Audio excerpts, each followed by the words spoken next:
2 minutes delay, guys. We'll be with you in a sec.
So, hello everybody, and welcome back for another day of Steel Division. And today it's a special day, because today we not only have a good tournament, we have a tournament in the cause, because we are supporting Action Against Hunger with this tournament. It's a shared tournament, and I have to lower my volumes on my headphones, otherwise I can't hear myself talking here. Okay. And yeah, oh my god, I'm loud. But yeah, we will support Action Against Hunger, and we'll have a good time with a tournament in the Swiss-style format. Let's show you the bracket. It's a pretty good bracket, I would say. A lot of new names, a lot of old names. We have guys like Karma, like Grey Fox, like Lolly, like Angry Bird and Jack. Also names like Rooster, Bowser, JPX, JK Omamori, Fishy, Mösencolor, Dindomiri. So a lot of mixed players from all skill levels. 22 overall showing up, and we also have the highest of level of skill and coverage for this tournament. Vulcan HD Gaming will cover it on his Twitch channel. Angry Bird will cover his games on his Twitch channel, and then later on Leviathan will join us on his Twitch channel to cover this lovely tournament in support of Action Against Hunger. Exclamation mark Action Against Hunger in the chat gets you to the website, and exclamation mark charity gets you to the fundraiser itself. Also, I created a community challenge for you. If you can get together 100,000 channel points, I will donate an extra $50 to a prize pool. Well, not through a prize pool, but to a charity event. You can find all the infos there. To the tournament and fundraiser, you can find here. So far, we have $1,375, which blew our $500 goal that we had at the start directly out of the water. But let's make it even higher, guys. Let's fight the good fight. Vulcan HD Gaming donated 50, Eugen Systems himself donated 500, and a lot of other guys donated quite a bit of money as well. Anonymous down here with $300, I also donated a bit. Really cool to see the community standing together, and let's have a good time these 2 days. Quite a couple of good, fun games and stuff. And yeah, I will be later joined also by a lot, hopefully, who will join me in co-casting from Game 2 onwards most likely. Or at least for game 2. Game 2 might be a bit late for him. But yeah, let's have a good time, guys. Let's have a good time. Angry Bird is live. Vulcan is live. So watch wherever you want to go. I will cover the game Lolly versus... This, oh, that's the rule, right. I just opened that. For anyone interested, you can find the link now in the chat. And now I forgot where... I had it here, okay. Yeah, so I will cover Lolly against Iskra. You can find all the other... you can find...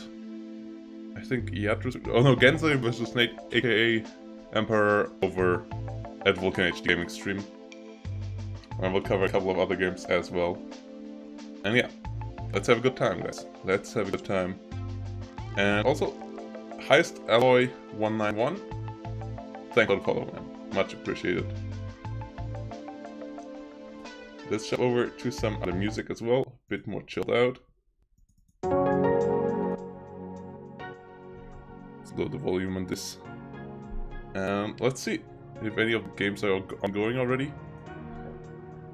Ooh, there's quite a couple of... Oh yeah, these are running games. Okay, so JK versus Karma already ongoing. Neutron versus Pixie already ongoing. Oh, there's already 2 of the top Russian players in this tournament playing. Those are for sure 2 contenders on the title. I think other contenders are Jack, Iadris, Lolly, and Grey Fox. I think those are the top 6 here, with Pixie and Karma together. So let's see who can get it in the end, in this Swiss-style format. But someone messed this up. This is not the round of 32. That someone just name it round 1, 2, 3, 4. This is not finals. Okay. Not fully understanding how Swiss works, but hey, it's really cool. Green HD and Maliniskra are the guys behind it in the organizing. Really cool. I helped them out with getting in touch with all the other guys, like Vulcan and co, and yeah, gave them a bit of feedback to the rules and stuff. But most of the work was done by them. So yeah, really cool job. They organized the whole thing over at the Bootcamp Discord. And yeah, let's have a good time, guys. And let's keep that donation thingy inside. Let's see. My voice is weird. What's wrong with my voice?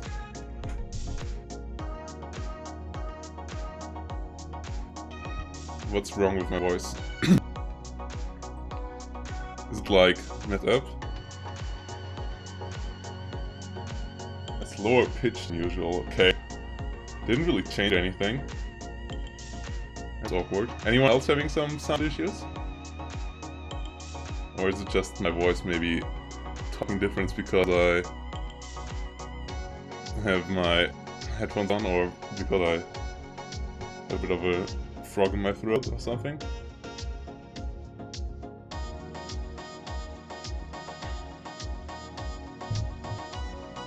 Okay. So is it naturally me talking different? Or is it the mic that has an issue?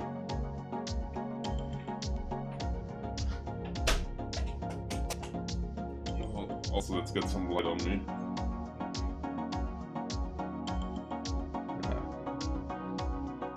This way. I can't really tell, okay. So, Lolly's opponent picked 2nd US. Okay.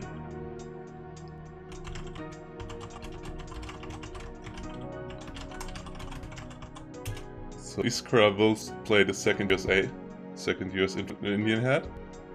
The rule sets, let's go over that for a second. I think I closed them again now, because I'm an absolute idiot. Ah no, I have them here, okay. No, I don't have them here, because I'm an... Yeah, okay. Let's just click the link here. So the rule set is similar to League, to the new League season. And it's banning and stuff.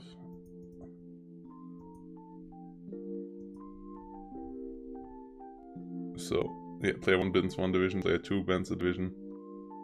A division? Wait, what? Oh, picks. Yeah, it's the same. Yeah, it's the same as in League Season 4. It's really cool. Really cool. Okay, Lolly and Iskra are about to set up. Let's go, let's go. Let's have some fun, guys. Let's get this charity event going. Okay, Iskra and Lolly. They play on Silica. Lovely map, even though a lot of players hate it. I really like to cast it. I really like to cast it, usually.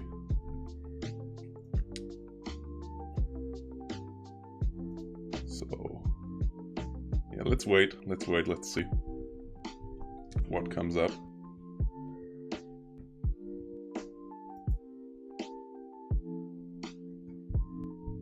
Let's see if I changed anything on mic, but I don't think so. No. Maybe I changed the gain a bit. No, it should be fine. I mean, I can. Okay. Oh, okay. Maybe I changed the gain a bit. Yeah. Have to work it out again, maybe. Oh god, now I'm way louder. Okay. Here we go. Lolly and Iskra still in setup.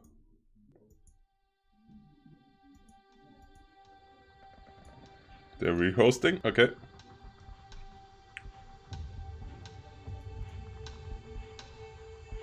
Iskra and Lolly. So let's move over to running games. Nice, all the games going on. Seems like all the people showed up. That's nice.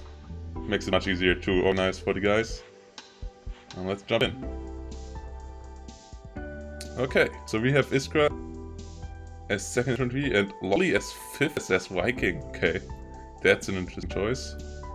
Also balanced versus Vanguard. Also a cool matchup with the new incomes. Let's get some new insight on how the good guys play with these new changes. Because you so far only saw it on my stream or Angry Bird stream or Vulcan stream in team games. Or like Leviathan. And all of us are decent players, I guess. But we're not the top-notch guys. So today you can, for the first time, see top-notch guys playing with it. Let's see how it goes for our Mr. Lolly here. Well, their AT plane got buffed. They got the MG34 in front Panzer Grenadiers. And the Panzer Grenadiers overall got also a slight buff, so yeah, I guess they got overall quite a bit better. But is it good enough? Lolly, usually known for his meme, like for preparing a good setup for each game, having his memes ready. Let's see if he has that this time as well. I need something soft under my wrists, so I got some socks out. They can lay under my wrists, so I would have them directly on the table. Because I realized that lately I have slight issues, like not really pain, but like feeling a bit of pressure under my wrist. There's a lot more moving around, like stretching them. Really important, guys. If you game quite a bit, stretch your wrists and be nice to them. Don't want to get carpal tunnel or anything like that.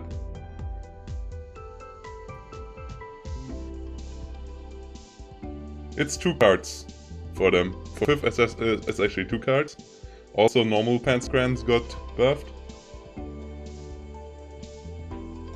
Their MG42 deals more damage. And the M42s deal 0.1 more damage. From 0.5 to 0.6. It's also a decent buff. And then the Focke-Wulf F8 with the AT rockets went from 160 points to 135 points. So that's all decent buffs. So yeah, let's see how it works out in the end. The buff to second Indian head didn't went through. The xylophone is still at 100 point. That change is coming in the hotfix patch that will most likely be out next week. Let's see.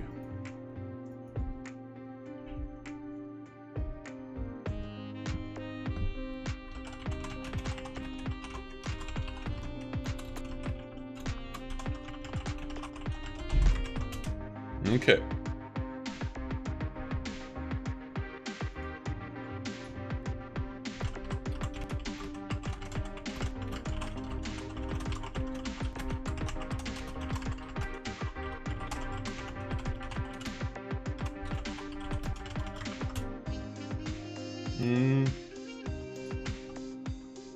Iskra. Fifth is Viking.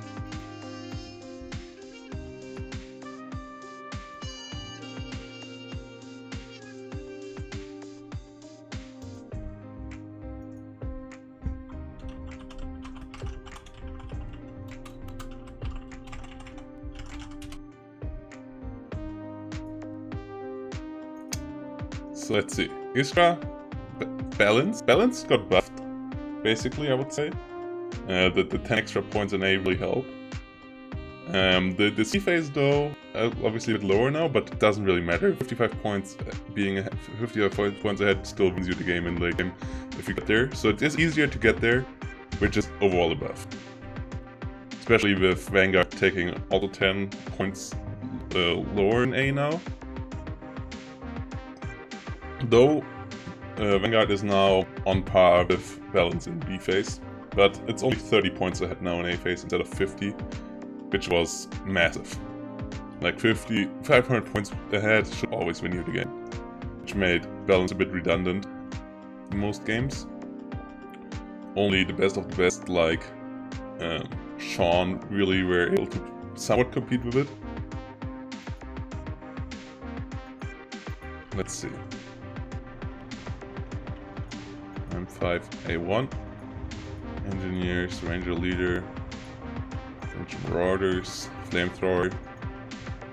Man, guys, it's good to be back casting some tournaments, especially a tournament like this. Good to see a lot of nice guys also signing up. League also is stacked, guys.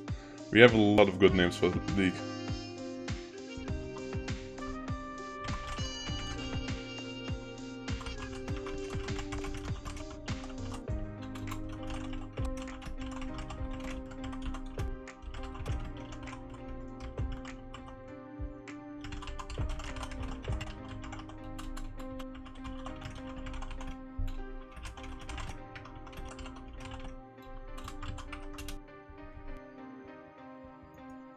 Okay.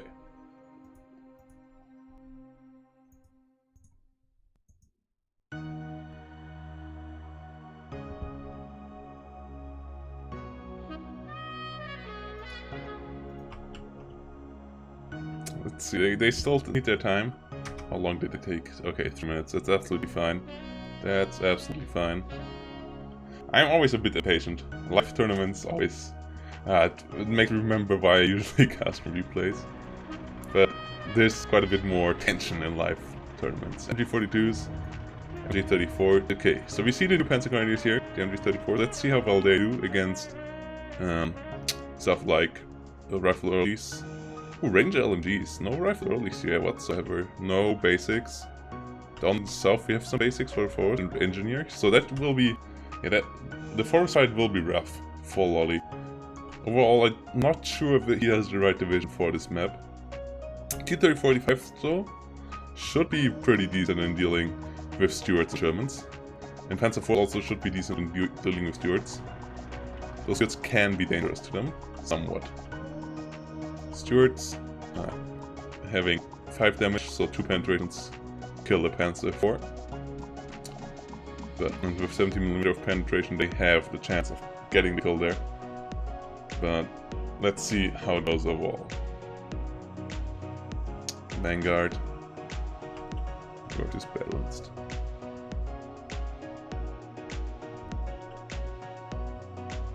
Some M10 tank destroyers in the south.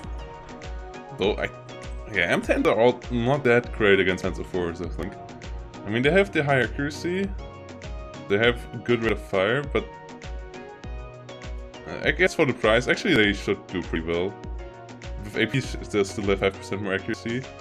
Question is if they have the turret, if they can aim first. Because I would say whoever gets the first shot in that battle wins usually. Both need 2 penetrations to kill. Obviously still a bit of an RNG battle in the end. M10 is pretty decent. Pretty decent thing. Obviously, it's cheaper because it is open top and so on. HE damage can kill it easy. Also, the side armor is absolutely abysmal. Panzer IV not having the greatest side armor either, but quite a bit better. Still, and here we go. Here we go. M10 rolling in. Basics coming in. Lolly trying anything fancy? No, not so far. Not so far. M10 in the north. Ooh, smoke coming in from the half-track. So, there's some action coming in here, I guess, from Iskra. M10 tank destroyer over here. Flamethrowers coming in. MG42 coming in. That's a great idea. MG34 as well. In the south, Lolly will really struggle, I think. That look also overall, it doesn't look like 750 points from Lolly. It looks like a bit less. Panzer currently is not fully smoked off yet. They get some shots off. They kill one of the... They can't kill the Ranger Marauders. Flamethrower still in the open. Ranger leader actually also going down. This is some good kills for Lolly. Or they should go down at least. Sniper also in the open. In danger. Sniper goes down, Flamethrower goes down. This is good kills for Lolly. Lolly really getting ahead here with this. And 1990 over here. Engaging with the Panzer Grenadiers. The T-34 85R. Trying to get a shot. Yeah, let's fight the good fights here, guys. By letting virtual soldiers killing each other. Best way to save lives. Help people out in need. Panzer IV coming in. Panzer Grenadiers, MG34 is also in the north. The MT42 easily wrecks the M1919. Snipers here out of range as well. The M55A1 rolling in. T-35 over here. Should be fine against the Stuarts. Should really not struggle at all. German coming in. Ooh, the Panzer IV over here though should be toast. With the M1 gun firing at it. I don't think Lolly reacted at all. No, that Panzer IV is toast. Oh, he reacts now. Ooh, it survives actually. It actually survives. That's the news. M1 gun not being able to take out a Panzer IV. Even though it hit with its second shot. So this Panzer IV is in trouble. As the 1-star M10 has the high rate of fire and gets the kill. And M10 also dangerous for T-34-85s, unlike the Stuarts. Panzer Grenadiers and CQC most likely will be able to take out the Ranger, but the Stuarts will help out. Stuarts have 2 Brownings, so their HMG is somewhat decent. But Lolly takes flags over here up to 1410. Can he make it a 59? Can he take control of this game in the bigger and get a bigger lead than he has right now? So far the trades were in his favor, but they were not amazingly. Like losing like stuff like the Panzer from the north still makes it somewhat decent fight. Gives Iskra for sure the chance to hold on here. But the losses at the beginning of the game were rough. That was supposed to work out for him, but the RNG of the smoke messed him up a bit. He really got unlucky there. And then all the guys got just melted by MG34 fire. Now he's in a bit of a rough spot, but this flag should be easily taken back by him. Just putting a basic or anything here should bring this flag back under his control, so even if he loses flag up here, he should bring it back easily to 1410. Also losing the flag to the north is takes that back as well. And if needed, he also might have the potential to win the south again. Modern half-track, also a really nice tool, but doesn't hit anything there anymore, because Lolly really goes for the aggressive move now, trying to push through here. Ranger Marauders over here is in position at least. Ooh, that might catch some Panzer for us. Yeah, that gets to the edge. Now here, these Panzer IVs might be in danger. T-45 though still alive, Panther A now out. So the armor is in Lolly's favor.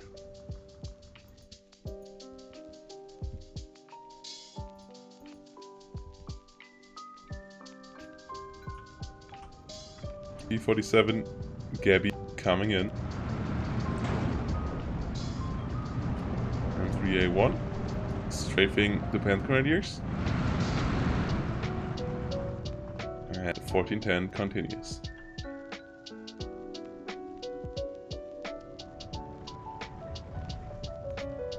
Gabby coming around.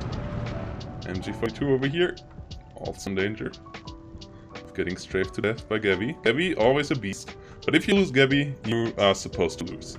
That's always my rule of thumb. People who lose Gabby are not allowed to win a game, because Gabby is not supposed to die. That's a rule established in normally 1944, and it's still the case here. If you lose Gabby, your chances of winning sink dramatically. You're not supposed to mess it up like that. Flag 43, really good AA piece, but without veterancy, so you still need a leader or commander next to it to really make it work. Panzer Force killing off the M10, as it is a 2-star Panzer IV. There's really little AT right now. Ranger Marauders, more of them coming in, but Lolly not going too overeager, sending his infantry first. And now with the 25-point Panzer Grenadiers, you really can afford that. Also, he still has... he still keeps his income advantage for the next 14 minutes. And that's all he needs to win here out of 59. So he will keep his 300 points advantage over the whole time, because in B phase now he has the same income as Iskra, even though he's playing Vanguard and Iskra's playing Balanced, since the new changes to the incomes. Overall, I think a lot of people were like, oh no, Vanguard isn't really weak now. I don't think so. I think this 20 minutes of heavy pressure that you are not allowed to, this low drop-off from A to B, gives them... It makes it a bit different than before, but they're still a real strong income. As they overall now in A and B actually get only 5 points less than before. So it's not hard nerve there, and I really like the 135 point in B. Like I played my third year VDV with it, it still just smacked through the enemy in the first 3 minutes. Because you're not... Realistically, you're not winning in the first 10 minutes anyways. You're winning in the first 20 minutes. So... yeah, the difference is not that big. It was a small nerf to A and it was a slight buff to B, so really fine with it. Engineers down here, coming in. A lot of basic engineers in the south. Yeah, Iskra needs to do some moves. Pushing south might be the move to go for, because he has a lot of units here. And yeah, only 2 more flags to lose in the north, basically. Like, losing all this here, not too bad. He should try to keep this flag alive, maybe try to push back onto this one, but although this one might get hard now that Lolly holds his ridge. Is losing his German there a bit too easily. Can he push in the south? Basics and engineers around. Hello Saber the Saber.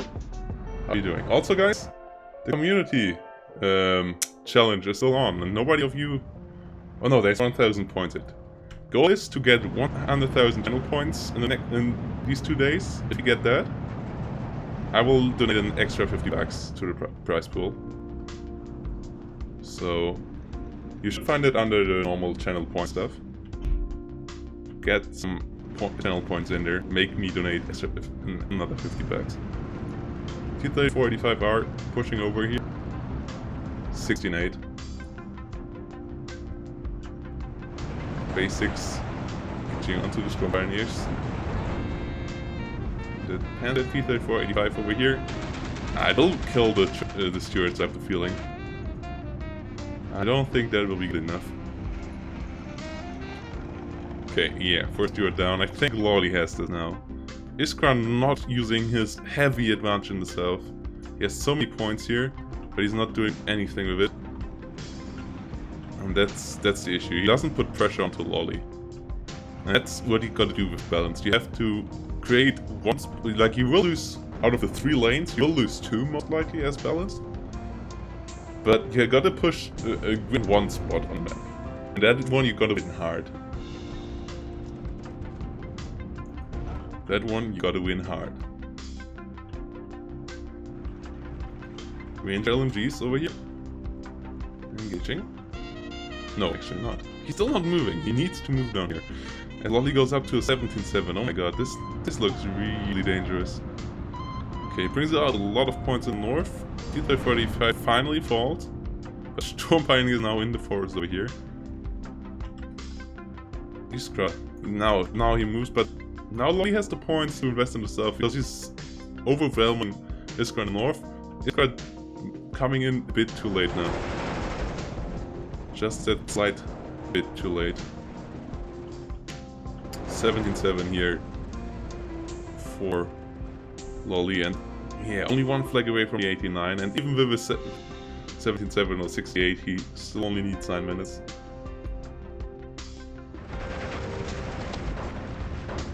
Panzer Grenadiers over here, engaged by the half track, and 1 gun. Okay, it's taken out. Panzer Grenadiers with Panthers coming in. A6 over here engaging the Panzer Grenadiers MG34s. And in the north, Panzer Grenadiers against Basics. Basics actually losing out. Wow. Okay, no, okay. It was like, how are they losing out against Panzer Grenadiers in the open? But it actually, they were also fired upon by Panzer Force. Didn't saw that first. Ooh, this will be a really nasty bombing run. This will pin down a lot of this stuff. Oh no, actually, yeah, well, that's still pinned down enough, I think, to allow Lolly to hold this with the next reinforcement. These Storm Pioneers, Glum Weapons should be absolutely fine holding this. This makes it really rough for Iskra. At least killed a couple of units here, but the overall issue stays that he's down to 8 flags, and trying to get control in the north is nearly impossible, and his push in the south came in too late. Now Lolly really has the time to invest in here. It's took for a relatively hard kill, but at least he knocked out the loaders, so he might be able to do it. No more Pioneers, the Panther A. Yeah, Lolly really now has the points to solidify his front line everywhere around the map. And this will give him the victory, most likely. This should secure the game for him. I expect a lot of one-sided games in round 1, but the deeper we go in the tournament, the better it will be, because it's a non-elimination tournament in Swiss style. Swiss style meaning that you play against players that have the same score as you. And that means that players who have like a lot of wins will also play against players with a lot of wins, and then the guys in the middle of the bracket will play against other guys in the middle of the bracket. And the guys who lost the earlier games will play against other games that lost the earlier games. So it should balance out itself that way, and the further we go into the tournament, the more balanced the matchups should get. So, yeah. A bit more one-sided games like this, I think we will have quite a couple. Like the games of Pixie and Karma I expect to look quite similar. Maybe Jack versus Angry Bird as well. You can figure that out over at Angry Bird's channel, as he is streaming his games over there. But yeah, it should get better the deeper we go in. Grey Fox also one of the top contenders for the title, also playing against someone that's not quite his caliber. At least I think. Maybe we have just a couple of upsets, like that's always the most fun part in tournaments like this.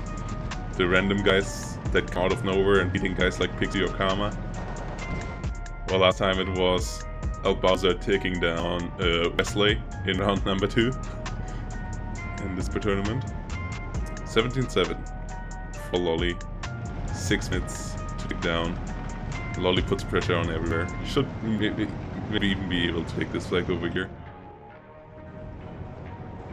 Brings a lot of Pioneers and Storm Pioneers in over here. More Pioneers for the middle. MG for 1919 will fall in second, I think. That might actually already give him the flag over here. No, not quite. Panzer Grenadiers still need to move forward. I'm a little bit hesitant there.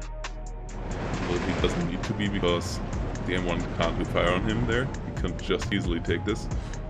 M1 though could fire upon these pioneers. Half track falls over here. It gives back the flag to Lolly.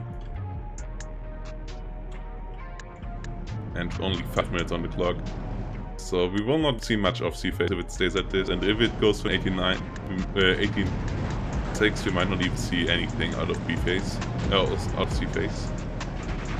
More pioneers even coming in now. Okay, M1 gun, so at least should have a couple of nice shots now. And he's done rolling though, and now it's an 18.6. Gabby and a P47 coming in, but you can't really afford planes like this and when you're behind. Especially when you're behind as heavily as Isra. Storm Pioneers go a bit too deep and a bit too spread out. Allowing Iskra to have a small success there at least. Kills the Panzer 40 as well. But yes, really the beginning messed him over and Lolly just kept on pressuring. Had a couple of bad trades, but overall just quite a bit more solid than Iskra in this game. KFZ 70 goes down here with Pioneers. Lolly throwing a bit, transports away a bit too recklessly now for my liking. In the closer game that might have cost him heavily, dearly, but this one, it should still be fine. Gabby at least doing Gabby things, killing a JU-87 here most likely. Oh, what? But that's a bit shameful, Gabby. But he should still be able to secure it in the end. Ooh, Sherman going down though. 1 minute 25. Another Heinkel 111 coming in.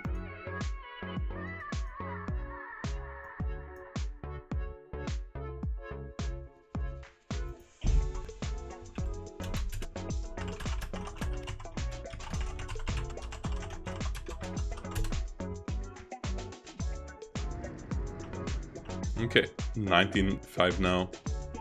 Yeah, really not much to say. Isra played an okay game here. I think not, like, he had quite a bit too many slip-ups for being a player of Lolly's caliber, but the score representative is not quite representative to his play. Just at some point just spirals out of control if you start to lose a bit too much. And obviously he was really unlucky with Smoke. Smoke here would have hit him a bit better, he would have won the fight here, and he could have put a bit of pressure onto Lolly here. Really the biggest misplay by him, I think, was the hesitation to push himself, giving Lolly enough time to reinforce here and creating a defensive perimeter. Otherwise, he could have taken these 3 flags, and then the game might have looked different, especially if he would have gone into this forest. Then he could have shut down this reinforcement road and also threatened the one up here. But this didn't happen, so in the end, Lolly takes game number 1, and as expected, stays up in the bracket. Iskra going down for now, but even with one loss, you can still win the tournament in the end.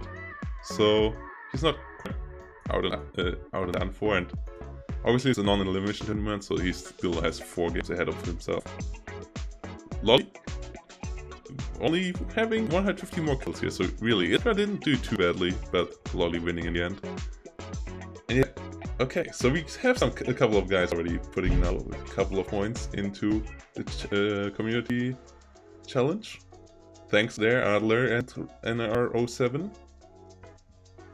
Maybe a couple more guys could do it also, so we get a bit closer to the 100,000 channel points, and me donating an extra 50 bucks to the thing. Let's have a look into the bracket overall. Let's see if there's any updates to it. Not so far. Doesn't look like it. No, okay. Any new donations to the fundraiser? Also not so far. Exclamation mark fundraiser or charity gets you here, guys. Also, you can check the rules via that. Other than that, I will be gone for 4 minutes and then we will be back with another game. So, see you guys in 4 minutes.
The spoilers.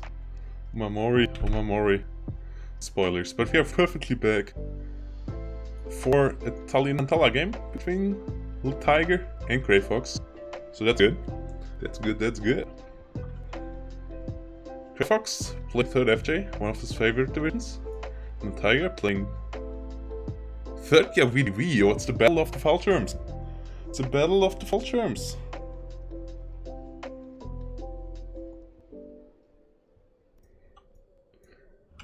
It's Airborne versus Airborne. Fallschirmer versus Fallschirmer. Fallschirmjägers on both sides. Desanikis on both sides. Hello Deloy. Was a pretty convincing victory there for you.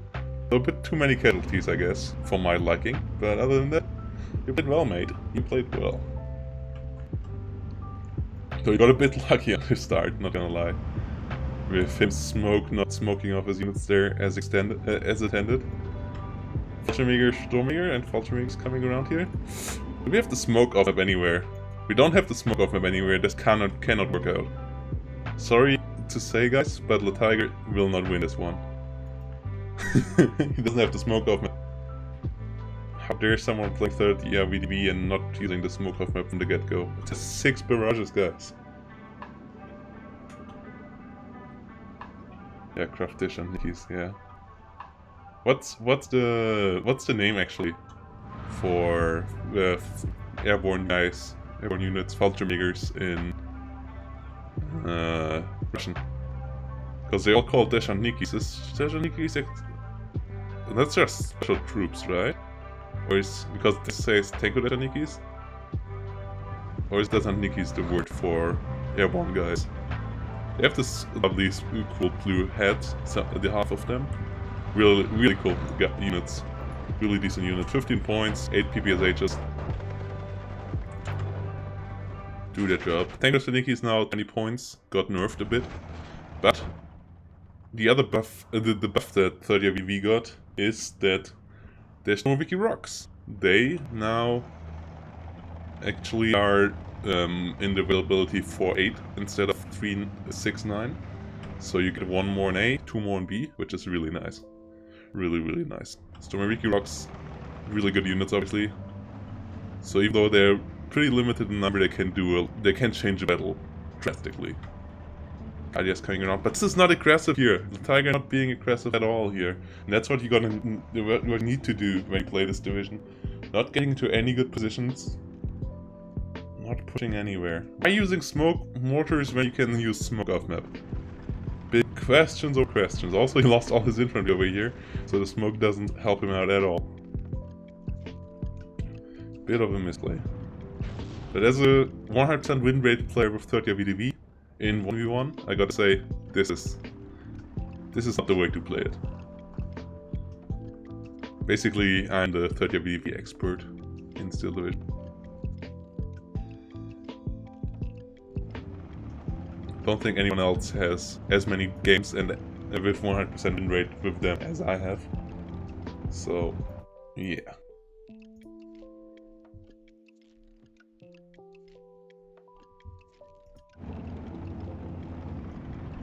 D45 over here. 43 gets killed. Pack 40 moving in. Pack 38 chilling out over here. And quite a couple of T70s. So, is my voice just sounding deeper, or is it like somehow stretched out? Is it okay, or is something messed up with the mic? Because my lolly and Pansay told me that I sound different. Question is it different okay, or is it different worse? So do I need to find a solution, or do I just have to accept that I now sound different? Maybe my voice. Cool. Maybe one of the times it cracked, it actually stayed the way. Maybe I finally got out of puberty. We don't know. A couple of years too late, but better late than never. Maybe 109, G6 R2, coming in here for a kill onto the mortar. Ooh. That's a dead mortar. 37 mil. Getting onto the M109. Yak 90 comes in way too late. Way too late. This is not what you need here right now. Get out. Yak 90, you're not the good fighter here. You really messed up your timing. Timing is everything, guys. Timing is everything. No matter in what position in life, timing is everything. And this time the timing wasn't correct. The Bowen, thanks for another 1,100 channel points into the goal. We're getting close. Closer, I guess. We're not close, but 14,000 channel points. It's already a good start. Pack 40 over here. Chilling out. Some LG42s heading out as well. And Guardias coming in. Guardias over here also moving in onto the Fallschirmjägers. D70s. And do we have any Russians in the chat that can tell us how airborne units are called in Russian?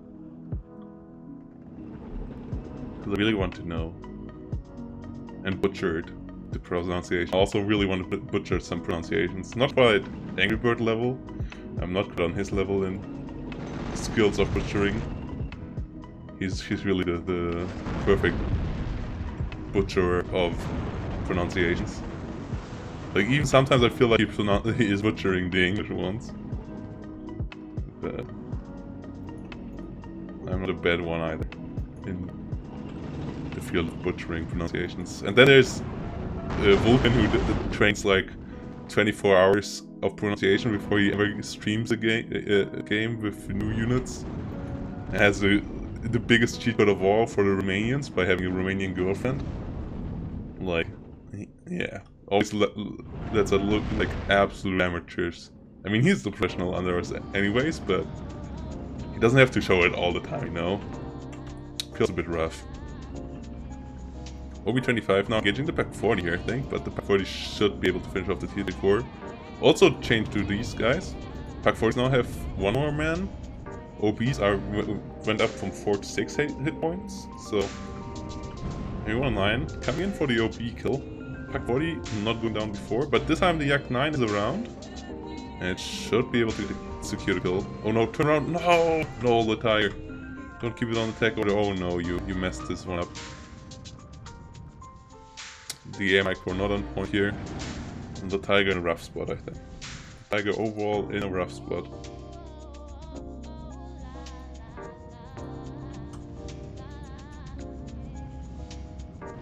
.37mm engaging onto the ME109 G6 LAR 2. No, you can't do that. You can't send Dishnikis directly into Fallschirmjägers. That's not the way you do this. Oh no, Yak 9s into Flak 36 is also not a good idea. Oh boy. Are they target fired? No. At least the Yak 9 should survive then.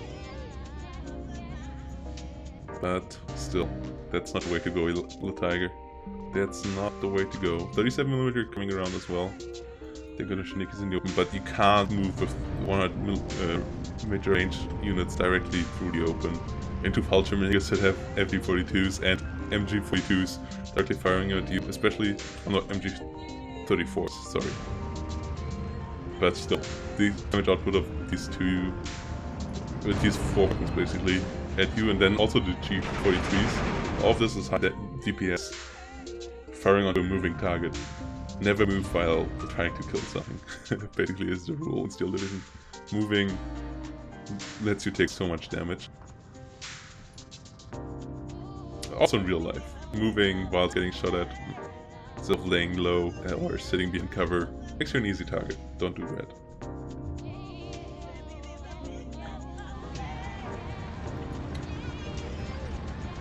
Except you're used in Bolt and maybe you're harder to hit. 1311 coming around. Thank you, Shaniki's coming around at all. Mortar fire. Not seeing anything. Yeah, it's A phase is nearly over, and Tiger didn't achieve anything with his income advantage here whatsoever.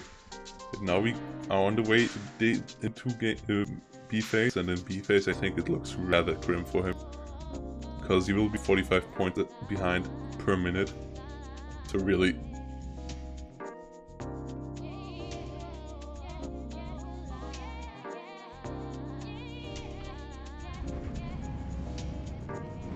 $234.76 coming around over here.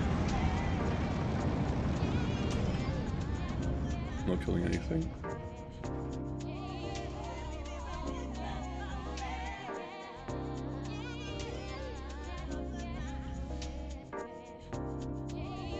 .540 engaging to the tanker Shanigis, MG34s, getting off some tanker Shanigis in the open. He had too many 100 meter round units.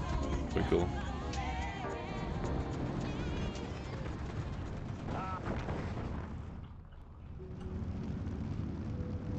Valentine's sitting all around over here.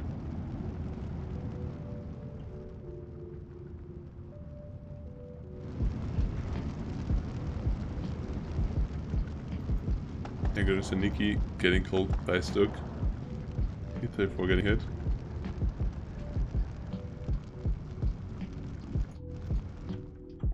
And another 37mm coming in, but this will be rough. This will be really rough, yeah. Okay, Fox in a really good spot. Ultramega is on the march. All the a lot of infantry dead for the Tiger. He has basically no infantry in the south, like in this section of the south. And north. Well, he has a 3, but he also doesn't have the air superiority, which he could have gotten if he would have microed the Yak-9Ts a bit better. But this will be a rough one. This will be an absolute rough one.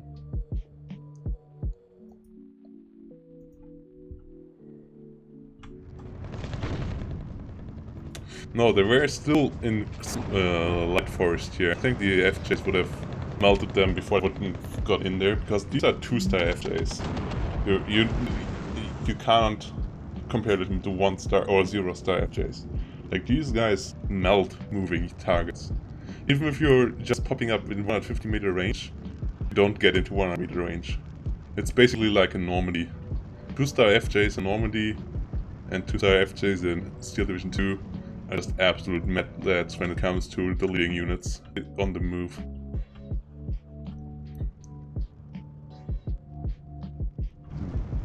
Is everyone in line finally might go down? Yes. Yak-9, he wasn't really part of it though, it was just used with 37mm. So a lot of air investment from the Tiger that didn't do anything so far, basically. A lot of infantry in the open. And really no big kills from his side at all. I mean, the M109 now helps out, but other than that, it's a rough one. So the back is getting killed by Stormorikis. See how this engage goes. Stormorikis trying to get in range and just get killed. And then we'll see if Faltermegers reloading what the weapons there. Stormorikis is now engaging Sis-3. You can see, yeah. These guys just delete flames in the open. Damage output is insane on 2-star versions of them. Does it actually show the benefits? No, it doesn't show the benefits, but the benefits are real. Now Tiger basically panics, brings in a lot of units that will not do shit. Some wikis in the open are just absolute trash, but that's what you get for not using the smoke-off map. You have to use the smoke-off map to create possibilities of CQC fight, or forcing the enemy of giving up positions and then putting infantry in there.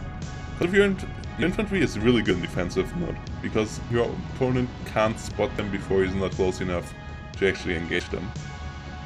For them to actually engage him, if you put them in heavy cover, or even buildings. But he didn't do that, and now he just gets punished for it. Oh my god.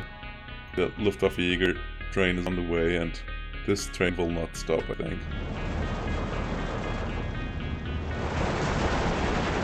2-star Faltermegers over here, and Faltermegers actually as well, firing onto the Shaniks in the building.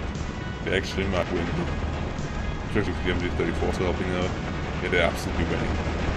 They're absolutely winning. Faltermegers over here should be able to delete 37mm in a second when they get to the edge of the forest. Yeah, he at least got the Puck 38, but this is basically over.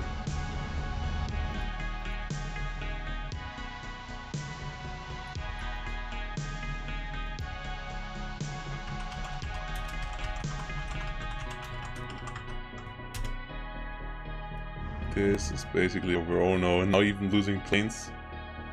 And yeah, here comes a Luftwaffe train. Choo-choo! Luftwaffe Eager train into town.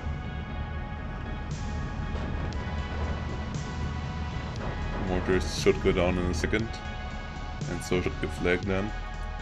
Got T-34s coming in again, but now also everyone on bombers. Incoming easily as the AAPs went down. 19 not killing them frontally. Now might actually even be killed by the AA fire. I think it will survive. As really Flak 41s are not accurate at all on the long range. But it's an 18-6 now, it's 6 minutes for the Tiger. And it might get even worse.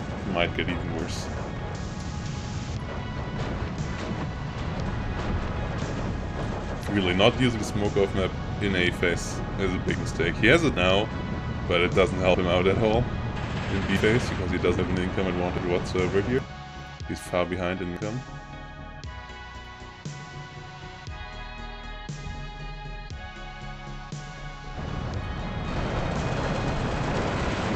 .76 is moving around. It's an 18-6. Guardia's coming in, but boy, yeah, this looks like absolutely painful loss here from Lincoln out for the Tiger. And that really hurts me as a connoisseur of the third year VDV. Really, you need the smoke off from the get-go, and I mean, you can use it for like the first 25 minutes. With 6 barrages, it's not like you run out of barrages anytime soon. So, no point in saving it. Sure, you get 2 in B, but you don't need 12 smoke barrages anyway. So rather bring them in an A. Oh my god. No, this is just not a deck that fits together at all. You don't need to be 4 in a Vanguard, but your VDV. This is painful.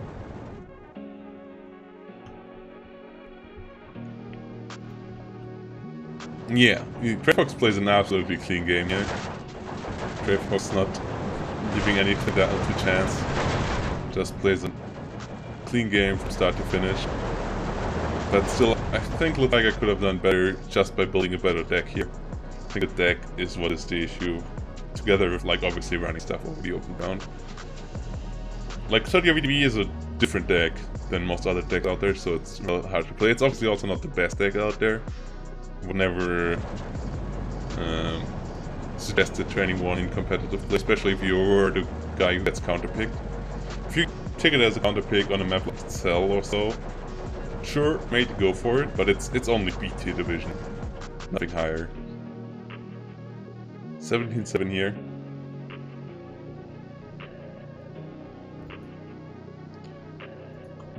It's still the first round here, yeah, we are still in the first round of the tournament. Exclamation mark bracket gets you to the bracket, where you can see all the rounds. Exclamation mark charity gets you to the rules and the fundraiser. In the chat. Typing that into the chat. Ultimate Cheeky's coming in. Greyfox on a real good way to victory here. On a real good way to victory.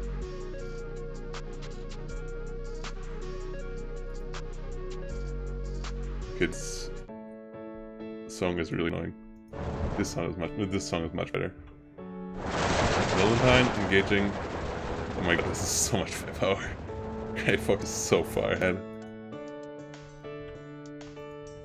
But admirable that at least the Tiger doesn't surrender here. In a ranked game I would have surrendered a long time ago. Oh no, oh no. Oh no, let's see tragedy unfold. Okay, we can't see much. But this is tragedy unfolding. Losing the smoke off map here. The most important tool in that deck. Rough. Really, really rough here.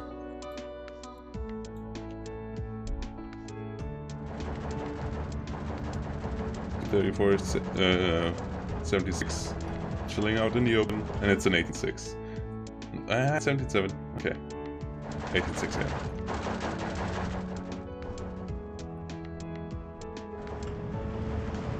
Yeah, I'm not sure how familiar the Tiger is with the deck he's playing here. Looks like he's really trying a lot of stuff and doesn't have anything really figured out. Because we see so many different units, half of them not being any useful at all in this deck, like the B4. So, yeah. And as I said, 30 VDV is not a deck that you just pick up and play. Because it's not like the other decks that are out there, really. It's quite a bit different than most of the other things. Because it's so heavily reliant on CQC infantry and the smoke-off map. But both together are amazing tools if you can use them and get them into positions where you need it. So, I hope we will see some 30 VDV play in League and maybe also more in this tournament. But this one is not the one I hope for. Yes, over here engaging. Eager for the guy, yes, as well. Shoulderbacker's getting killed. Niki's getting forced to load. Yak 90 is really not doing much, and it's between an 18.6 and a 17.7. The Tiger standing strong at least, not giving up here. Trying to fight the fight. But in the end, it shouldn't be enough here. More Valentines coming in. I wonder if he thinks that the Valentine already has 10 HP. It doesn't. There is not that they didn't change the Valentines.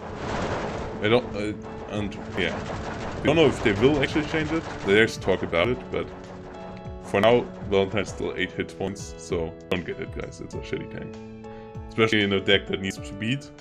Having this one of the slowest tanks in the game is not the best idea. Because WW really is all about the speed. L2 trying to come in, but oh my boy, it's running into a lot of AA. Flag 36 here could move a bit further forward, but the Flag 41's already do the job. More than well enough. This is such a heavy stick battery. It's only 46 seconds remaining in this game. This should be it. Grey Fox up now to 24. Actually getting close to 21.3, which would speed it up even more so. Guardians have been killed. And here you go. 22 seconds. And counting.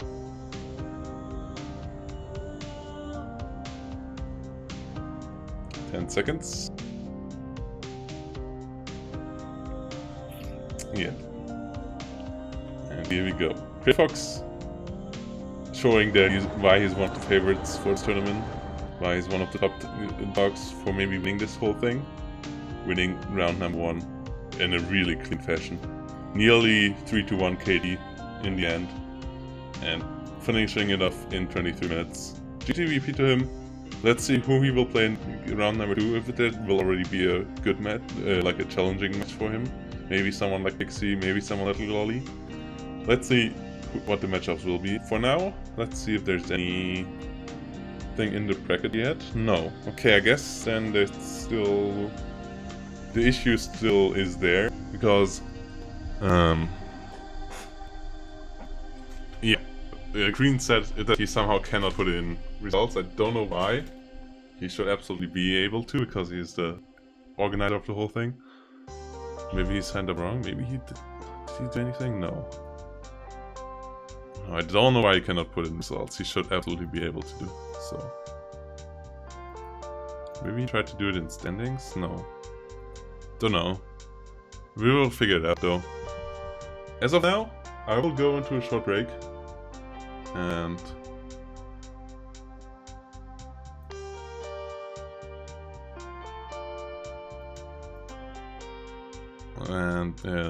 yeah, get it figured out. And also maybe get... Yeah, I will get in contact with a lot now as well. And maybe get him on here. So, see you guys in a couple of minutes. And... yeah. Stay tuned. Also, again, shout out to the Fundraiser website, !fundraiser, to get to what this is all about. This is what this tournament is all about. We already have $1,375, but guys, come on, we can do more. One way to also make it more without paying anything, because I do that part, is taking part in the community challenge that I put up.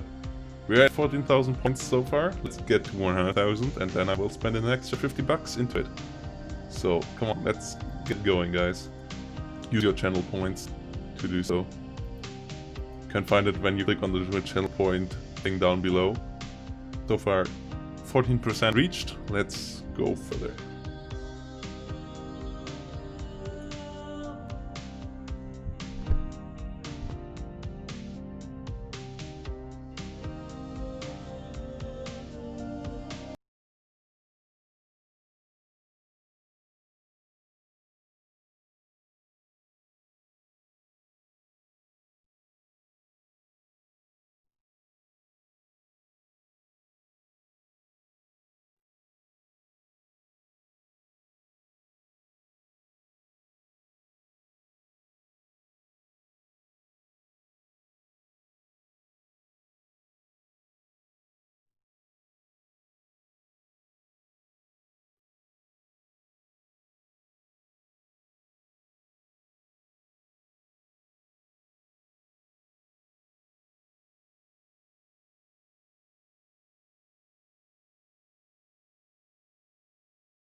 Ah, now?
And here we are again, guys, in another game.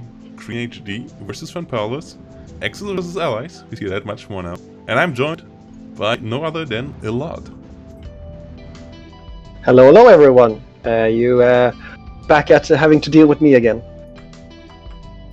Yeah, this is an interesting one, because we have again Vanguard versus Maverick. Let's see if Maverick is really as OP as people say, or if it can be beaten.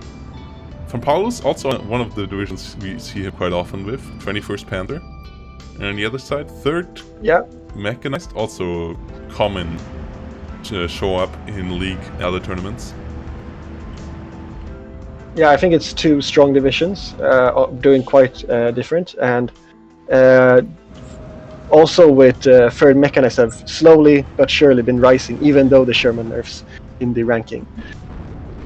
We see some quick action where actually Green takes a great first place here in the lower half, where actually is Von Paulus' area of terrain, seeing it in the division. You would expect more Green being the one winning in the north when Paulus is stronger in the south, but Green is taking some good defense here in the middle, while taking some of the sudden flags here in the early.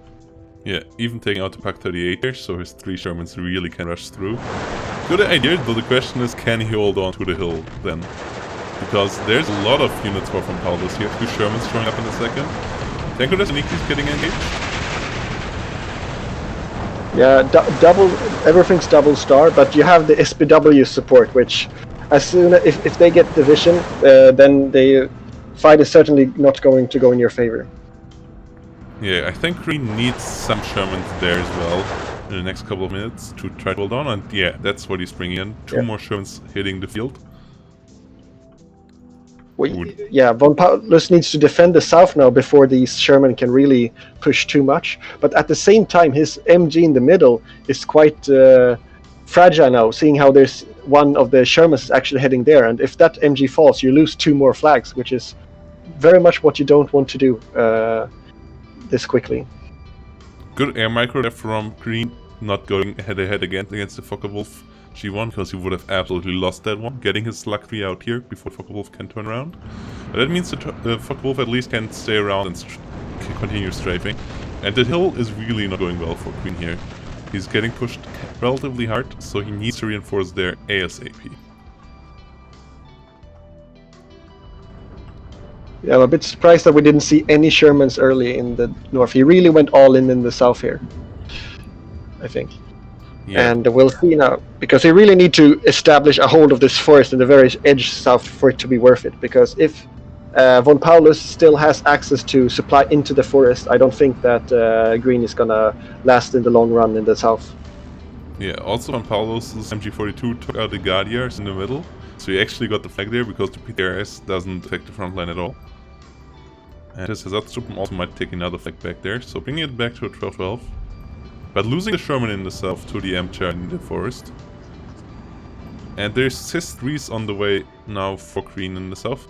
So Green really has to be careful to not over-invest into the south, because the north is where he's really fragile. Yes, exactly. It's you want to have just enough that you can... I think that this is going to be enough. You don't want to invest more. Once you have those CIS to defend the point, you don't want to push up more, because I think the pushing up all to spawn is going to be too much of a risk. So those 2 Partisan is really risking it for that last point, but I don't think he's going to be able to hold that in the long run.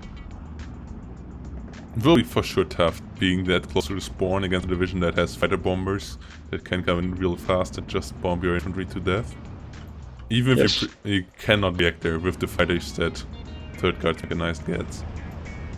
Ooh, but he takes out 2 2-2s in the north, and on the way to maybe taking out a Sherman as well with his history, but losing an Amchar on his own to Pack 38, most likely too. Really interesting fights there, but he needs more infantry there. Partisanis and Guardia DPs on the way, and 1 more Sherman I would also like to see there. Yeah, I really think that this is very different from before, because as you know, Maverick, when you reach C, you're quite screwed. But in this matchup, actually, it's only a 10-point difference. And that's after Von Paulus gets a huge uptick. So if we reach C and Von Paulus still has some good Königstigers still on the field, I think that it's going to still be quite a close game. Yeah. C-Phase is for sure on the edge all the time. B-Phase is where he will absolutely shine. Though he is investing heavily into South, and he's losing quite a bit there from Paulus, that is. Losing an M30 here. Losing one Panzer IV already. Second one on the way down as well. Is he maybe over-investing here? Like throwing in stuff that he doesn't need to lose? Really the cost of units here, this is really rough. I think that what I would have done here is, instead of trying to go out along the road, try to challenge the Shermans and AT guns that is in the forest that is still in green HD. We just take the infantry where you see the 10 Panzer Grenadiers and go in there, and then just take the forest. Because if you clear out the forest with your fighter bombers and some infantry, you will get at least the closer point. And then after you've cleared that up and have secured that point, then you can start bothering about the Shermans and AT guns that is in the next forest. And that's something you bother with once you get your KT back online. Yeah, also imagine him having now 2 Panzer IVs and a Sherman extra in the north. How heavily he could pressure that. Instead, he lost those units. They're not on the board. They don't help him out in the south. They don't help him out in the north. And his push in the north now really starts to look fragile. Green really on a good way here to maybe take this in A. Yeah, the Von Paulus did a great push, took a lot of here in the north, but it's really running out of gas in the north. He needs more things to be in the north to be able to take anything. And he's not going to take the very edge north. There's still a lot of units there for green, so it's going to be hard for Paulus to take that. So I think that Paulus at the moment just needs to be happy with the flags he has, and he won't be able to do much more now until he gets to refuel. But as it looks like, he's spending his points on other fronts. Yeah, the south was a perfect example of sunken cost fallacy in RTS games.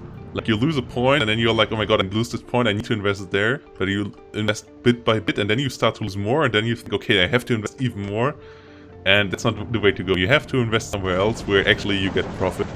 It teaches you a lot about economics, playing RTS on a higher level.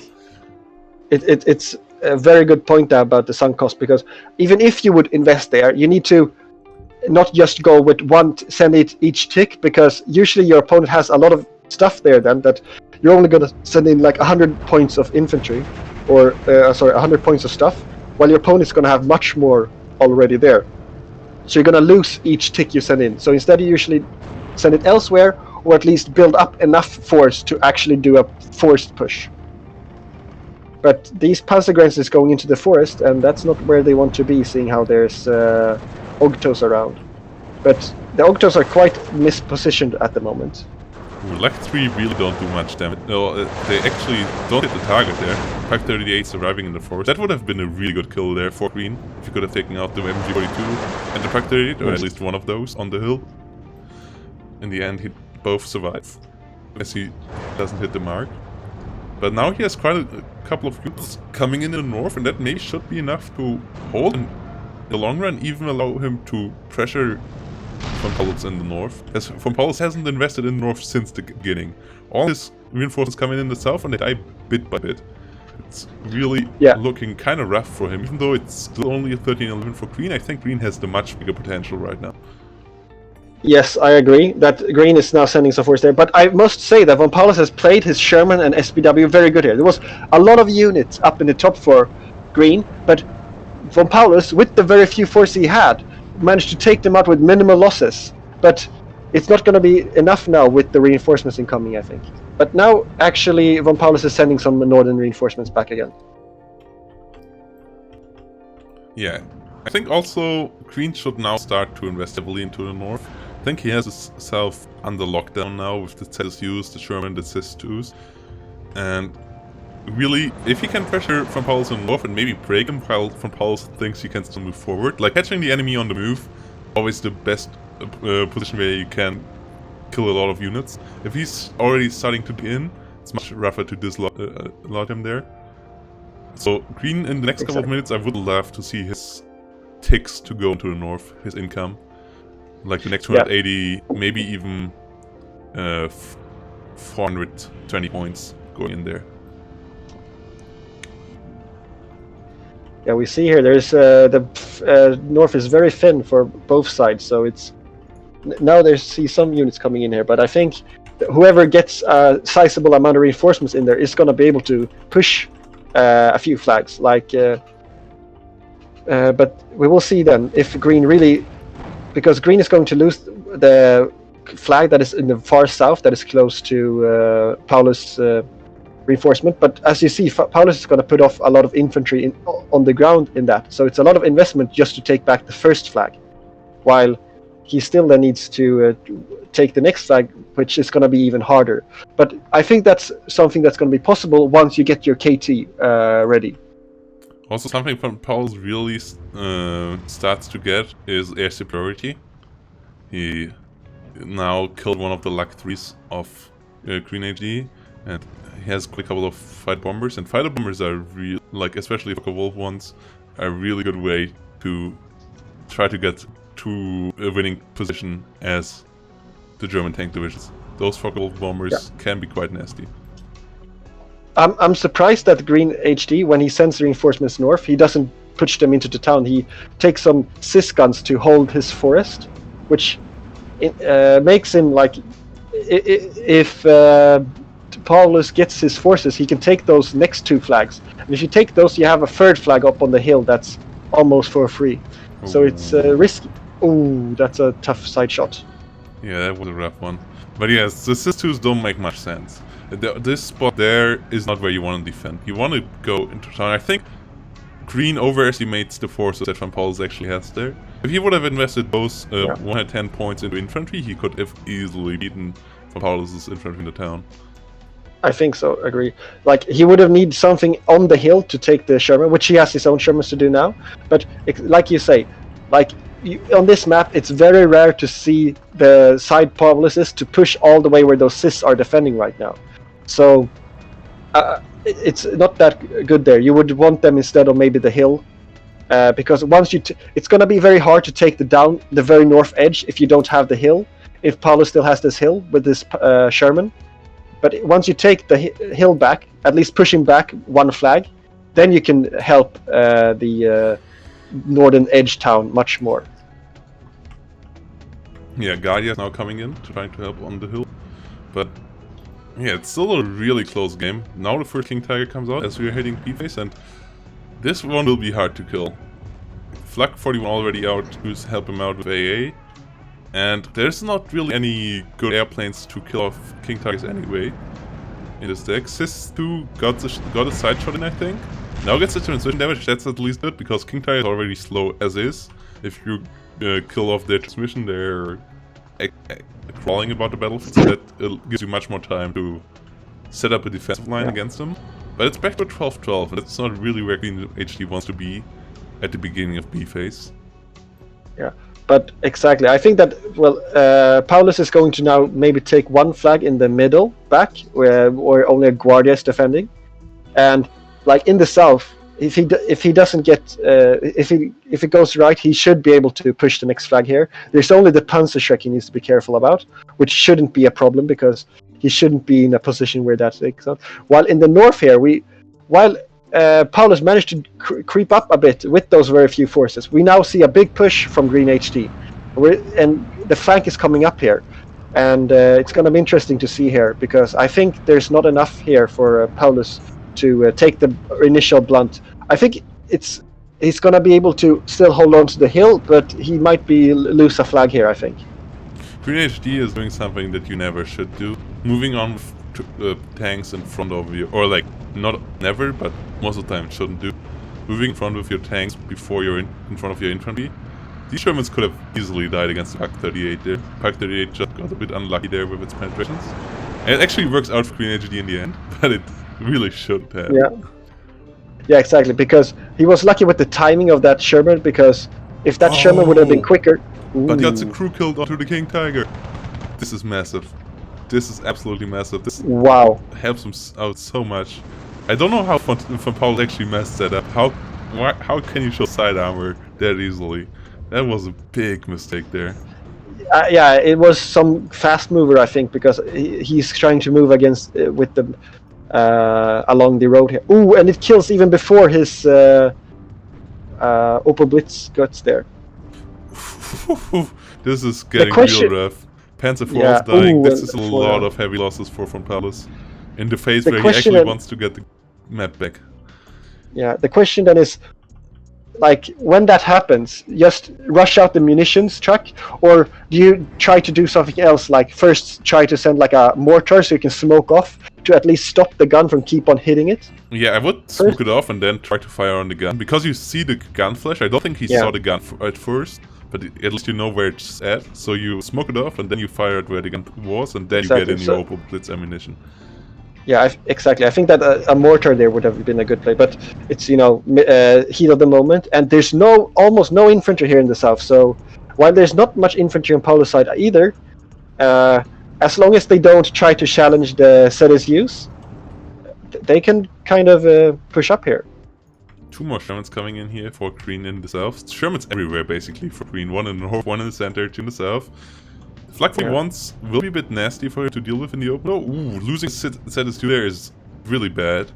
Ouch. Because one ZS2 alone doesn't give you enough protection from fighter bombers. Two really can kill them when they get close. But yes, now the Fokker Wolves know that the lone ZSU is a good target to get at. ZS2 though is a pretty decent at pinning them down. But it will not be able to kill them. Yeah, while in the middle here, where we have the PTR and the Guardia, he's really holding on that Green still has that flag for a long time, where he shouldn't really, because I think that Von Paulus is overestimating what's up there. But now we see he's reinforcing more there. But Von Paulus should have taken that flag back much earlier. In the north, he brought in quite a couple of Panzer IVs now. They might be able to push back in HD on the hill, as one of the Amtra already got critted, and there's only one more Amtra on the way right now. A lot of Guardias though coming in the north. That might be able to maybe get the northern part of the town on the other side of the river back into the hands of Green. That would be really helpful for him. And the ZSU hits again, killing off Panzer IV itself. But the last... oh no, the second M17 also fell to a Flak 41. This is... now Green is open for Wolves. I think Von Paulus should now fully focus on his air and just try to bomb Green HD into the ground in the long run. Just go for consistency by bombing. Even your Maverick as Von Paulus, I think that as long as you can get it to a 12-12 when you hit C, I think that it's actually on your side, because if you can play around your Königstigers, and it's like a balance, it's only 10 points difference, you could probably grind down your opponent with those big tanks holding like a single flag advantage in the south. Also, another AA piece is going down right now for Green HD, as the Panzer IV is rolling onto it. This is really starting to look rather grim for him. He wasn't a really good spot of killing the King Tiger, I think, but he did a couple of wrong moves, and Von Paulus really didn't misstep that much after all. Like, only losing one Panzer IV in the south. Other than that, I think he didn't lose anything but maybe one or two infantry squads since then, and killed quite a couple of Amtras, killed quite a couple of AA pieces. Oh, the Fokker Wolf did turn the wrong way there. Really not the way you want to turn. But ooh, some nice micro there to turn. Yeah, it has the agility to turn back so the lag doesn't get on its tail. And with some, it's only a Gepard though, so it's not going to do anything lethal. No, but it might allow the Fokker Wolf to get behind it. No, the Fokker Wolf has too long of a turn radius to get behind the lag, I think. Shouldn't be able to shoot it down, even though it's quite a bit faster. Ah, no way. But still, Fon's now 13-11, and this is really good for him. Yeah, it looks very good, because I think that one risk here is that the PTR is in the 41 in the middle. Like, not having a single infantry there really shows Von Paulus that there's nothing hiding around here. And Von Paulus just gets an additional flag for free after taking back his own flag. Also, 2 King Tigers on the way, so that's why he didn't invest anything heavier in the last couple of minutes. But this is basically the usage of the last couple of minutes of heavy income for him in B phase, and now he has those to roll with for the next couple of minutes, and there's really nothing to counter them in the lower part of the map. There's only 2 Shermans for Green and a couple of infantry units, and that's it. And there's 2 Flak 41s to protect from any bombers. There's a couple of Panzer IVs, and like quite a couple of infantry units. So Von Paulus easily should take at least 2 flags in the south, if not all 4. Yeah, exactly. Like you say, having some Flak 41s and Königstigers in the south is going to win the long game, and there's not much now in the way. So I think that was very ballsy by Green HD to take the south. It's something you don't really think here, but it's so much easier to retake with the 21st Panzer, with all the tanks. I think he did a really good job, Green HD. I think the issue there, like, it was a ballsy move, absolutely. But I think it worked out pretty well. The only thing that he messed up afterwards was not going fast enough back to the north. Like, he should have done it like a 1-2 punch and like catch on Paulus while he was trying to pressure the north even more and was on the move. Now he's winning the north again, Green HD, but he's losing the south faster than he's winning the north, I think. Yeah, I agree. Like, it would have been a good maneuver if you just take that, don't invest too much to have like a distraction while you take the north, because in the north it's a lot of buildings where you can hide, just like spread out and hide infantry, which is going to make it much harder to retake, where those King Tigers can't project as much force. So that is a place where it's going to be much harder to dig you out. So it's like you said, if he would have just used that south as a distraction to really take the town, and especially if you manage to get it to the edge, that's where I think the main win is. But now it's very hard. As you can see, the King Tigers are just going to dominate the south now, and the northern push is, as you say, it's not going too fast. Also, there's a King Tiger now on the hill there as well, so this is really stopping anything moving over the open in the north on the hill. Yeah. Being on 12-12 here is very tough, because for Green HD, I don't see many flags that you're going to be able to take from this point onwards without being sneaky around the northern edges, I think. Yeah, maybe he can muster enough planes to maybe get one big breakthrough in the north, but that will be rough, because 100 points, I mean, he has a slight income advantage, but it's really not that much in the end. The 10 points really not that much of a difference. Yes, it's not enough. It's the biggest difference I think that you have in here is that you probably have more infantry than 21st, but you don't have enough tools to deal with the King Tiger, so you're really limited in where you can attack now. It's pretty much the northern side of the hill and the northern town are the 2 points where you actually can be somewhat efficient with your Shermans and infantry. Elsewhere, the King Tigers now, which are already have established their dominance, there's not much to do there, honestly. And I think that Green is just happy for as long as he can keep that, at least the middle flag, the flag on his side in the open field. Like, that's going to go down soon anyway. Exactly, and there's more Fokker Wolves coming in. Also, thanks to DM44 for the subscription, and also hi again to you as well. And yeah, then this Sisu in the north does an okay job, but the Fokker Wolves really, yeah, the combination, Von Paul's got the expensive but really good combination out now. He has the Flak 41s, he has the King Tigers, and he has the Fokker Wolves. All of these units are really expensive, but if you get them all out and you're not in a losing position at that point, you usually are in a good spot of winning the game in the long run. Yes. Really, against tank divisions like 21st, it's all about pressuring and not allowing them to get their combined arms up to par. Because at that point, they're just better than all the other divisions out there. And 21st is the best at this, because they have the King Tiger. Yes, exactly. No one other than the new 16th is going to have a chance of challenging it with tanks in the open. Only a few divisions are going to have the tools to challenge it in the open with AT guns, etc. But if you get a good amount of air AA tanks and not overwhelmed on the infantry side, you can pretty much just grind it out with your air while your tanks hold the defense line. Yeah, I would like to see some King Tiger action versus Pak 43 division action. Those we don't see too often, but because we don't see access too much in leagues so far. Maybe this season that will be different. I would like to see something like 17th versus 21st, or like 52nd maybe even against 21st. In the Oh, end, and it Green HD surrenders here. Was still a decent run from him, but yeah, in the end, Von Paul's just a bit more clean and really playing to the victory conditions. Green messing up the North a bit too heavily and not being able to get through with his push.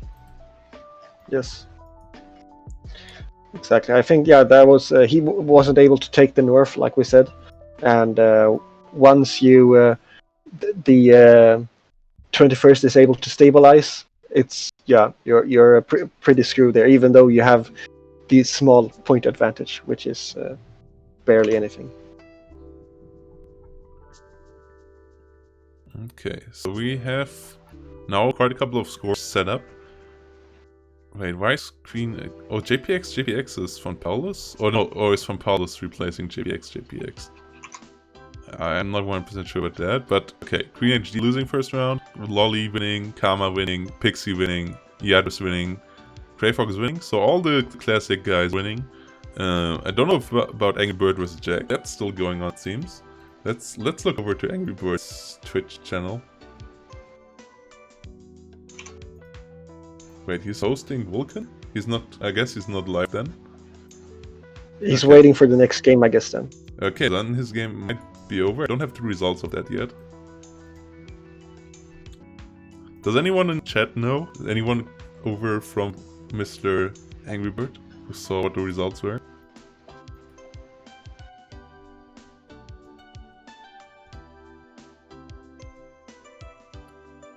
Also, Rooster versus El Bowser interests me. And yeah, I don't know, Dean Dormery and Stu I don't know. I think both are relatively new players. Might be interesting as well.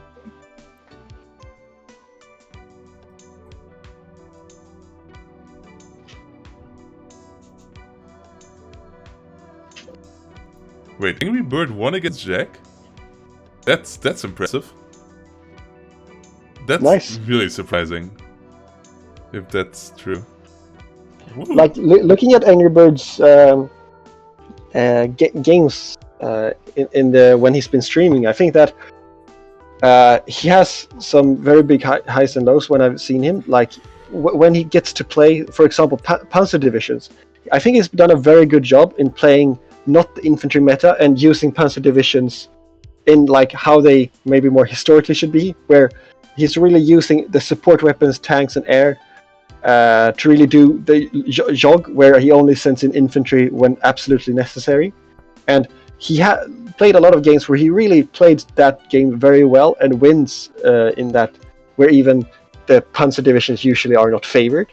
But then sometimes I've seen him over invest in certain things that then have really caused his entire line to crumble. So he has a certain play style that he plays with his Panzer divisions that I think goes very well when he plays them correctly, but sometimes he puts one of the pillars in his playstyle wrong, and then it pretty much falls down like a house of cards.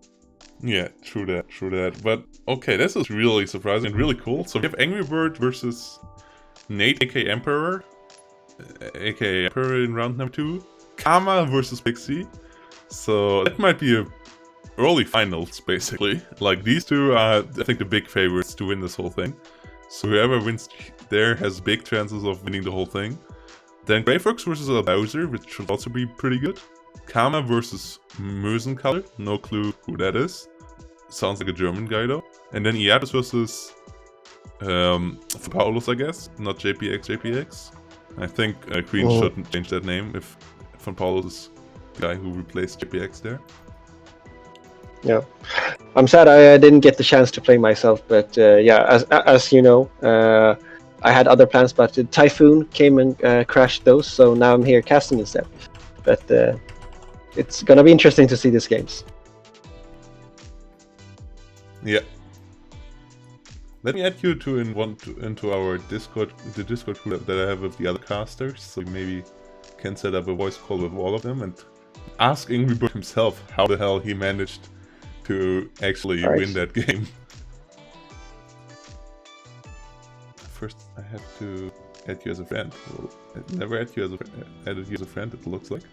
Okay, yeah. Should have the friend request now. There.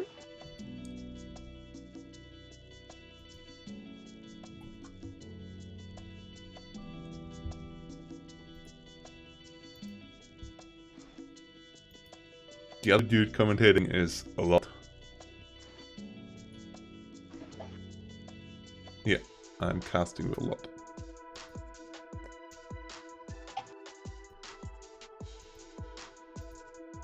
Nice. Good to see Vulcan on more than 16 viewers, where we are also over 30.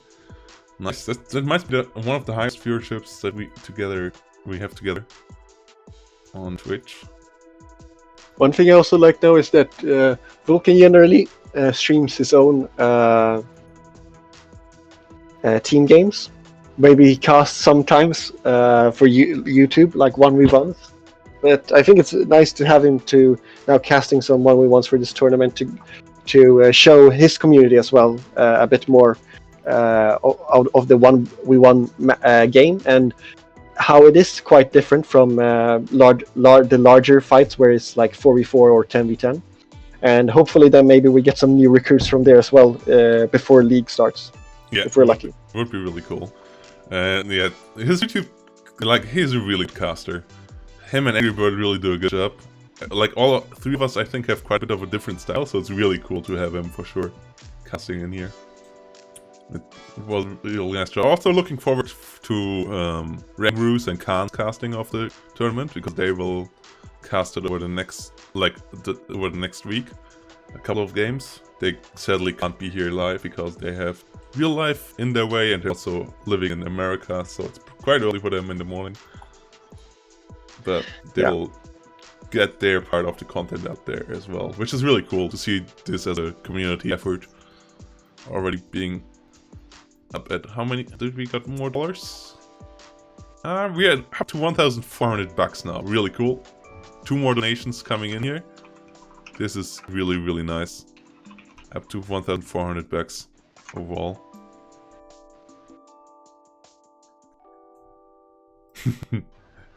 Mickey putting some dollars in there as well.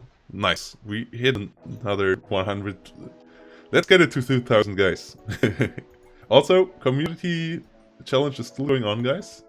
You can use channel points to make me donate another 50 bucks. We're already 14% in. Each time you do, 1,000 channel points is the goal. We are 14,000 channel points in. Come on and make me spend another 50 bucks into it.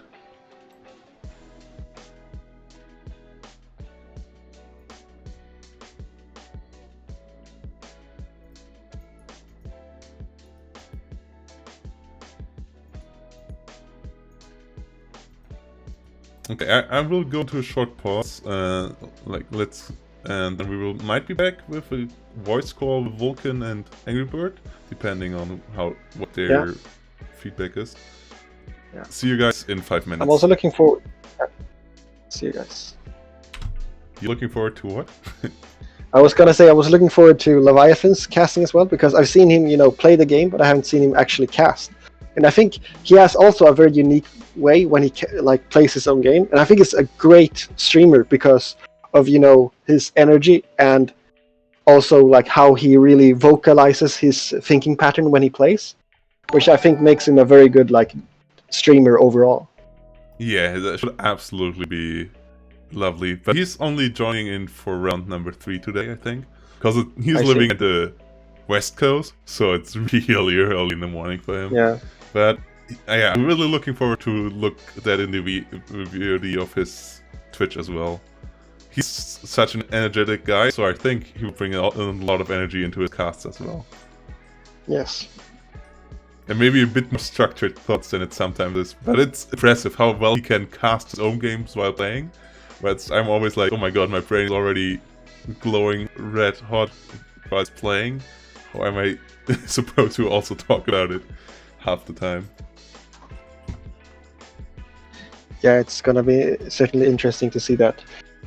Yeah, some I can't even understand. I haven't done it myself. Maybe I'll try sometime. But looking at this, but then even more when I see players playing StarCraft or Age of Empires or another RTS where you need to do 200 APMs a second, and on top of those, I'm trying to play that game, and I'm okay, I'm doing 10 out of the 25. My brain knows these 25 things I need to do. I'm keeping up with doing 10 of them. And now you're adding up that I'm going to cast my own game at the same time. It's Yeah. Yeah, that will be for sure interesting. And yeah, I absolutely agree. It's rough to stream RTS. Turn-based games are so much easier. But yeah, guys, Yeah. see you in 5 minutes after the break.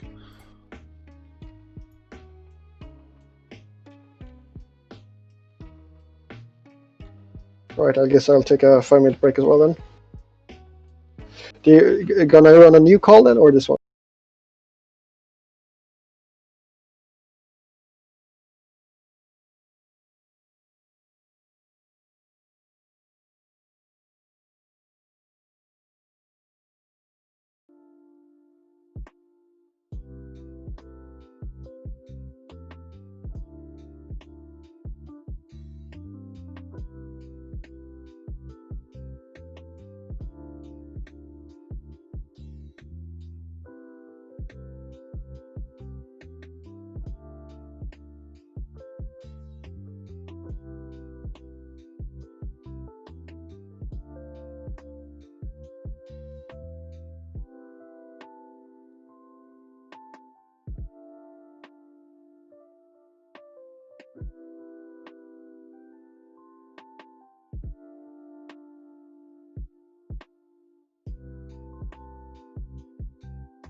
Okay guys, we'll prolong the pause for a bit longer because round number 2 hasn't been started yet.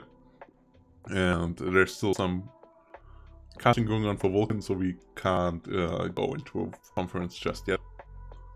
And also, thanks again for Probe543 and Magic Door Hinge for the follows, but we will see you guys in 3 minutes to 4 minutes.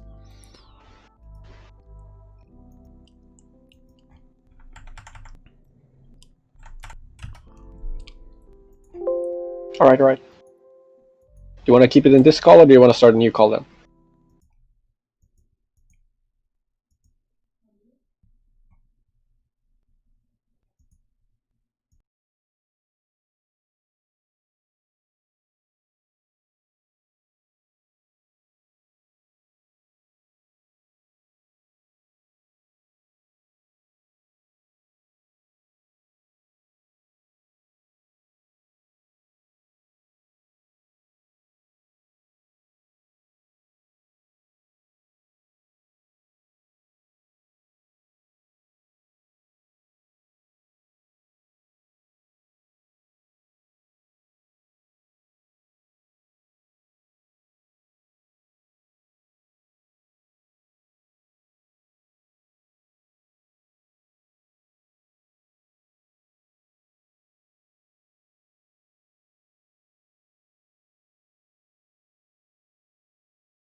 Okay guys, so there will not be a conference between the 2 rounds because round number 2 is about to start and we will jump into a game between El Bowser and Great Fox.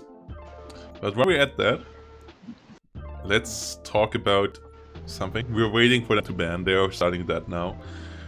Let's make a bit of advertisement in the own course of SD League. Season 4 of the league is starting next week as well. So, and there's still spots free. and everyone is welcome. No matter the skill level, there will be good matchups there for you.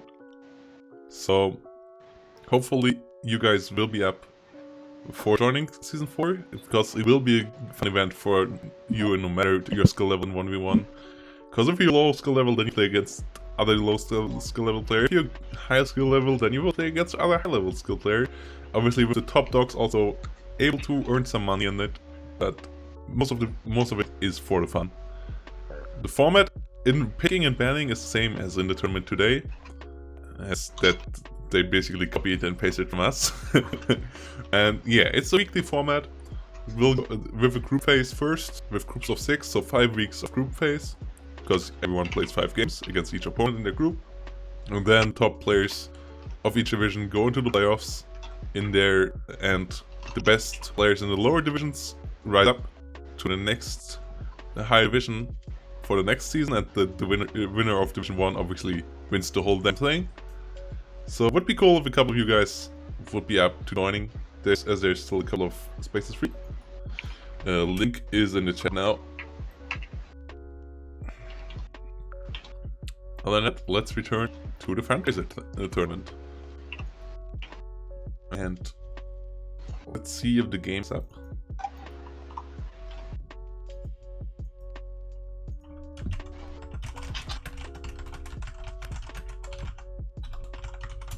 So Bowser and Grey Fox are picking and banning. Will be interesting. Also, a lot you're sounding a bit weird right now. Are you talking actually? Hello, hello? Yeah, now we can hear you. Okay, you was just Okay. Okay. Sorry. All good. I was focusing on the commercial. There we go. I think that should be. Yeah, the game is not yet up yet. You know, they're still in the banning and picking. Okay. So the map will be Bobber. Oh no. No, the map will be Slutsk East. Okay, the map will be Slutsk East. It's an interesting one. Slutsk East is we just had Slutsk East, so that's a bit sad, but still I think it's the better of the Slutsk maps, I feel like. It's the best of them.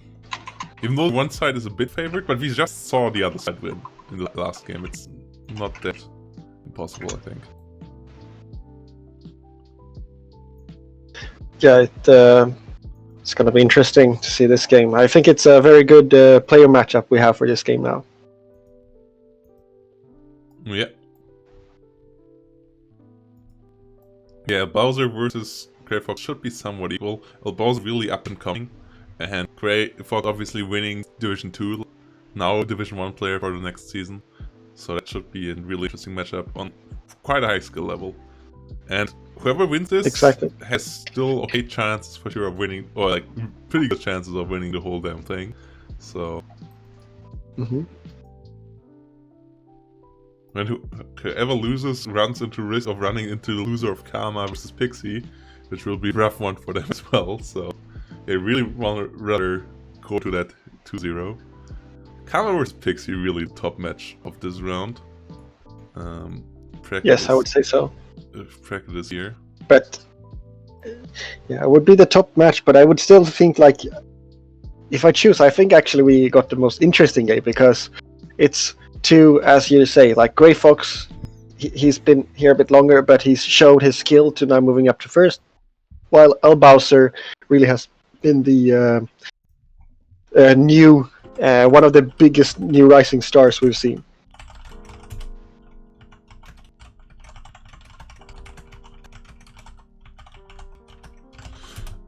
Yeah, just chatted with Vulcan. So yeah, we will skip the conference call thing and just jump into round number 2. And we'll do it after round number 2. I guess also it's more better to do it there when we have actually more stuff to talk about. Yeah. Yeah, Angry Bird also hopping into his game now. So everyone who wants to see Angry Bird maybe rolling through this tournament and actually having a good run, not like he expected. He was like, yeah, it might be a rough one for me today, but Winning against Jack is a good start. Maybe he can continue it against Nate, aka Emperor. Will not be easy, but yeah. If you want to support Angry Bird directly, go over to his Twitch channel, Angry Bird Live, on Twitch. And yeah, El Bowser vs. Greyfox, a really good one. Surprising one, the lower end of the bracket as well, with Jack vs. Gensei. Two names you don't expect in the lower start of the bracket after round number 1. And then, yeah, Yadrus vs. Juan Paulos. Two names that also are always around, but that you never know how good they actually are. Like, sometimes Juan Paulos and Yadrus look amazing, and sometimes they really look sloppy as hell. So that might be a really interesting one as well. Yeah, I agree.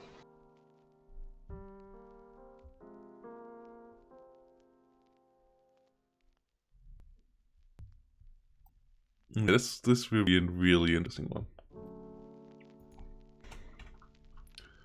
So yeah, Slutsk East. What would you pick on Slutsk East? Like both you a lot and also Chet. What are the good divisions there? I think 21st Panzer was already a good one from Juan Paulos, but what are other good divisions for that map?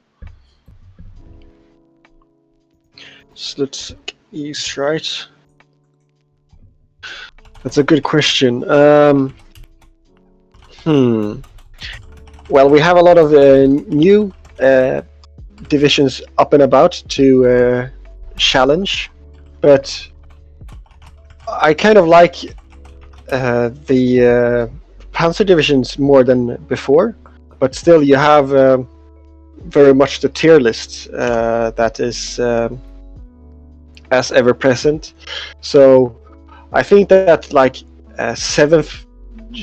What I would like to pick, or what I think I would like to pick, that would be able to pick, because I think, for example, like you say, 7th Mechanized would probably be a very good pick, because you have the big anti-tank guns for the open and a lot of infantry for the other. But I also think that I would not think that they would make it past the banning. Yeah, I think a division that we might see is 97th, actually, the new one. Also, 16th might be an option, but 16th is really a weird one. It's not as bad as some people like, because it has good strengths, but it also has glaring weaknesses. So playing it is a bit risky. I would never pick it first, but I think as a counter pick it can work out. I agree, but I think that generally it's maybe more something that you pick once 21st has been banned, because you, if possible, you want those Shermans for the northern part of the map. Yeah, that's true. Also, the anti-tank tab in 21st is obviously much better than in 16th. But 16th has a bit better air tab, and it has the better King Tiger, obviously. So that's two good strong points. And also, Tigers are a lovely thing. Tigers are a lovely thing, especially if you play Maverick, because then they fit perfectly into A. Yeah, very much exactly. It's gonna be interesting to see then what's gonna be passed through. But then I think still, like all of the if we look at the German side, I think in general just the infantry divisions or like mechanized divisions that have the big anti-tank guns, like 17th, and similar divisions, I think can be quite good, because you have the big anti-tank guns for the open, but you have like then tons of infantry as well.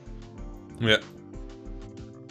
But then you have also the other than if we think that 97th and 7th probably is going to see the ban, then still the 26th and 84 are two quite similar divisions that also are still strong, where you have the big IS tanks and a good chunk of infantry. So we have the first 6 bands out of 8, with Canadians, 7th Mechanized, 6 Airborne, 3rd Guards Tank Corps, 8 Cavalry, and 44th being gone. With, I think, 44th being one of the more surprising bands, and the rest all the standard, and only one Axis division banned so far, so I would expect Greyfox to pick Axis. Yeah, I think that Axis has a good options, like we just talked about, those big anti-tank guns or the big tank. But I also think that well, it tells a lot about allies, that even though you have so many bans on allies, I think still you have some good picks, especially the 26th and the 84th are the two that stand out the most to me. Yeah, sorry. Yeah. This is an interesting. It's interesting to not see the King Tigers being banned for sure, but yeah, it's not as good. They're not as good as on West, I guess.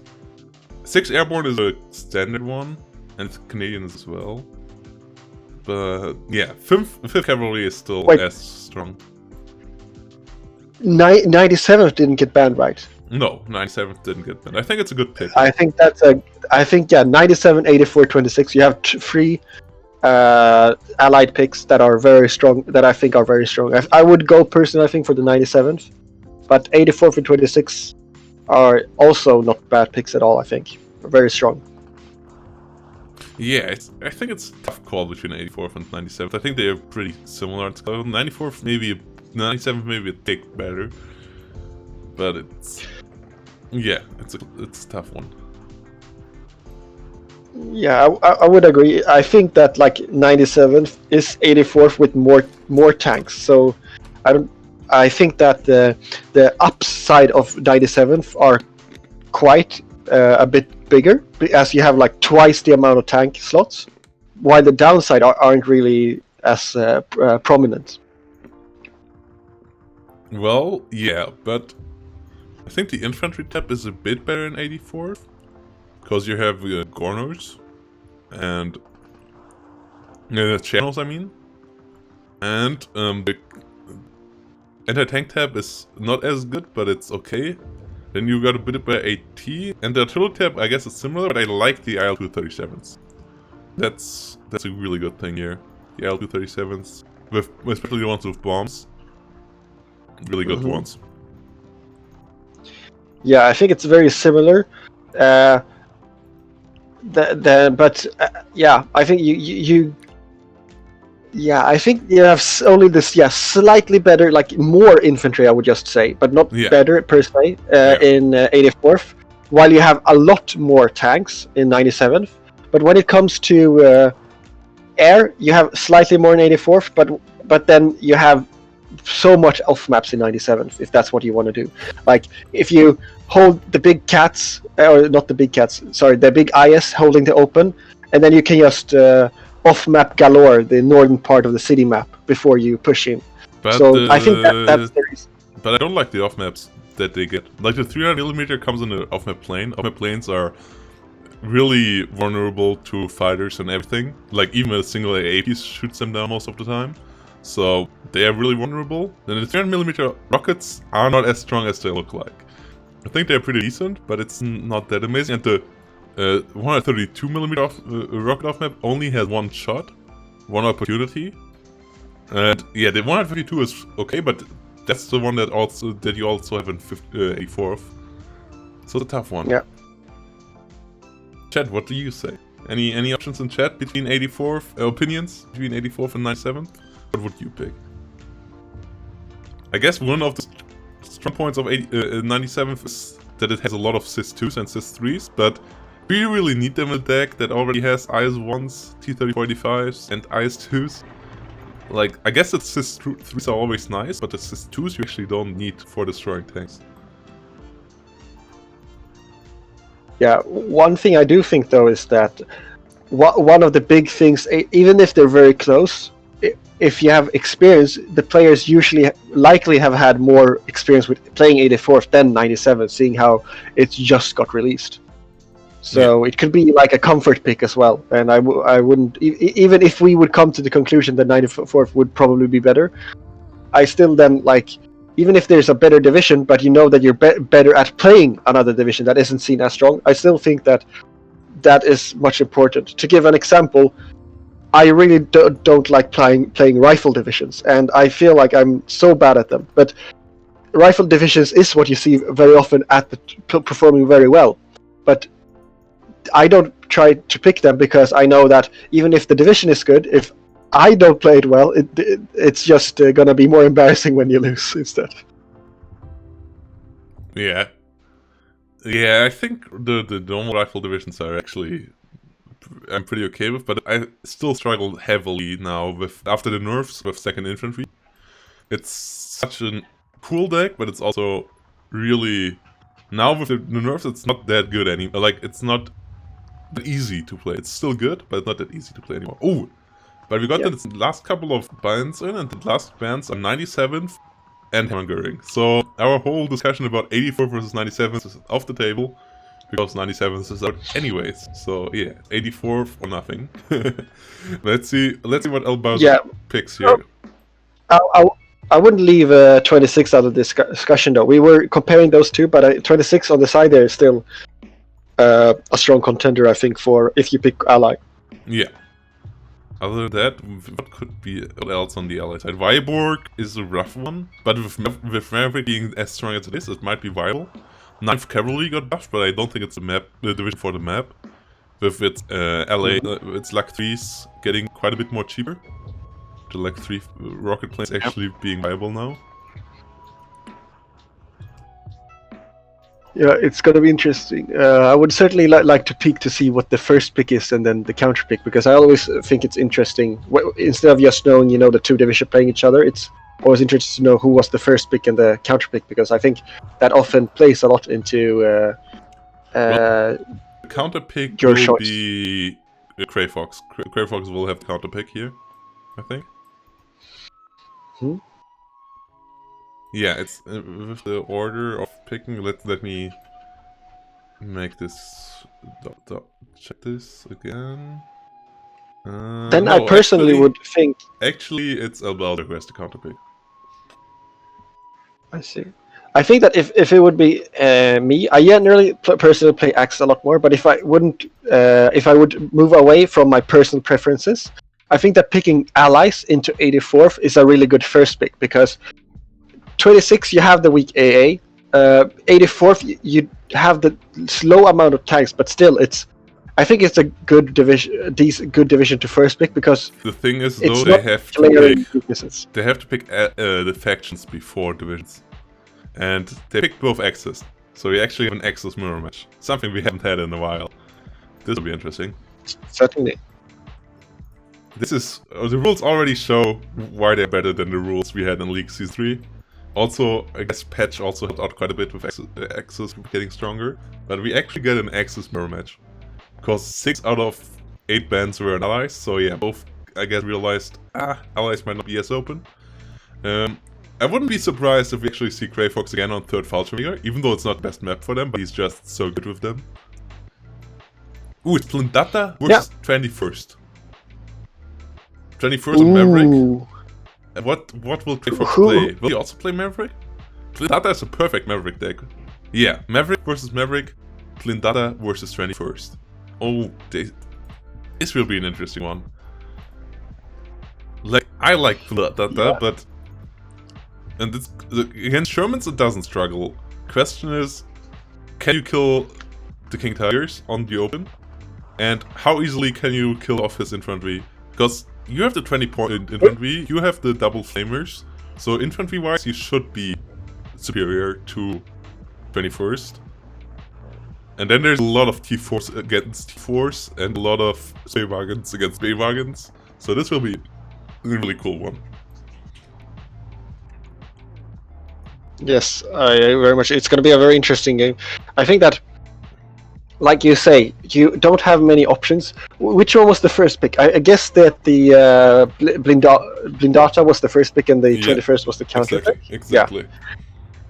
That would be my guess, because as Blindata, it's a good division, but they are quite limited, especially out in the open, to take out those King Tigers. You have the JU 87 cluster planes, but you're not gonna get anywhere close unless you really are able to pound down the enemy AA.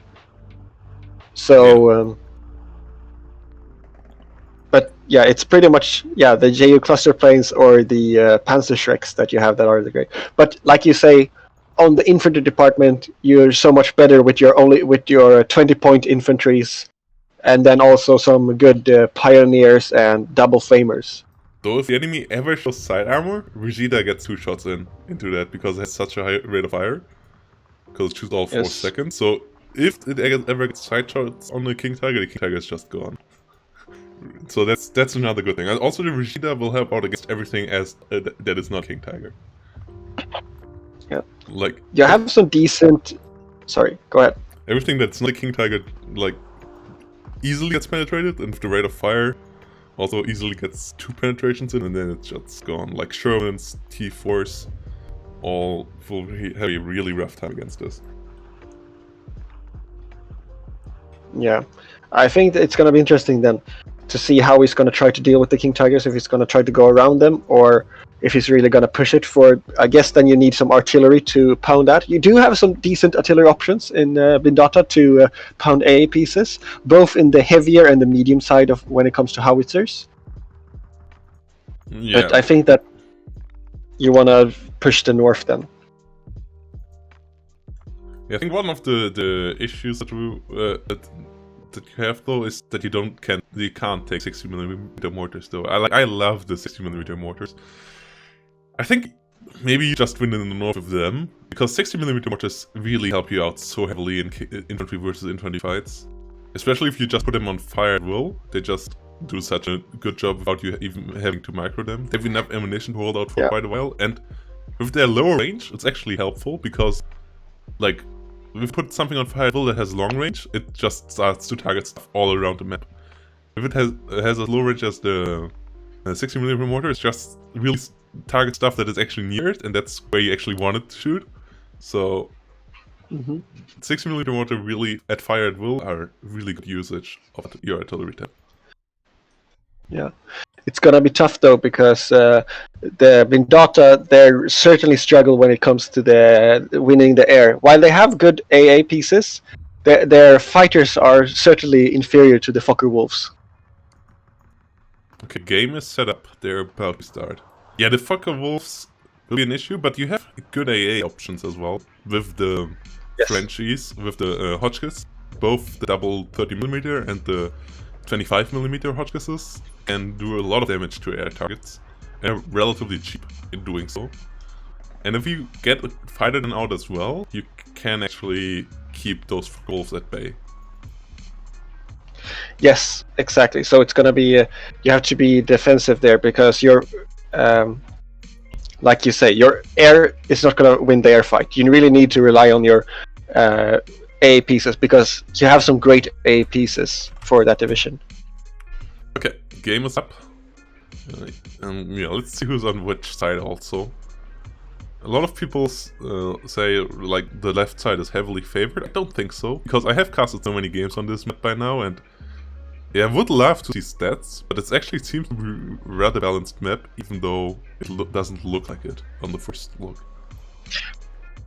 I think that comparable to other maps, this one is not that bad. What I would say that it's mainly the difference between these is maybe one of the main one is the hill, where the left side you have the big advantage of, if you manage to push your opponent a little bit to out of the hill, that's a big advantage. But after that, you're not going to be able to push much further unless you're really steamrolling your opponent. Well, that's the other side. Then to counter that, they must push a lot further to get that same advantage, to really lock off the hill. But there's more flags for them to win by doing that, and a bigger area to win by doing that. So it's a bit of a risk reward. And I think, like, compared to other maps, I think it's still quite okay. I think also the right side is favored in the southern part of the map, because they have a lot more forest on their side of the map, can easily take the flag in the south at the beginning, and they have a much bigger town in the middle that they can put in units in and actually lock down the enemy there. Also, they have good forests there as well, and the forest on the hill in the north can lock down this middle road as well. The forests on the left side can't do so as easily. So it's, I think in the end, it's not a symmetrical map, but it's a rather balanced one in the end, I think. Yeah, and what I think is the important things is that if I queue into like a random game and get this map, I'm quite happy, because compared to other maps, like you can queue in them and you feel like, oh, my income is really bad at this map, or I have a horrible division for this map. This map in general doesn't like. Of course, the big open area makes it tough if you're like Raima Rapana. But other than that, it's quite balanced in the sense that you don't load into this randomly with a random like division and income and say, oh crap, it's this map, which can certainly happen. Like if you're Vanguard and load into a river map or something like that. Yeah, I'm so hyped for an Axis versus Axis match. It has been so long, and I really missed it. Because Axis versus Axis is also a really cool matchup. And yeah, the rule set really helps here, I think. 21st versus...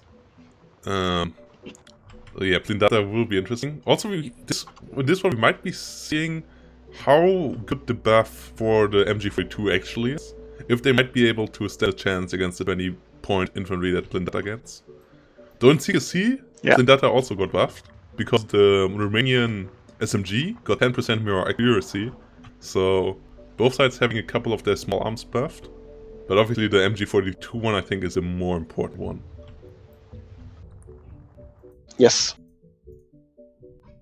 Yeah, it's gonna be interesting. It's gonna be two players that are fighting about where the action. So as Bowser, you really want the focus of the game to be in the south, while Grey Fox is going to fight to make sure that the focus is there. So it's going to be who... I think it's easier to leverage enough power to make the north big of a threat, because there's so many flags you can push through there. While the southern, it's a slower grind, but in the southern, then to counter that, there's... Like we said, if 21st get their base combined arms set up in that area, Grey Fox won't have much to stand up against it. Oh my god, Gensei versus Jack is covered over at Vulcans, and it's also Axis versus Axis. It's 21st versus Windhund, and 21st is balanced over there, and the Windhund is Juggernaut. That's something you would have seen. Windhund, like 116th. 116th. This is a crazy one. Juggernaut versus Balance? Like, if you would have told me that like 3 months ago, or 2 months ago, I would have just told you are absolutely insane in the game between Jack and Gensei. And actually, the Juggernaut is winning.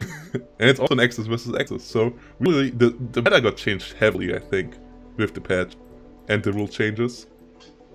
It's really cool to see. Yeah.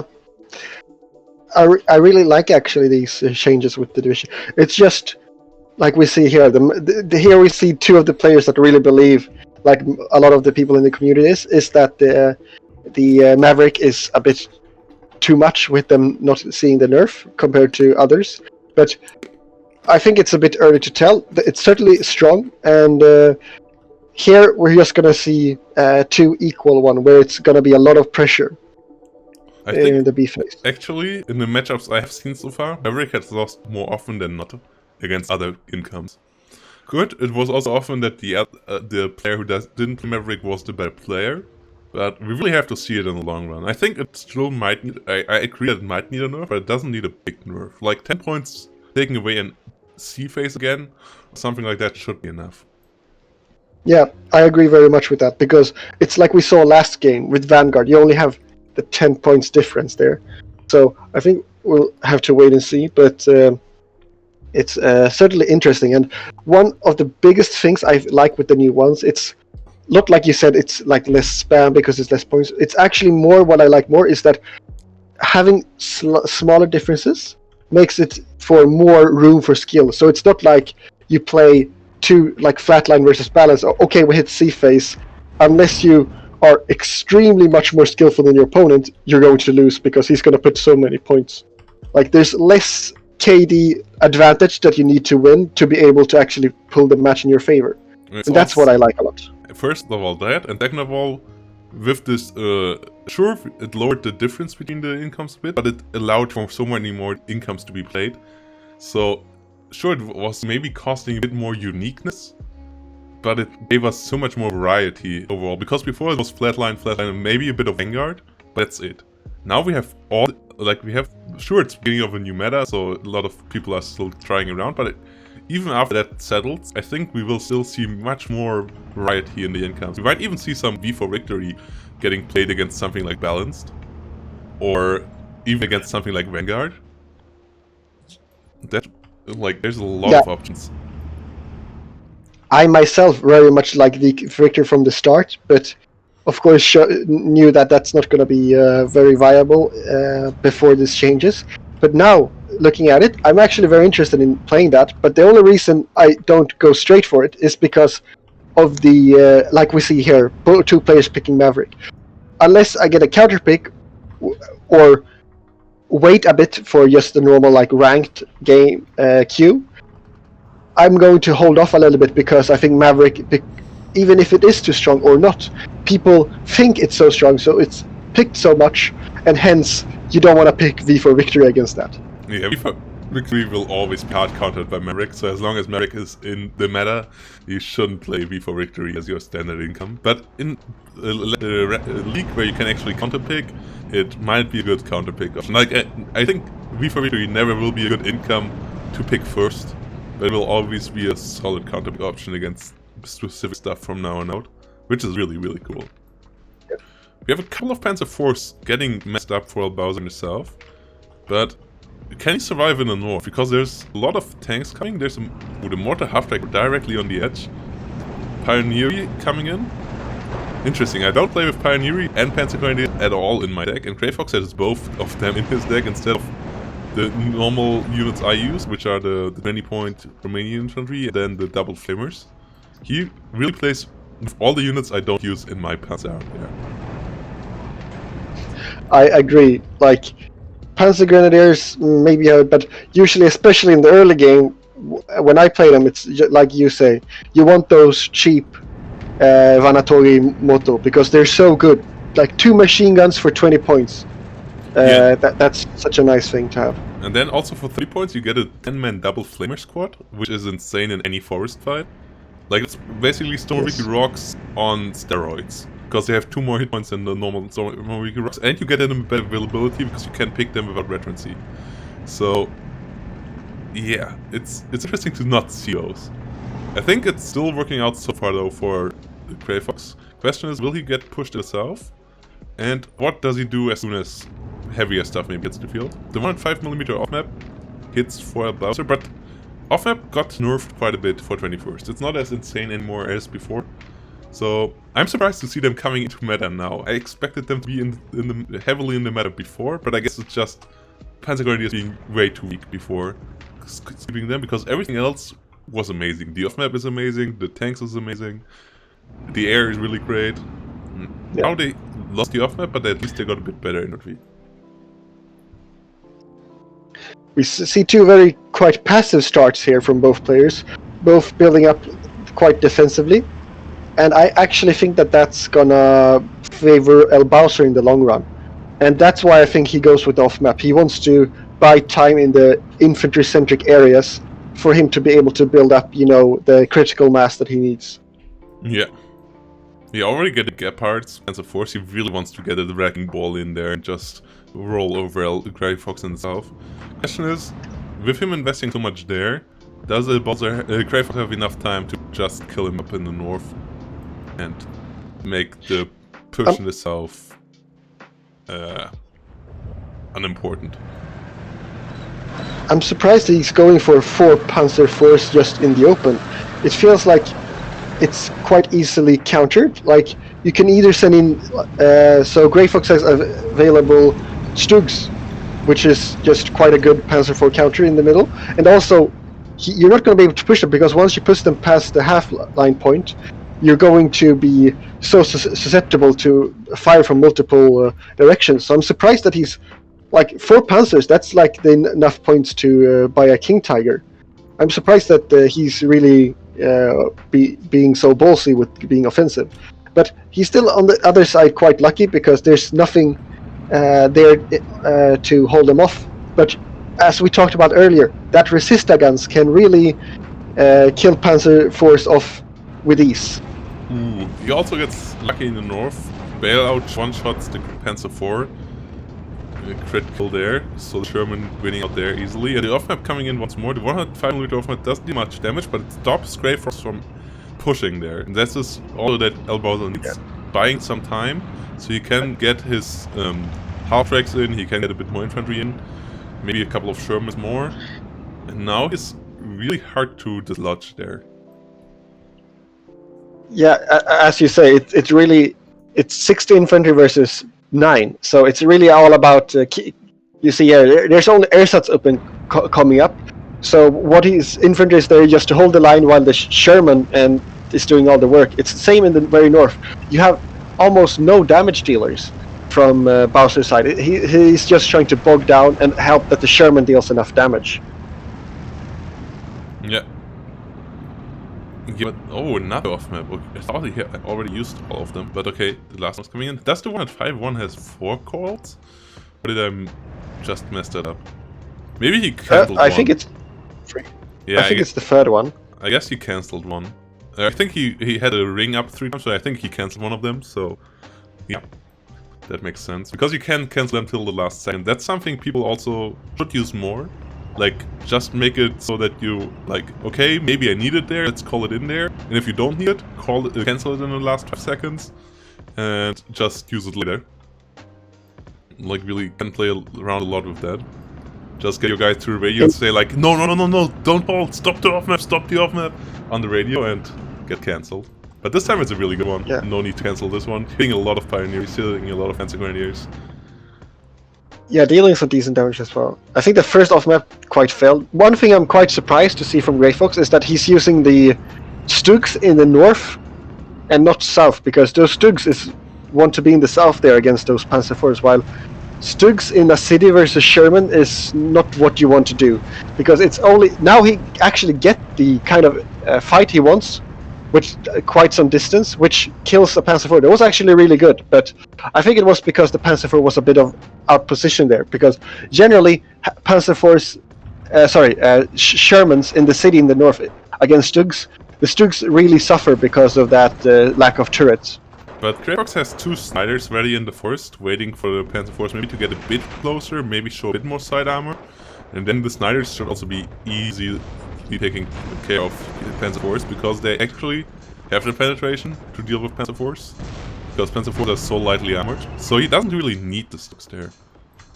Also, first 2 clustered Ju-87-5s. Oh, that's so risky. Seeing how it's only A, that's 2/3 of... He has 3 of them, and he's already sending out 2. So if I would be Bowser and be able to get some air to kill 1 or 2 here, I would be super happy, because that means less clusters once I actually bring out the King Tiger. Yeah, also the Gepards actually might be able to do the job here, because it's 1-star Gepards against Ju-87. Oh no, he switches target. Oh, because the one Ju-87 he fired on first already has black smoke. Then he switched target because it got fully pinned down. He could have killed that.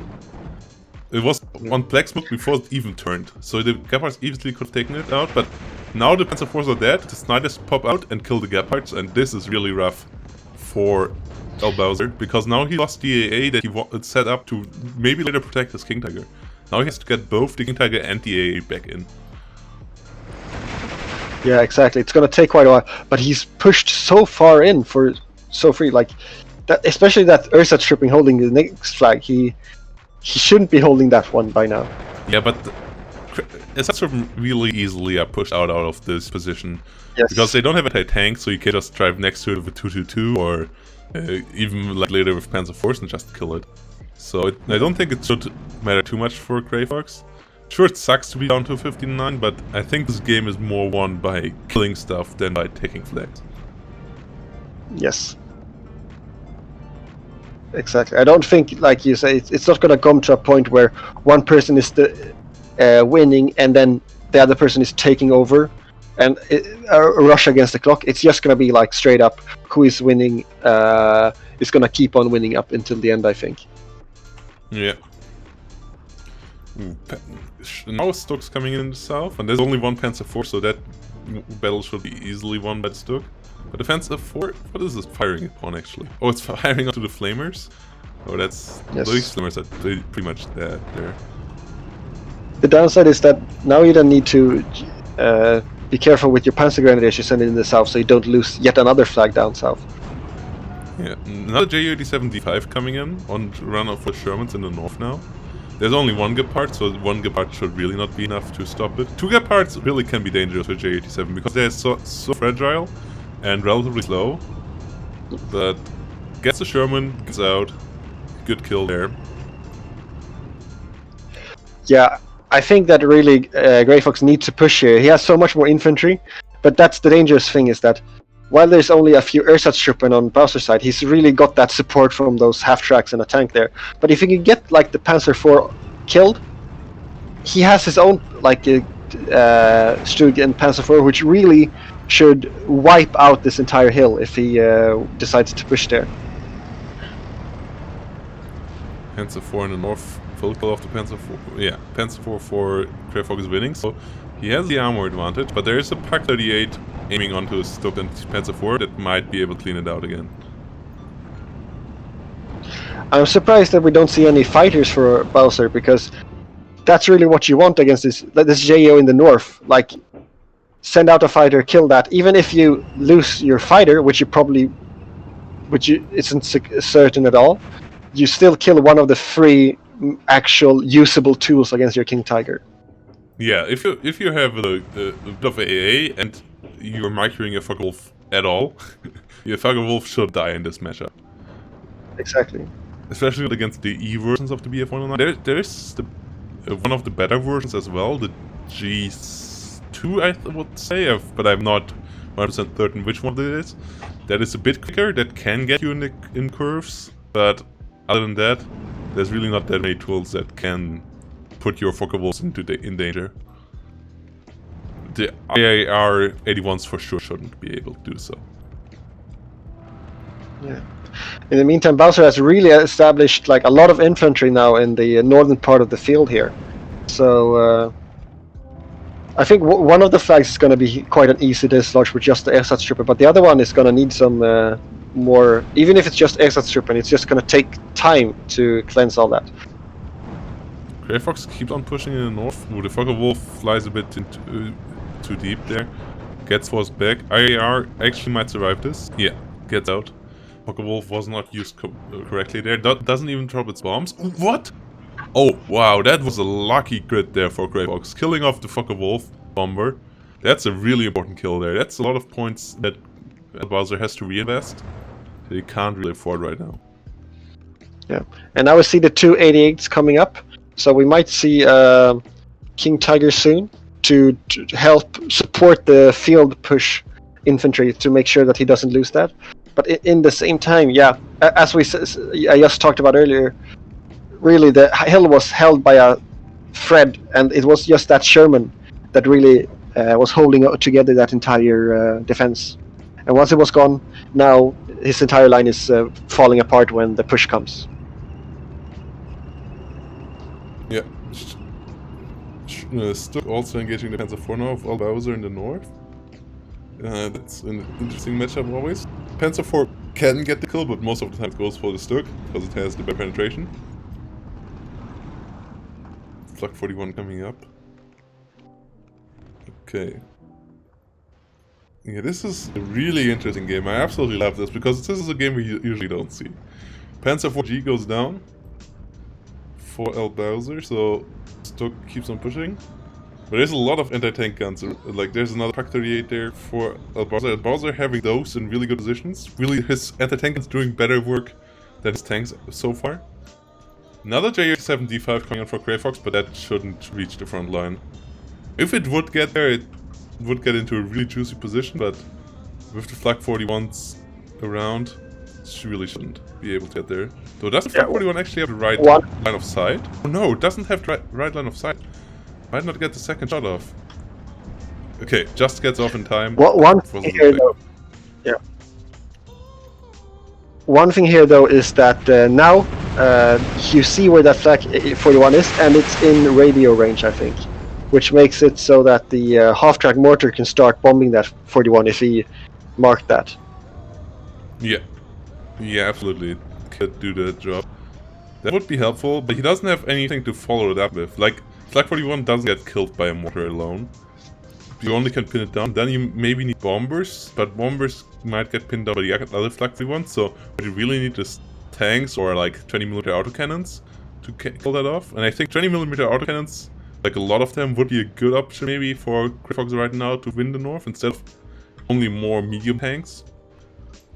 Because medium tanks are not fast, and like having something fast and quick that can kill off the enemy infantry, because all the Panzer Grenadiers don't have any anti-tank weapons, so really the 222s and 250/9s could do a lot of work here for both sides actually, but especially for Grey Fox, yeah.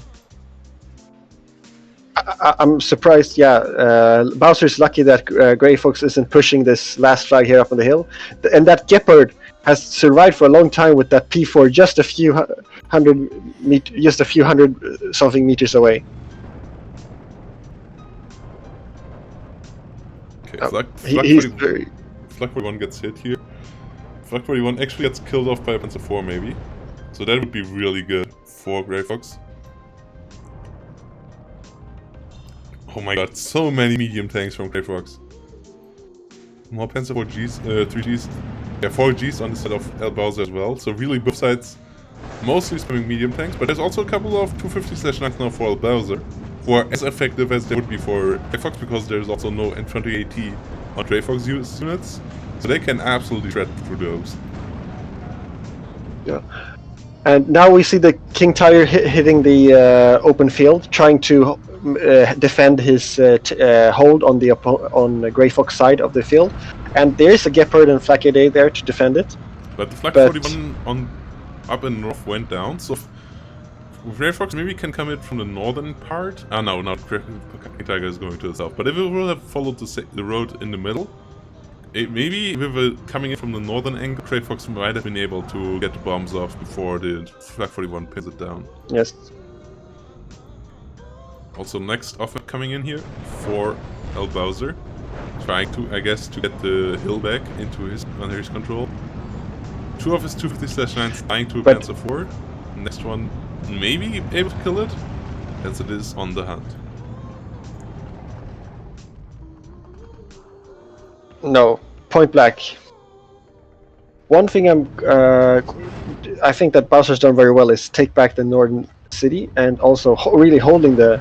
But now we see P-Grants being up instead of Ersatz trooper, because I think that's the reason why he's gotten so shredded, is that he'd had a Sherman, a bunch of armored cars, and just Ersatz. That means that once the Sherman goes down, a bunch of infantry from Grey Fox and the T4 is just gonna roll over those Ersatz and armored cars. They don't have a chance. But now when the infantry is actually P-Grants, then actually he can stand up against the infantry pushes. Grey Fox, El Bowser just messed up big time. He lost his other Flak 41 as well, and now his King Tiger is open. Now his King Tiger is really free real estate to grab for the 87 D5s, and he should have all three ready by now, Grey Fox that is. So if he sends them all in now, no way that El Bowser shuts them down before his King Tiger goes down. This is really, really rough. Yeah. This is something that is not supposed to happen. First J87 D5 comes in, and he only even sends one. Doesn't even send two of them in. This is... And no fighter to counter. This is really confidence on the side of Grey Fox. No fighter escort, only one of the D5s. He's certain that this guy can do the job. And he most likely will. Yeah, and he just purchased two U304 flak guns instead. I'm surprised they didn't at least try to go for a fighter and try to hit enough in the JO to not have it get the strike off. I think this really is starting to look in Grey Fox's favor now. Yeah, Grey Fox just got a lot of amazing kills lately. And he has so many medium tanks now in the north, rolling over there, over Grey Fox, over El Bowser there as well. Only thing he needs right now at the front line is infantry, but he has quite a couple upcoming, so that should be really not the issue. Now there's no tanks, nothing in the south to stop tanks in the south, so the two Stokes there have free reign as well. And the Storm Pioneers in the forest will have to fight Pioneer Assaults, and Pioneer Assaults have doubled the Flamers, so they're double good. In the meantime, there's not much holding the north either. I think we're starting to see Bowser now crumble. Yeah, because those big bundles of Panzer Grenadiers he sent in last ticks of income, that bombing run and the other kill, that it's really hit really hard. Another AAR coming in. Quite a couple more Vanatori Moto and a couple more T4s. In the north and the south. Like, I'm surprised that Grey Fox is so defensive in the south. He could have easily taken this over by now. Storm Pioneer is now getting absolutely shredded by Pioneer Assault and Vanatori Moto. T4 in the north. That was a bit unnecessary, but he still should easily win this.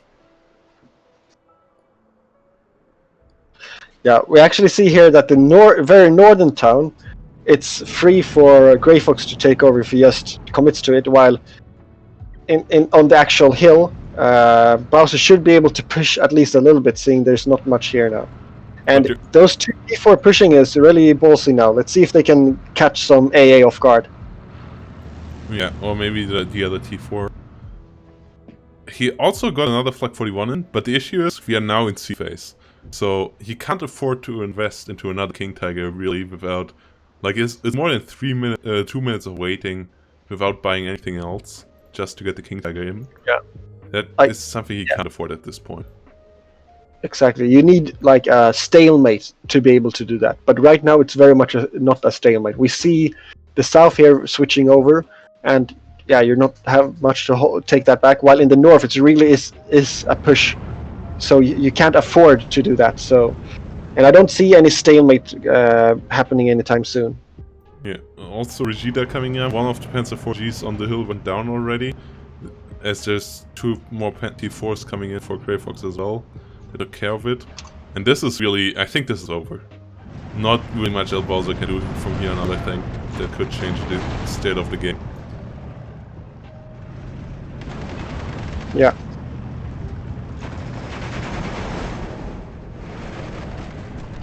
Panzer 4 goes down as well. Back to a 1410 here for Grey Fox. Or only a 1311 actually. But he has so many more infantry units in the middle.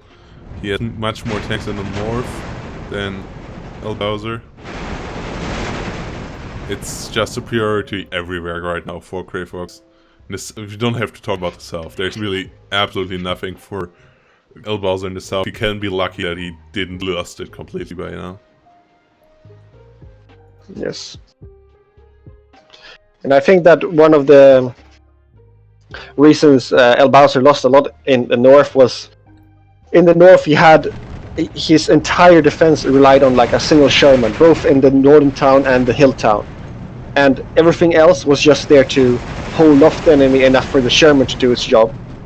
So once the Sherman's killed, I'm really surprised that Bowser didn't do more to try to take down those cluster bomber planes. We haven't seen barely any fighter planes, and just a very few amount of fire bombers from Bowser's side. Yeah, and those didn't do much either. So it's really not playing to the strength, I think, that would help him to win here. That's another King Tiger out, but who are we kidding here? This is... A single King Tiger will not change the south here. If the AA is too lackluster, if Grey Fox actually wants to overwhelm it, he has enough planes by now to just do it. Yeah, exactly. It's... Grey Fox really dominated the air here, and Bowser hasn't barely even tried to fight there. He's tried to fight there by bringing the anti-air, and his anti-air has actually gone down to just general some mortar fire, some tank shots, etc. Yeah, he had them a bit too aggressive each time, and this really cost him. Because if you don't have a working AA umbrella around your tanks, and you have to rebuy it time and again, you just really struggle. This is basically what Green should have done last game. Just trade out against... Because it's a similar setup. If you get a combined arms out, 21st has to bet combined arms. But Plindata is just so much cheaper on average. So as long as you're trading and keep the 21st low on units, and keep it away from combined arms, you just have the better composition as Grey Fox. This is exactly what Green should have done with 3rd mechanized last game. And exactly the reason why Grey Fox is winning right now and on the way to getting this game into his pocket. I also think one of the reasons that really hurt Bowser was his P4 rush, because those P4, as we tell, they're good at sniping off stuff, but they're not really a push the line kind of tank, because as you saw, those 4 P4 went up and the AA went up behind them, so those P4 got quite easily shut down once Grey Fox actually invested in something to kill them, and as soon as the P4s were done, there were nothing else protecting his AA, and that's, like you said, killed a lot of AA, which had Bowser then forced to reinvest in AA, which brings so much points away from the front line.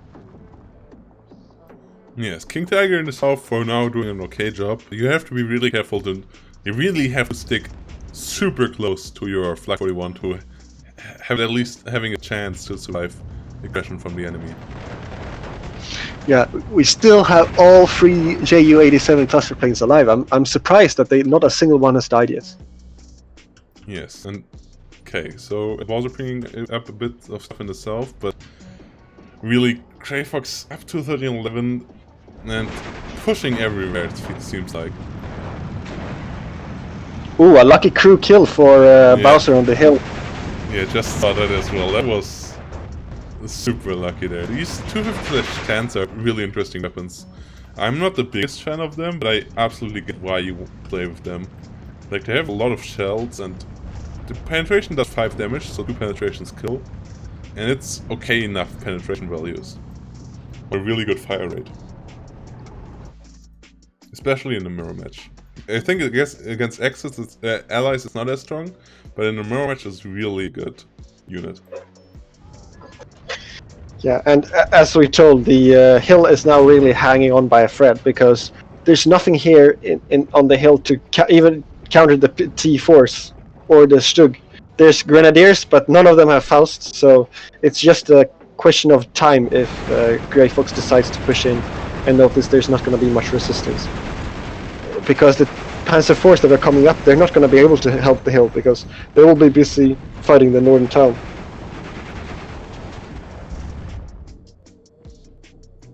Another IR 81 coming in. Yeah, Grey Fox Air has really done a lot of work for him this game. He's been playing with them great. With little interruptions, because he always got the kill onto the AA in time.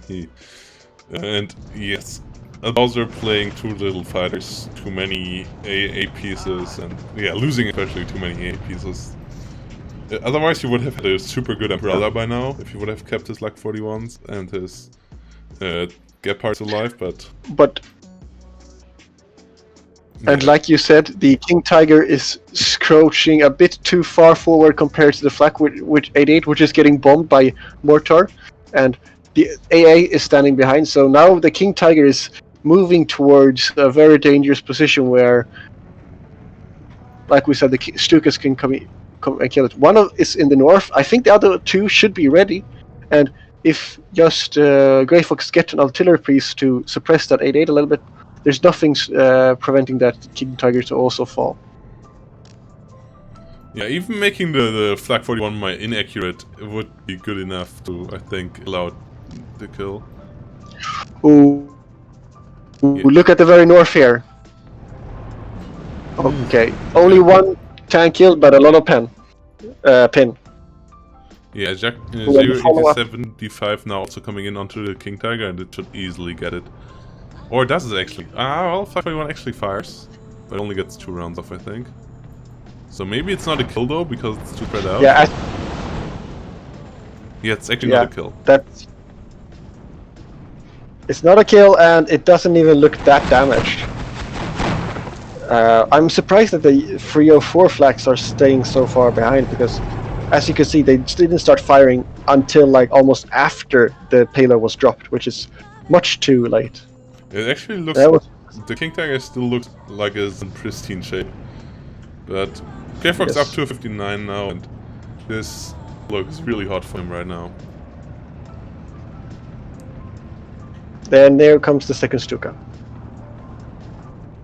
And the Flak 88 is quite pinned, so yeah, I would spell bye-bye to the King Tiger now, actually. Or, never mind, it's all that suppression went away really quickly for the 88, so I think it actually might be able to pull off the Stuka before it's gonna do enough. It gets the load off. That should be the kill, shouldn't it? No. Still not. Still not. Wow, that's impressive. King Tiger Because looks damage now. But still not even completely died. So, really, King Tiger doing a good job here staying alive. Yeah, it at least held one flag, but that's not enough. Like, all that investment and all you're doing is holding one defensive flag back. In the meantime, Grey Fox is noticing the hill, doesn't really have much resistance. And we're up to 15-9. I don't think Bowser is gonna pick up any flags back anytime soon. Yeah, 15-9 now for Grey Fox, and Grey Fox is really dominating. Though King Tiger keeps on shooting, but yes, Grey Fox should be able to win the North quite easily now. The complete North with all the flags there. And that would be 17-7, then he only needs one more flag for an 18-6.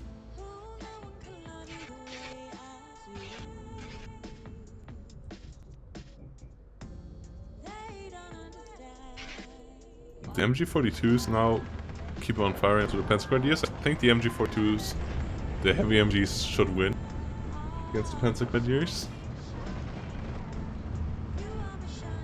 Also, there's a Regida, which is actually dangerous for a King Tiger in the position that it's in, but it's firing frontally, so shouldn't be able to do anything there. Other than firing quite a lot of AP shots into it. Yeah, actually, if I was the Rosita, I would just try to use smoke instead to just keep the King Tiger out of the fight instead of trying to bounce it. Water fire coming again onto the Flag 41. So I guess maybe another Ju-87D5 coming in soon.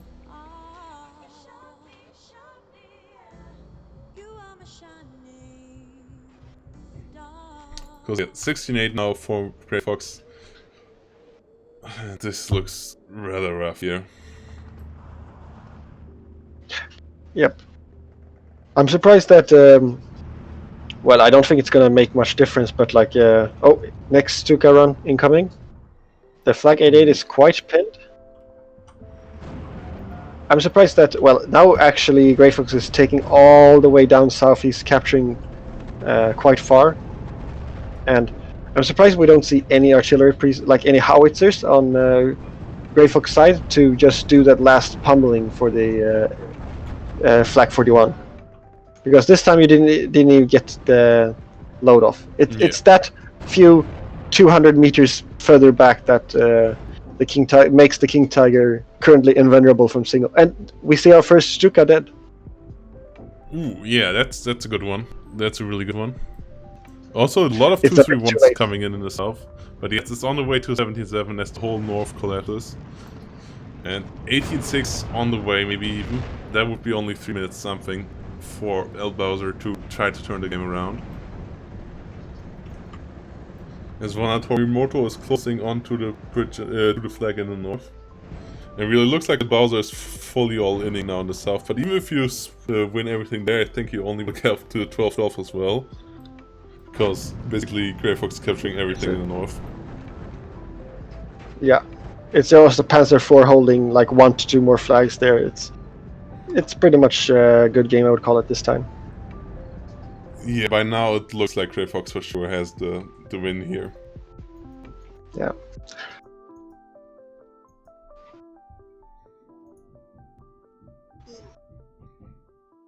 And I think some of the main reasons we saw that Bowser tried some things that didn't really work out for him and cost him a lot of points.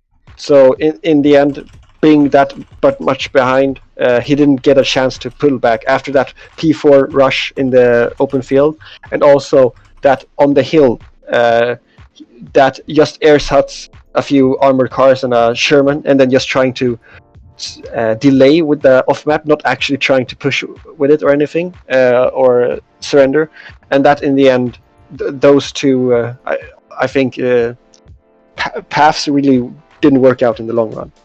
Yeah, Yeah, really good game by Crayfox, showing that Plata for sure is a good division and how to play it, and that I think we will see a lot of this division in the next season, because it's really at this spot where it's an A tier, but it's not high enough in A tier that you ban it. So I think if you want learn an Axis division and play it a lot, 20th Panzer, Blindata, and 17th SS I think are the divisions to go for. Because Hammering Goring and 5th Cavalry will always get banned. Maybe also 21st. 21st looks nice, but 21st is not as all around because it's weaker on like more CSC maps. So really guys, if you're wanting to join in League, and you should, hashtag exclamation mark League, hashtag sellout, then that's the way. But yeah guys, we will go into a short break again, and then we will go back. First, again, shout out to the fundraiser. That's what we would all do this for. And so far, we are at 1,528, another $128. Thanks to Tiger and Anonymous. Wow, this is really cool. Over 1,500 bucks by now. More than 1,000 bucks in our initial goal actually was. Damn, we really underestimated you guys. Thanks a lot. You and Eugen. Eugen alone already busted the 500 bucks.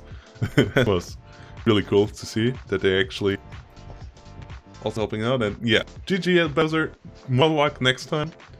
And yeah, see you guys in a couple of minutes. And yeah, if you want to donate or check out the the company overall, exclamation mark Action Against Hunger and exclamation mark charity get you there.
Okay, guys.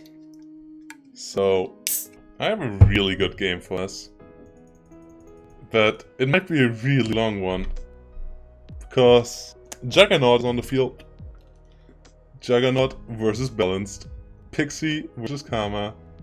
21st versus 12. On no other map than Krupa.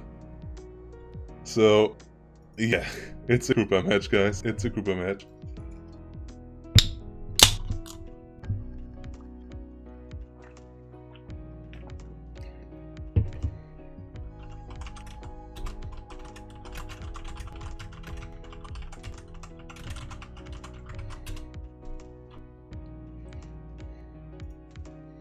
Okay.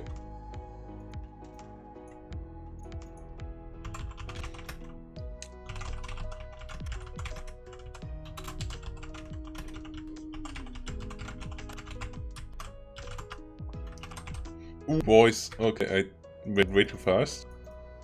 So on the left side, against another German versus German mirror, we might see quite a lot of them now. It's really crazy. 21st Panzer. Everyone likes Panzer Grenadiers now.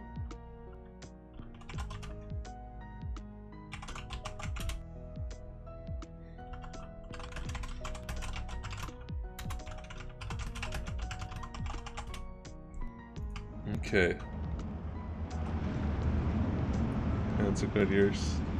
More Panzer Grenadiers. Triple wagons! Already good AA. But can anyone actually really cross? Oh, 250/9 goes down to 53 already. Not the best start there. MG42 is here, holding. Pixie with balance. Obviously a bit under pressure. He needs to win till C-phase, otherwise C-phase will get a bit rougher. Because he will be 20 points behind, and 20 points is different, so it is really noticeable. 10 points not so much, but 20 points really are noticeable. MG42 gets killed off here. The other MG42 trying to escape. Focke-Wulf A8 coming in, killing off the 250/9. Also, yeah, a lot had to go for now. He might come back later, but yeah, thanks a lot to a lot for helping me out casting. If I would have had to do it alone, it would be a really exhausting day. But having 2 games together with him really, first of all, yeah, was a lot of fun, and second of all, really helps my voice out because I don't have to talk non-stop. From now on out, my voice will have to suffer again. Pack 40 coming out again. Milwagen in the north. And some small with. Okay. This is really solid play on both sides. So that's Truppen, MD42 coming in. 12-12. Nobody crosses any rivers here. Oh god, this might go real long, guys. This might go forever. We might not be ready, finished with this game in time, but it started much earlier, so I guess it should be over in 40 minutes for round number 3. But it should be over. It might not be over for me. We might actually have to speed through. Let's speed it up a bit. Try to catch up, because right now nothing is happening. I will slow it down again to normal speed as soon as something's happening. Let's watch it at double speed for now. Because really it's only set up right now. Both sides realizing they can't really cross. So what Karma is doing is trying to invest into air. Both sides having Focke-Wulf A8s as fighters and the G1s as bombers. So air battles should be interesting as well. Middle wagons. Ooh, 250/9. Yeah, really the Focke-Wulfs do a lot of work here for Karma. And Karma is the one who wants the game to go really long. Now a couple of flux coming in. 2.5mm coming in as well. That's the way to call it, Grey Fox. That's the way to call it. Pack 40 killing Sherman. Yeah, really, trying to cross here is a really rough job. No, it's Balanced versus Juggernaut. It's Balanced versus Juggernaut. But yeah, it's again Balanced versus Juggernaut. And Jack and Genzi also played the same matchup, right? Only with 21st against 116. So 21st seems to be the new king of the day, at least so far. For sure the most played division today. Which is really interesting.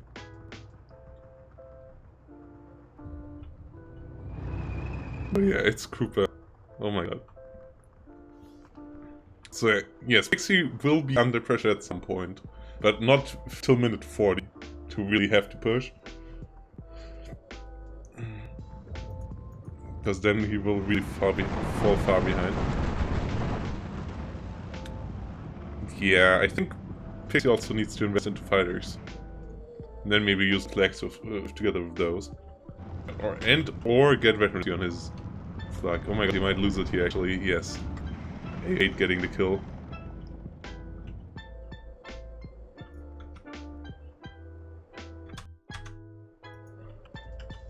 So far both sides really not doing much. Depends on Grenadiers.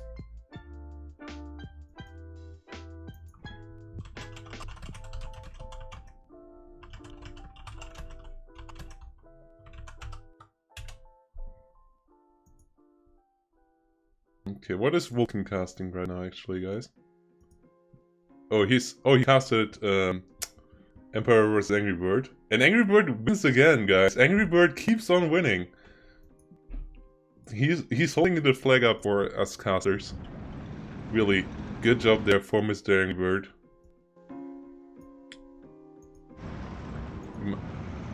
Might have to put him into a higher division, guys. Ooh, now there's fuckables on both sides. Now that might get interesting. Oh! Kama messed up. Kama messed up, didn't he? Ooh, can he micro out of this? Both sides trying to micro now? Yeah, this is... Oh boy, fuckable. But the Muvang is a better fighter. Oh no, that's also the next fighter. Oh wow, this is... Gets the first one, gets the G1. Ooh, Kama didn't mess up in the end. Kama actually being the king of the air. And this is really bad for Pixie. Pixie already lost once before against Kama in the semi-finals of the league last season. Seems like Kama at the moment might have his number. And really, the Juggernaut is cool, man. That is balls. That's something like if somebody would have told me Juggernaut would be played again like 1 month ago. Nah, no way. But yeah, with the new version of it, it's actually somewhat playable in the right matchup. Okay, it's B phase now. Pixie might have now flag free once, that might be really helpful. When he gets G3, okay, gets the G3 of Kama, also important kill there. Kama now trying to turn behind the fuckable, but they are too fast. Yeah, the A8 here should get out. Off map for Pixie comes in the south. There's still the Pack 40 issue. I don't think he has enough to push through here. This is a really interesting game. I think this is more of a waste on off map. Of a absolutely fine off map.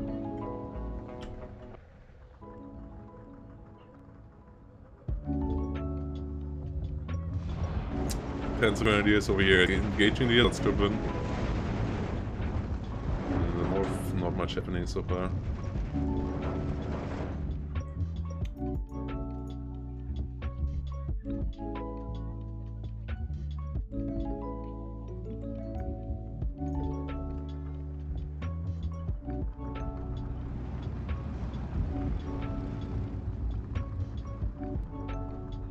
Okay, Flag 41 engaging. More Panzer 4Gs coming in. Panzer 4Hs. 233 engaging the 250/9 or what is it? No, Panzer Grenadiers, okay. Yeah, I think this game might be one in the air. Or by one big breakthrough. Or by just Kama letting Pixie run out of stuff. I hope it's not the last one, because that one might last for like quite a bit over an hour. These single 20mm flags without veterancy don't do much, but Gepards want veterancy do a bit more. Do at least a bit more. It's laughable how little 20mm do without veterancy. Yeah, the A8 comes in too late. Mittelwagen also there, so Mittelwagens do damage, but Mittelwagens without frenzy also don't do terrible amount of damage. I'm super surprised that we don't see a commander on either side yet. I think on Krupa you really want that.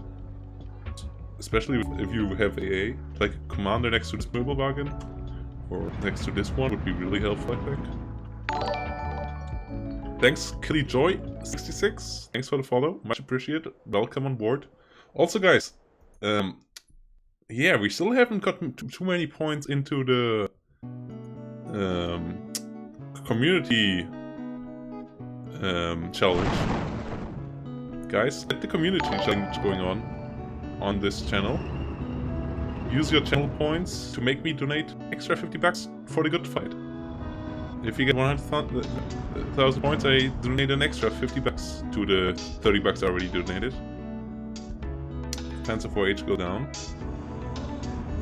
Other than that, exchange mark charity gets you to the crowdfunding page if you want to donate some money yourself for the good fight, for Action Against Hunger. Really good charity organization. We took care of finding a good one there. They have really good scores all over the board, and they have really cool stuff they support as well. And they're really open about their spendings and so on as well. SKFZ and Wolf Ramen coming in. With 93% of the money going directly to the projects, 5% for management, and then 2% for marketing. Because, yeah, you need a marketing budget as a fundraiser to compete with normal companies to get some money there. Yeah, exactly, guys. Let me pay 50 bucks. Panzer 4J H come in. If you don't reach the 100,000, I take the percentage where we are and take that percentage out of 50 bucks. We'll spend that. It would be good if we get to the 100,000, guys. I expect you guys can do that. There should be enough channel points flying around. And if not, you should be able to get enough over today and tomorrow to afford that.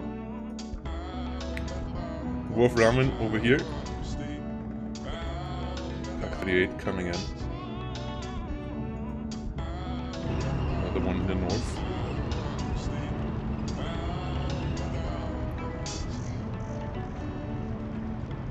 Yeah, I know.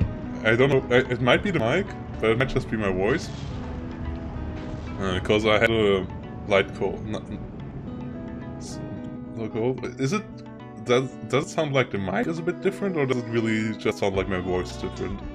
Because it sounds a bit different. Maybe it's because I used the headphones.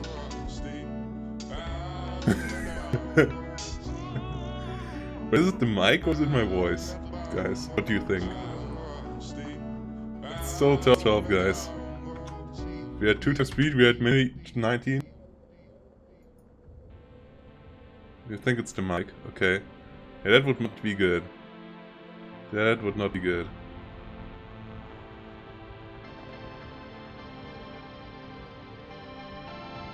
Okay, I will. Maybe the cable is fucked up. I will try some setting around in then in the next break.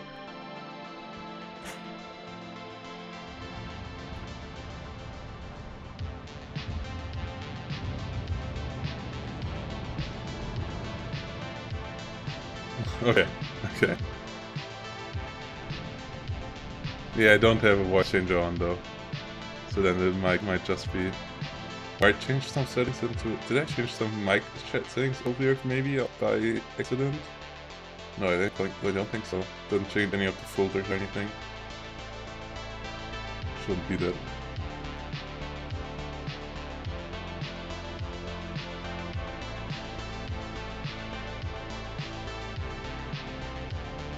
Yeah.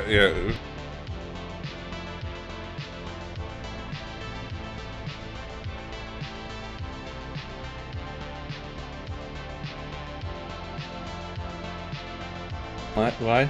Does it sound different now? Or still the same? I guess still the same, right?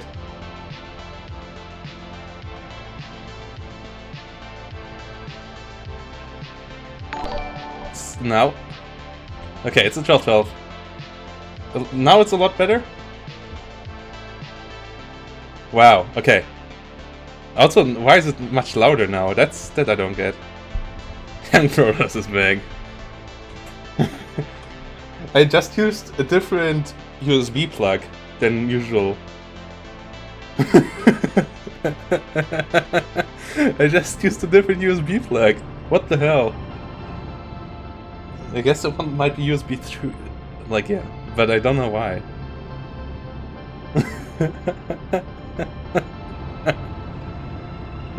I don't know, guys. Yeah, I also didn't have the time to like do a sound check after people told me. But yeah, because the breaks were always so short. Oh my god, we have a lot of Wolf Ramen. Yeah, now the artillery fiesta begins, guys. 3 Wolf Ramen 40s. Oh boy. A lot of Gepards. Like, AA is too good on both sides now to bring in planes. So now it's off map versus Wolf Ramen. A lot of ramen flying around here. Japanese noodle lovers.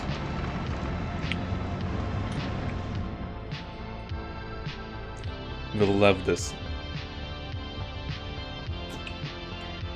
Nah, I absolutely despise Hammer's play, but it's perfect play for this map. Yeah, like I don't like the play, but it's really efficient. I like the idea. He for sure plays for win here.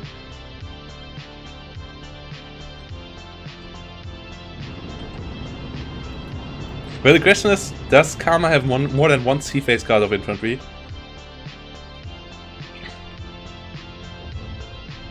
And how effective are the Wolf Ramen in taking out maybe clusters of Gepards and stuff? Because if we can take a cluster of Gepards out, we'll see.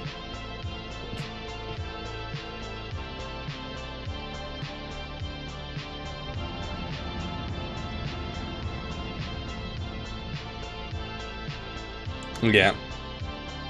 Yeah, this might be going real long. We have King Tigers now out.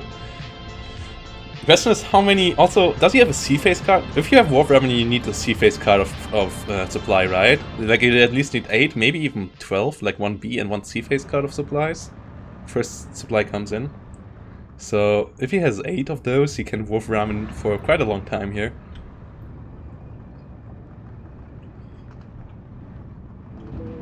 King Tiger P in the north.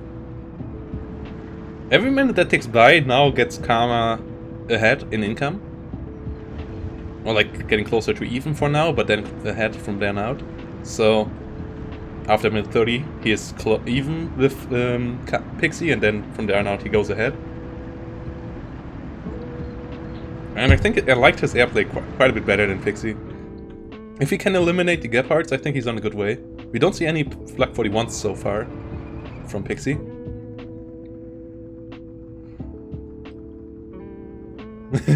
I see. Yeah, I mean both sides also choose for this. Did choose this gameplay. It's a bit on them. Both decided against Vanguard or anything aggressive for Maverick. I mean, Pixie picked balanced first. You could have, as Karma, also picked just a Maverick deck against it and tried to push over. But they both wanted this 1 hour fiesta, so here we go.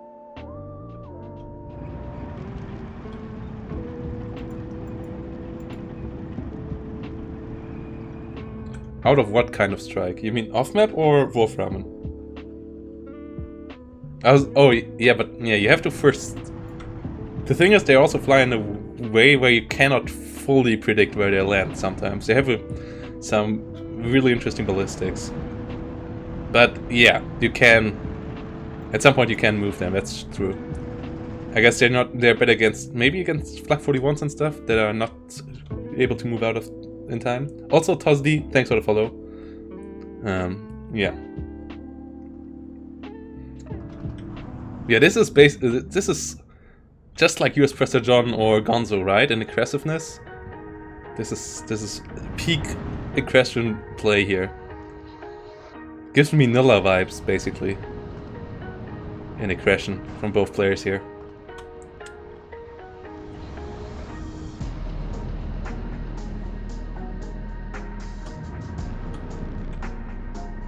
Okay, a lot of off-map. Prester John is really aggressive. He can play the balance, but usually he's really aggressive. But more with Maverick than with Vanguard, actually.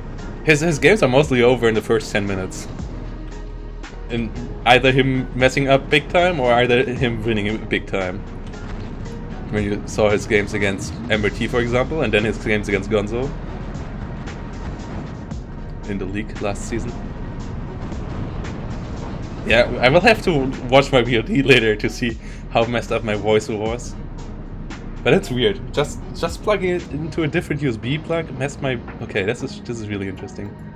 Maybe that was my normal voice. Maybe I'm having a high-pitched voice here. Maybe I have the pedo voice in real life. have to double check later. Or maybe I like the pedo voice. Fuck a wolf killing the JU, but JU being too spread out to kill the Panzer Force. Wolframen not hitting much here. Also, if you have 3 Wolframen, I guess people cannot move out because you can't just hit a bigger area. This is really interesting now. This is where it comes all down to maybe this fight in the south. Whoever wins this might win this, but maybe it also just fizzles out for both sides, and both sides go back to square one. I don't know. We will have to see. Damn, this might go on for quite a while. Not 100% sure why I choose to play on this.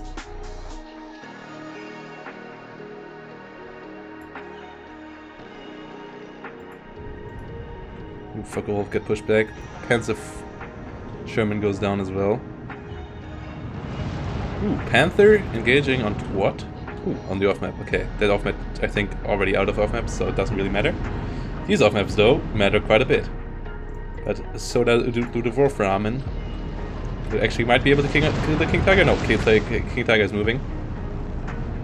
We're realizing what's happening. But that last hit, yeah, that last hit damaged it, but didn't do a lot of damage.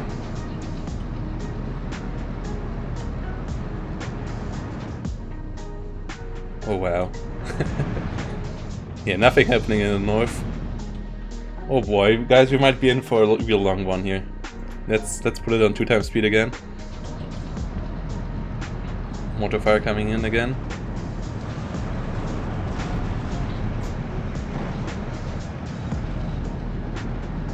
More off-map from Pixie.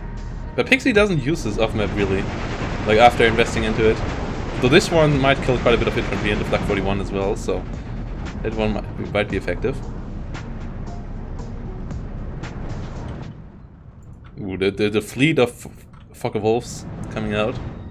Or the squad, like the wing. It's not quite an air fleet, is it? That would be a couple more.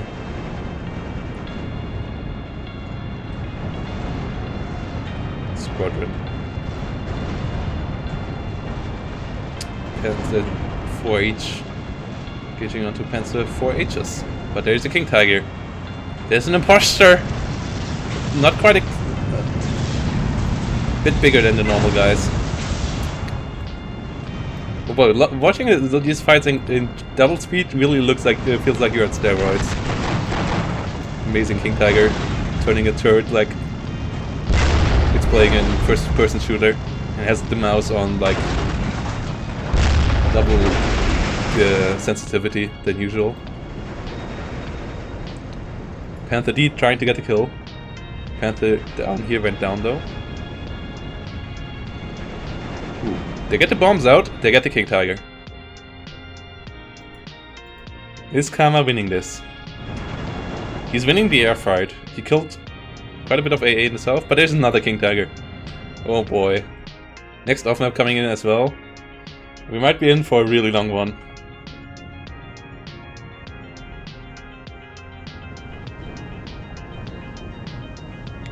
Kills the Pioneer. And it's still 12-12. Hey, at least someone is on the other side of the river. Doesn't really help him, but hey, at least someone has something on the other side of the river. Same here for Kama. Though the closest flag is over here, so trying to get there will be rough. Both sides at least trading and stuff. It's not super stale now anymore. Both sides actually fighting. Question is, for how long will they fight? Will they fight the whole next 30 minutes through, or will it be over at some point earlier?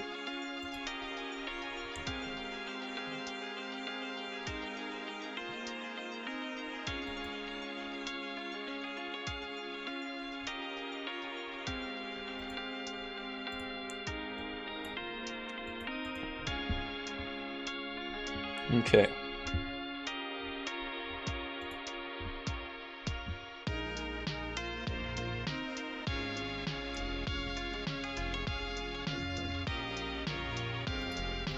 Okay, Fucker Wolf. Trying to engage, gets a kill. Okay. 13-11 for Mr. Pixie. Pioneer is going down. Answer 4H engaging. Well, there are rules, but what do you mean with rules? Like, there's ban and picking rules. But there's no rules of, like, stuff not allowed, how to play. There's no time limit, extra rule, or anything like that. But there's, like, you like, both sides ban 4 divisions that are not allowed to play for either player, and then one player picks a division that the other side also cannot play, and then the other side picks their division. Okay, Fucker Wolf's coming in.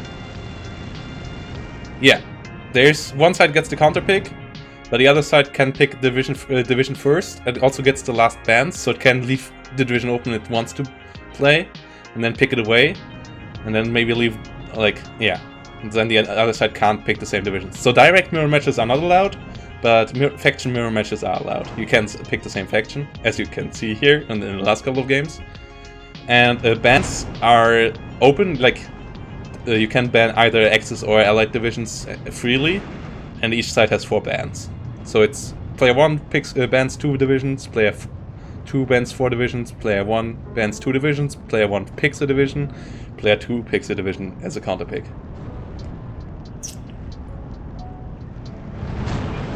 Panther D goes down over here. And then player 2 picks also an income, and then player 1 can counterpick the income as well. It's to balance it out.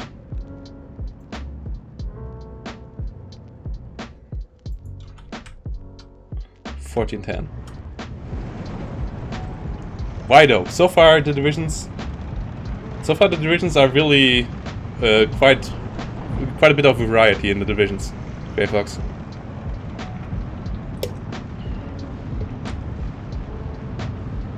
And League of Legends has over 100 champions, and you have 5 bans per team, like over 150. And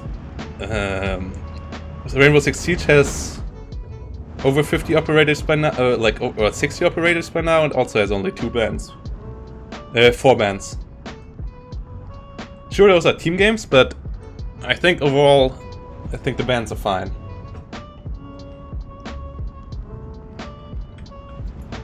Yeah, but no, it's not about banning the bullshit. It's about like I don't want to take out all the meta divisions. I mean, best play should still always represent the meta to some extent, and you can ban the most broken 2 or 3 divisions. Also, Pixie is slowly but surely winning in the south, and it now gets pushed back because air superiority is on Karma's side. I think Karma might actually win here, even though it doesn't look like it, because Pixie's pushing, but I think Pixie's also pushing because he realizes he might run out of time. And Karma has air superiority. The AA in the south is not enough. There's no Flak 41s. And the last barrage of Wolf Ramen did quite okay. Oh, still one King Tiger left here, but I think this one is pretty better. And yeah, if there's more bombers coming in, the King Tiger actually might go down. So, yeah, I think Karma is winning this year. First time in a long time that in top level play we see Juggernaut on the brink of victory.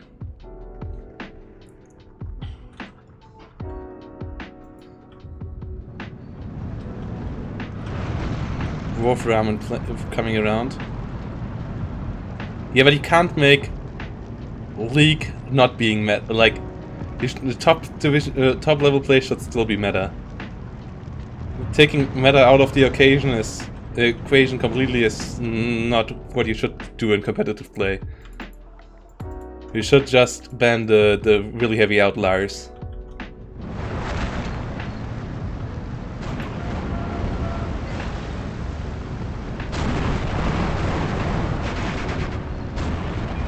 That's a grand yes. Getting killed. I don't think more bans would make the play better. Would just mean that people would play with more. Would first of all ban more against their opponent, and not against meta anymore. But also like, oh yeah, you playing always Fallschirmjägers. Now we ban your Fallschirmjägers. Oh, King Tiger goes down. Yeah, this I think Karma has this, even though it's 13-11 for Pixie. But obviously he can't hold that for 28 minutes, can he? So I think Karma got this, even though there's still a couple of King Tigers around. But Wolfram killing the southern one, and the air superiority for him is magnificent.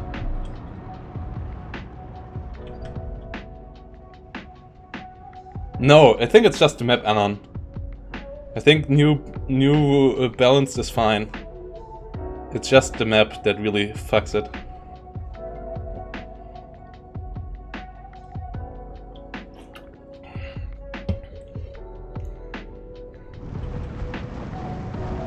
I think it's more the map than anything. King Tiger surviving.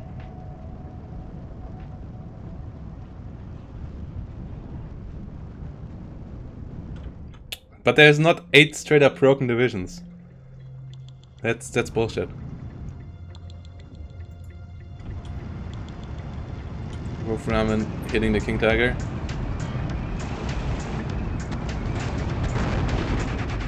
Like, if there's 8 straight up broken divisions, then there's no broken divisions. Then that's how the game is. There can't always be that many of broken divisions. If everything is OP, nothing is OP. And 8 is already a good amount of numbers for that. Like, stuff is only OP if there's like 3 or 4 outliers. Not if there's 8, because then everything is OP and then everything is fine. Then that's the meta. Spivage 222.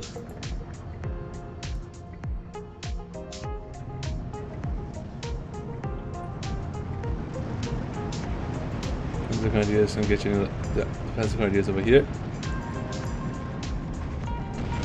And especially with this patch, I think with the Germans getting a lot of buffs, the Allies getting a couple of nerfs, the balance overall got much closer together anyway. Ooh. Does he get the Wolf Ramen? He gets all the Wolf Ramen. And the... Okay, this was an important kill, but...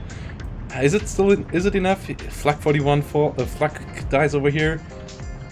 So Karma should still be able to win it in the air, and he has still so many tanks left. Obviously not having the Wolf Ramen hurts, but if you have bombers, does it really matter?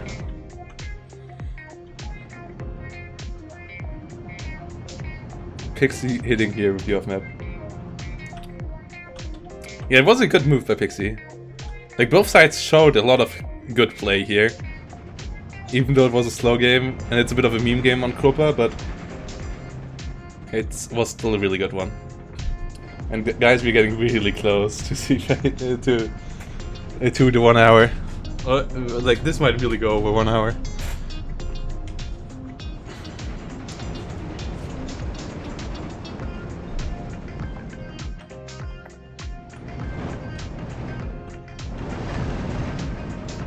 Fuck a Wolf coming in onto the Panzer 4H.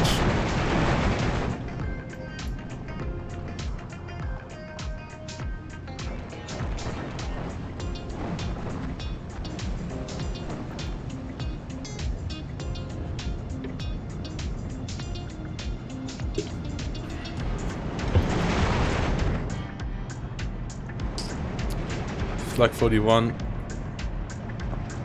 Flak 38's over here engaging the Panzer Grenadiers. Ooh, is Pixie... Is Karma nearly out of infantry? No, it doesn't. He still has some coming, okay.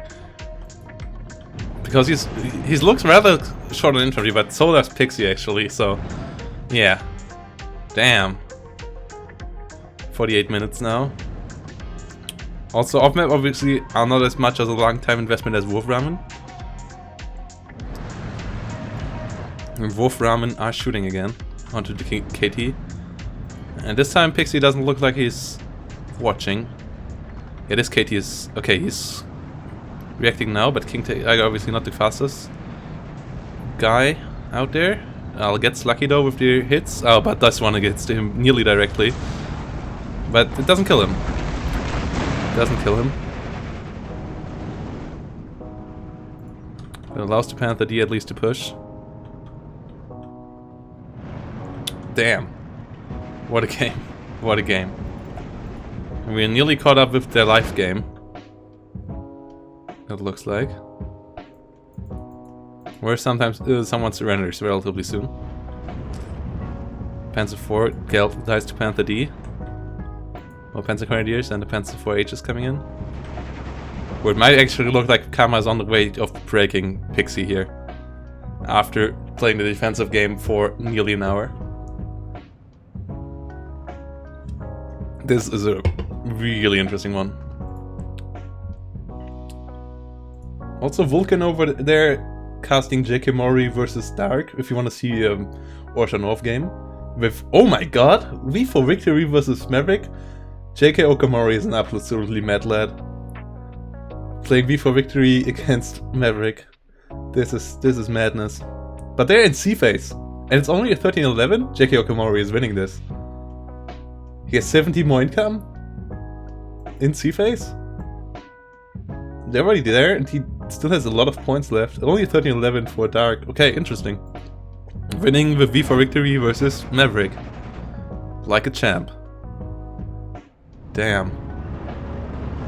Kama over here finally goes up to 13-11. Oh my god, slaughters the Panzers here. Panther Ds and Panzer IVs pushing over the river. And this should be it. This I guess is the beginning of the end here for Pixie.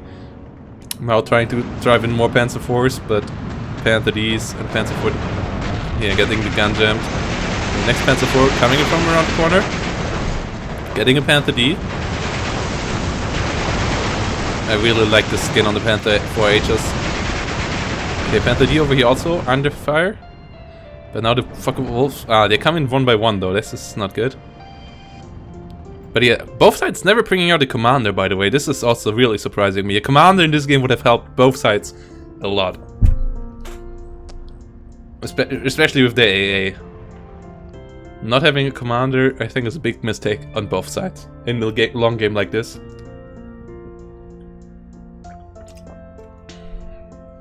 But maybe Kama changed his commander for 8 supply trucks. And that's how he plays. Compared to his normal 12, I don't know. Fuck a wolf hitting the Panzer 4H. And another Panzer 4H coming around.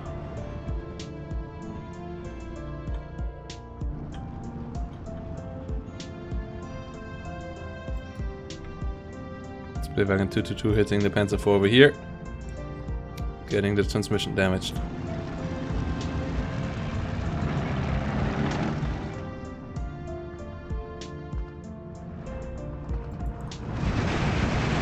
Pentagon here using the Ersatztruppen. 13-11 for Mr. Kama. Kama. Okay, another fucker wolf coming in. Gepard not going down quite yet.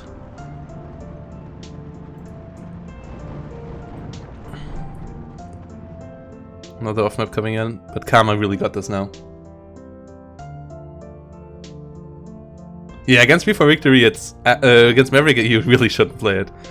But other than that, against Balanced and against Vanguard and Flatline, it might work out quite okay now. I think against Juggernaut is also okay, I guess, but yeah. Yeah, but Maverick is the hard counter to it. Absolutely. Maverick just takes too much advantage of its weakness in B phase.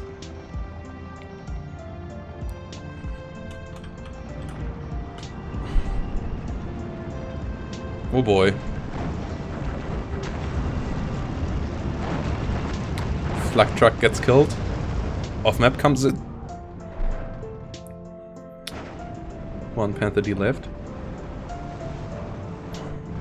It seems like Pixie's out of tanks. Seems like Pixie's really running short on stuff.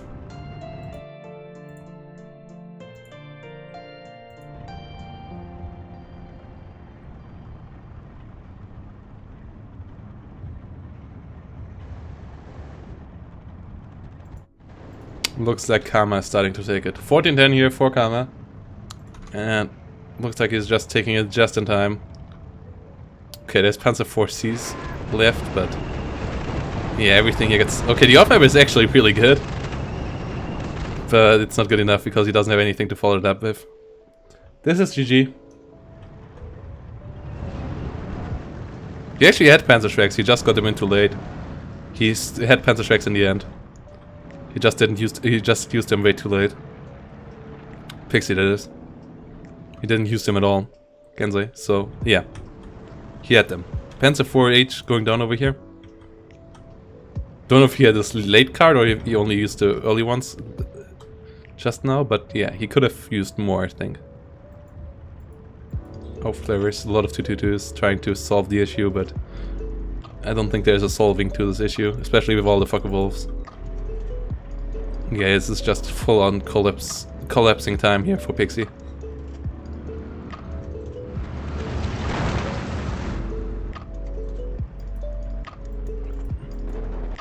And Pixie surrenders. GG to Karma.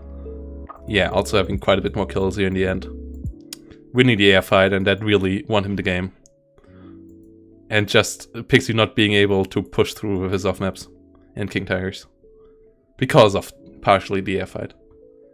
So, yeah, we have a round number 3 set in stone. We'll talk again with Vulcan. Is Vulcan... oh, Vulcan is still casting, isn't he? Yeah. That shouldn't be too long anymore. I will ask again, Angry Bird and Vulcan.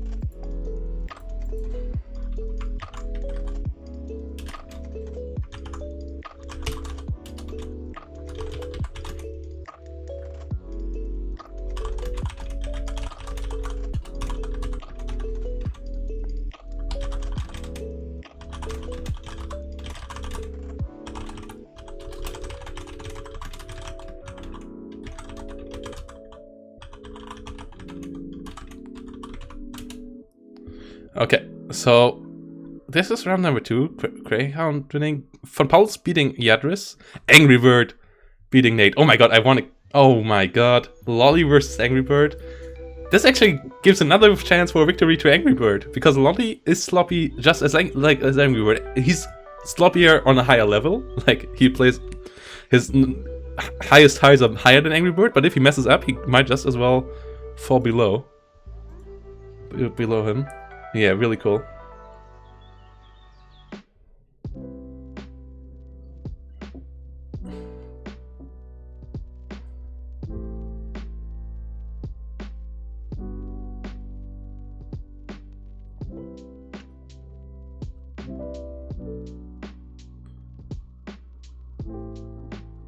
So yeah, really cool. Also, guys, we still have the channel thing going on. Let's get a couple more points in there. We at 2,500 points now. We're at 2,500 points now. 25,000 points now. Still 75,000 points missing, guys. So that I have to donate another 50 bucks. Also, yeah, find Action Against Hunger, the donation side over here. We are at how many dollars by now? Oh my days! $1,693. This is great. This is great. Ooh. I think that's Angry Bird. Angry Bird just donated 120 bucks. That is really cool. 1,690 bucks. Amazing. Amazing. So, yeah, let's wait for round number 2. I will be gone for 5 minutes. See you then again. Well, not only thanks to Tiger. I think Tiger also helped out, but Angry Bird also put on some own money and some other guys as well. But yeah, Tiger for sure helped out. Tiger, nice guy there. Whole community, full of nice people. Really cool to be part of it. Really makes me happy. Anyways, see you guys in 5 minutes. With round number 3 most likely.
So let's see if Pixie is pissed, guys.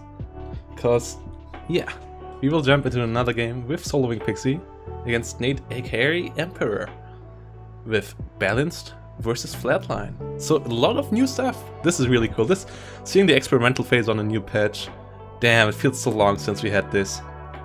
15 Scott versus Ski Jaeger. So much experimental stuff here on a weekend full of fun in a tournament that really is all about the good stuff. So it's good to see all the good stuff in the game as well. Also a bit of the ugly stuff in last game, but yeah. And yeah, we have to 27,000 points spent. So nearly 1/3 done, guys. But you still have 73,000 points to go till I have to till I donate another 50 bucks. So help me donate 50 bucks, guys. Spend your channel points and get me to spend those 50. And yeah, thanks again for everyone spending. Another 50 bucks coming from somewhere there. Damn, 1,740 bucks in the fundraiser. This is amazing. We might break the 2,000 barrier today, even for sure tomorrow. I'm pretty optimistic that we will break the 2,000s, which is really, really cool, guys. Thanks a lot for all the support. Thanks a lot for watching, making this all fun. And yeah, let's jump into this game. If you want to see another fun game, Lolly and Angry Bird are starting soon. See that over at Angry Birds. I'm not 100% sure what Vulcan is casting.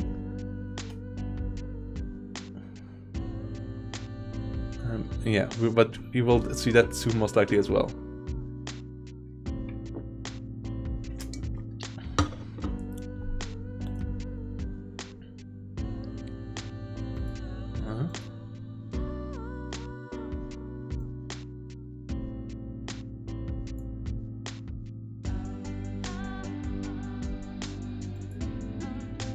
Okay, so here we go. Flatline versus balanced. Before this was always relatively balanced flatline favorite, but now balanced might actually be able to fight back. A-Phase changed a bit into favor of balanced.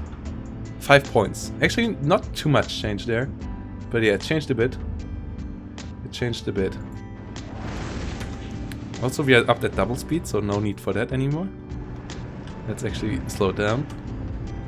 Ski Jaegers engaging rifles. Ski Jaegers really cost-efficient infantry with the MG42.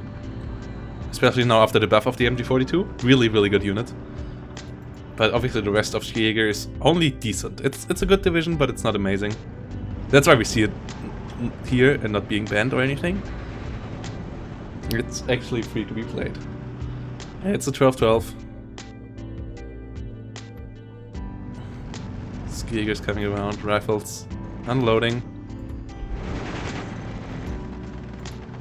More rifles coming up over here. P-3485 engaging onto the rifles. Ugh, guys, I really feel happy today. This feels so good. Having my favorite game to cast, having all of you guys here, and doing it all for a good cause. On a Saturday where going out is no option anyways because it's rainy as hell. Like going outside, I meant. And going out at night also not really an option thanks to lovely, lovely coronavirus. MV109 G6 R4 trying to catch a Typhoon, but I don't think it will be able to. 37, it's the same one that is also in 17th SS. The 230mm really kill stuff fast, but you obviously have to catch first. And the Bofors keeps it from catching the Typhoon. Typhoon now coming in for strafing in the south. Nate up to a 1311, but can he get any closer? Ski Jaeger's heavily winning against rifles in direct fights. And there's no bigger tanks out for Pixie right now, but the Typhoons and so on might be able to win him the game. In the long run, AA really sucks for Ski Jaeger. AA is really one of the big weaknesses. Rifles getting engaged. Ski Fuhrers coming around as well. A couple of Ski Jaegers down here. And Ski Pioneers, the Jäger Pioneers also dying. And yeah, it's just a 1311. Rifles getting killed as well.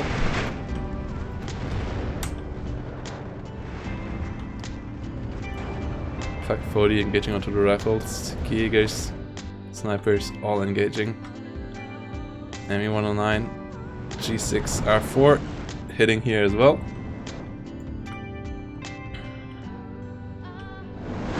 Really, really cool.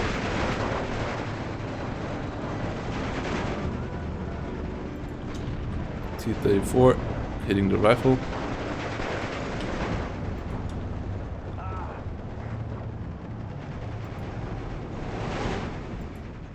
Typhoon Mark 1B will hit the Pak-40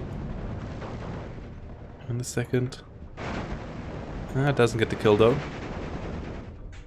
Back to a 12-12. J87 D3 coming in. Should be able to kill off the Churchill.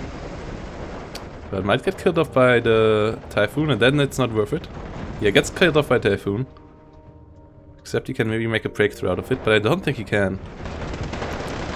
But skiing are really the more cost-efficient infantry compared to rifles now. Woo! Vulcan HD Gaming, hello, hello there. So I guess you are out for today, then? And hello to all the 83 of you who are also around. Or are you taking a break? Skiger. Hope you had as much fun today as I did. It's really cool to see the meta change. The new patch is really cool. And it's also really cool to see all the guys donating.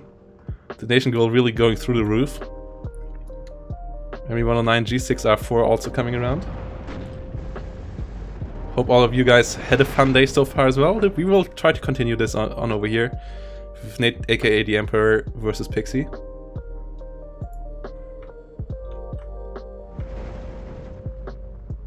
Will you still be around, Vulcan, or will you be gone completely now? Will you have to do IRL stuff? Otherwise, I would still be around for a group call together with Angry Bird and maybe Leviathan, if he's also around. Talking a bit about the tournament and stuff. Maybe playing a 2v2 for the good cause while doing so. Ah, okay. Okay. Well, then get your food.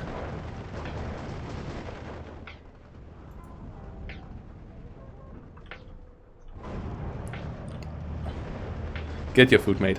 We can still do that tomorrow, I guess. If you're around tomorrow. Maybe do it before it starts, like at 12:30 your time and Angry Birds time. Maybe talk about how crazy that guy is, beating Jake and who did he beat in round number 2? Ah, yeah, he beat Nate, aka Emperor, in round number 2, going fully through the roof. Ski Pioneer Führer chilling out over here. Emperor is actually doing an okay job here, going up to 1410. So he holds the north, but Pixie has the sky, and Skiegers, if they lose the sky, they are in real trouble, because they really have absolutely shitty AA. And also, obviously, after A phase, Pixie has more income. Pak-40 here in danger now. So Typhoons really are the way for Pixie to win this game, I think. Bombs dropped. And out. Gets the kill. Not much to do there for aka the Emperor.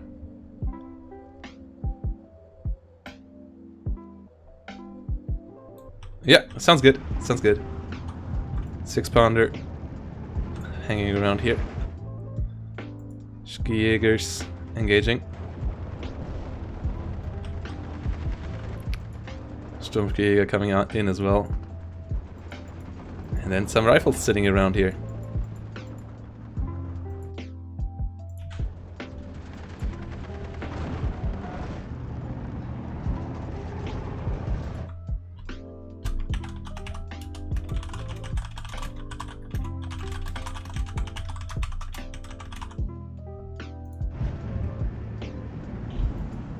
Typhoon Mark 1B hitting. Oh yeah, this is going sideways now for Nate. He's losing heavily now, I think. He still holds clinches on to 13-11, but he's thin everywhere. And yeah, Pixie is just a bit stronger now everywhere, thanks to the Typhoon Bombers. The Typhoon Bomber is really paying off big time by now. That's still an A phase, but will not get better for Nate. It will not get better from here on out. Damn, this is rough. This is pretty rough. So how are you guys all doing? And Blackbird Blitz, how are you doing? Hello there. Ski Fusilier, moving forward.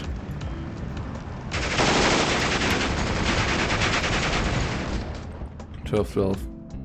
And does anyone here see a chance how Nate can win this game still? Because I think it's a rough one.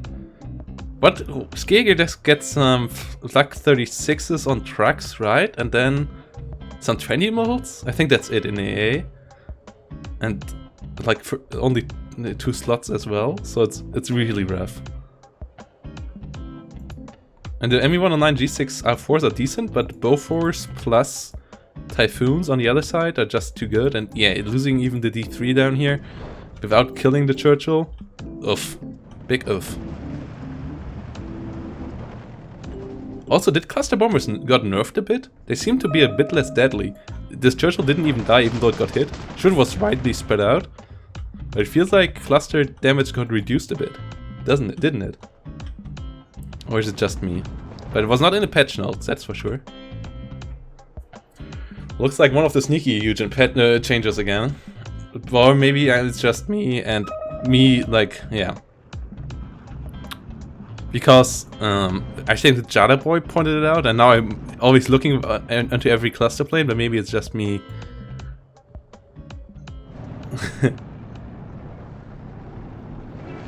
Maybe it's just me now looking out for, what's it called? The bias. I'm trying to find the English word right now. Confirmation bias. I think it might be confirmation bias. Typhoon Mark 1Bs coming around. Timely AC coming in here. And Sturmjägers getting killed.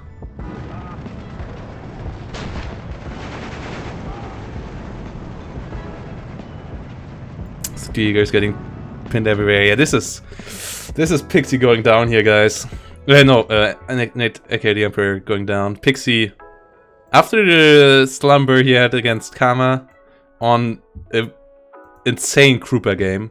For everyone who didn't saw that, you will find it in my VODs. Oh boy, that was a weird game. Pixie versus Kama with balanced versus Juggernaut on Krupa with 12 SS versus 21st Panzer. That was really something we haven't seen in a while. Like, so different from our usual flatline versus flatline, allies versus allies games that we're used to from the last couple of months. It's so good to have this fresh new stuff coming out here. Question is how much we'll survive the first couple of weeks of testing around. I hope quite a bit, but you never know. It will for sure get reduced. At some point, people will find the complete new meta and focus on playing that, but hope the variety stays a bit better. Thanks both to the patches and to the rules. Because I really like the rule set as well. Ooh. Yeah, it's a 14-10 now for Pixie, and that's already in B phase. Will only in C phase that should only get worse. Ooh, that was maybe a bit ballsy with the Typhoon. Yeah, Typhoon goes down. 430 millimeters don't need long to kill you. Oh my god, this looks impressive, guys. Oh no, that looked wrong. But the synchronized flying above each other was really impressive. Great pilots here. Great synchronized flying. But they would have been dead already with the one move. Okay, now they will split up. T-34 over here. Engaging something back there in the forest. You can see them highlighted now. Typhoon, T-34 over here also engaging the rifles. And 1311 continues. Damn. Stuck coming out. Should be able to kill the Churchill. Yes, kills the Churchill. Honey, Stuart. Is it able to kill the T-34? At some point it should be, right? Oh, no, wait, with 55... No. Oh, it might have a 5% chance of penetration here, frontally. And the turret is stuck on this T-34, so it is not shooting. You might have to turn it manually to maybe get it to shoot, but then you might show side armor, so you might not want to do that. And this might be the fight of the century. Honey Stewart versus T-34, what a Mexican standoff. Only that one guy cannot shoot, and the other guy, instead of shooting with a revolver, he throws water balloons.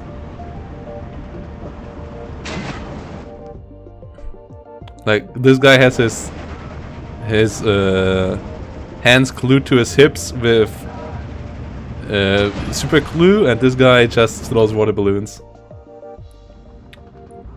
Ooh, Typhoon? Ah, yeah, should get out. Should get out. Stormjägers getting killed off. Oh, Bofors! Oh boy. Yeah, these guys deal damage. And now they can focus. Oh! Oh, is he starting to win the air fight? If he wins the air fight and kills off the Boforces? Ah, no, this ME-109. No, he doesn't win the air fights. This is a dead ME-109. Oh boy. Yeah, he was not allowed to lose that like this. He really needed the big win in the air, and he didn't get the big win in the air he needed, and this... Oh no, he gets a big loss in the air, maybe even here. So I think the Typhoons are faster? Yeah. Oh no, yeah, GG. This is it, guys. This was not supposed to happen. Got a bit over-eager there. I like the strafing on the Bofors, he should have just fallen back afterwards. Killing one Typhoon, trying to get... yeah. He should have just killed the Bofors, basically. Yeah, the 30mm really do a lot of damage. And he's just trying to run and shoot back. Ooh! Got the kill.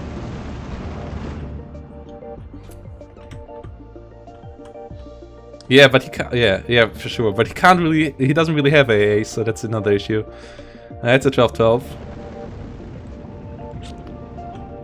Pixie has so little on the ground, guys. Oh no. Okay, he wins the head-to-head, but he loses this guy directly after, doesn't he? Yeah. Well, at least one Typhoon bomber less. I guess it is still okay, but yeah. He could actually maybe overrun the north with the T-34s. There's so little for Pixie here. This is such a weird game. But Typhoon still has a bomber.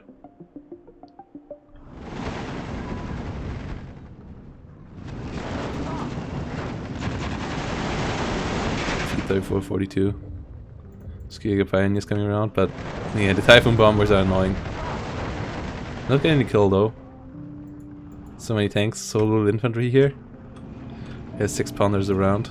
Those are dangerous. Dangerous, so dangerous. And now Pixie reinforces the north, and I guess that might be the beginning of the end. Oh no, T-34 goes on. Yeah, this is the end for you, my friend. Rifle Piats down here with the double Pren engaging onto the Skijager Pioneers, which are really shitty in these engagements because they are 8-man squads with only one MG42. So yeah, these are really weird squads, guys. Don't use them. Use the normal Skijagers. The Skijager Pioneers are just not worth it, I think. Don't get them. Normal Skijager is already good enough.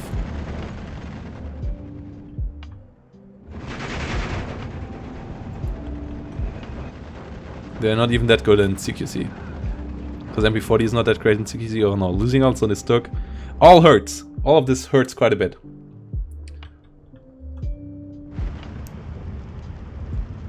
Rifles in the north. Coming in. With a sniper. That should allow him to push here as well. And yeah, Pixie is dominating this field now. Goes up to 59, means double tick speed. Means this game will be over in 12 minutes, most likely. Pack 36s really don't do the job here. They don't help out at all. Neither do the MG42s. Yeah, this is going from bad to worse for Nate. Crocodile's something he can't counter. He has really so little on the field, and the little stuff he has on the field is a prime target for these predators. Typhoon coming in once more. 4 dive bomb onto some MG42s. And there they go. And there goes the MG42. Sky is clear, so it can come around for another strafing run. Wins some height again. Just goes home. Another 6-pounder coming in. Honey Stewart still lurking around the edge over here. Yeah, really big stalemate in the north, but yeah, Pixie doesn't need to win in the north. I mean, he doesn't need to win at all by now. He can just wait because he has the better income, he has air control. All the win conditions are in his favor. Really, absolutely little Nate can do here. Next to 0. And now Stormtree is getting melted in the open. You don't want to be these guys right now. Yeah, this guy got a hit. He got hit in the neck. He touched here. And he's still going. What a guy. Also, these guys have a really weird way of running, don't they? Oh no, now he went down. His friend's laying down low, but I think they also will go down all soon. Last guy goes down, yeah. There goes the squad. All Ski Jaegers down. That's back to 59 for Mr. Pixie.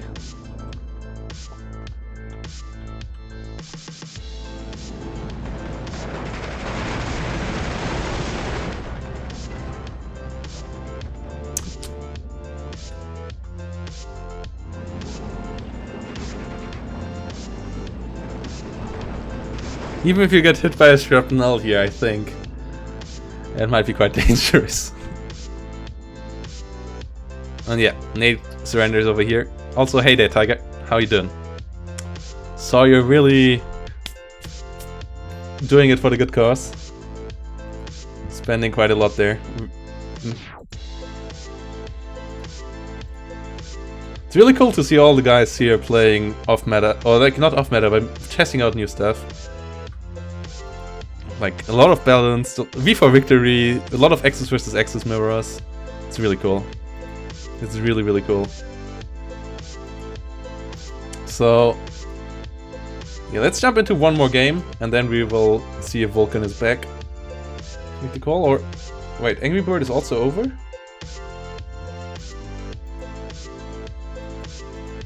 It looks like Angry Bird also is done. Let's see.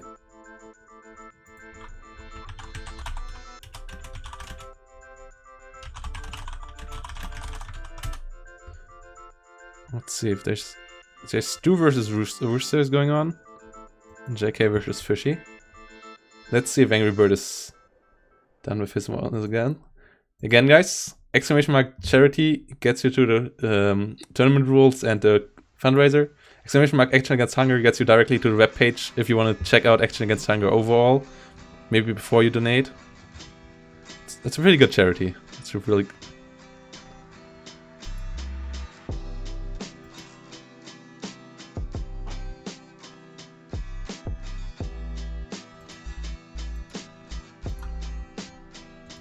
Is everyone still playing?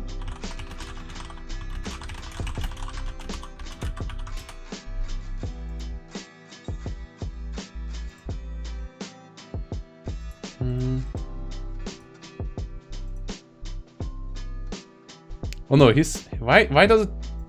This is what happens when I go to Angry Bird on Twitch. I guess I have to refresh this whole thing as well. He's talking down. Okay, I think the game is over. Where isn't it? Oh no, he's building the deck still. Okay, he's playing 5 vs 12 vs versus Lolly, I think. So if you want to see that, yeah, he's still playing against Lolly. 12 SS versus Lolly 3rd US Armored. Vanguard versus Maverick. So if you want to see that, check out Angry Birds. I will jump into JK versus Fishy, or what do you want to see, guys? Let's make a quick vote between these two games.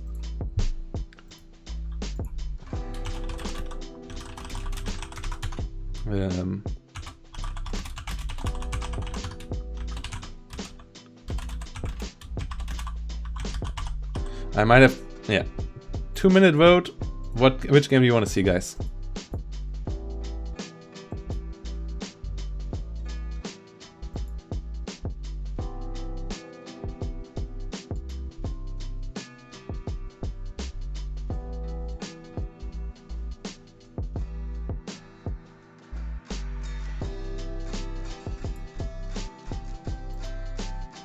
Hey there, lot. What hashtag Idomi part?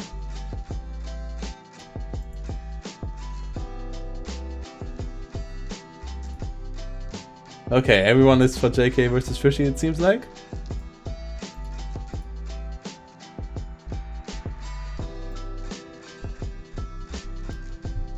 Okay. I do my part.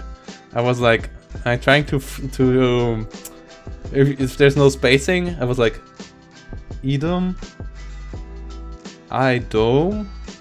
Okay. Why part? What's these words? But yeah, I do my part. Yeah.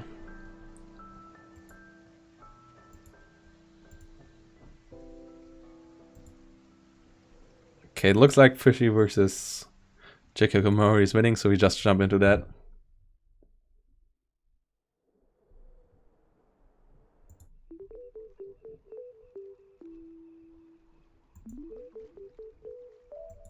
So, what do we have here? Again, 15th versus 7th? Balanced versus V for Victory. That actually looks pretty good for V for Victory, doesn't it? Like, sure, B phase is... Oh, no, actually, it's really close in C phase, so... Well... Huh? Let's see. This is a really interesting matchup. Actually, might look better for Balanced. On Sidlitza.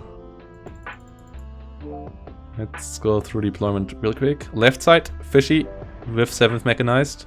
Right side, 15th Scott with V for Victory.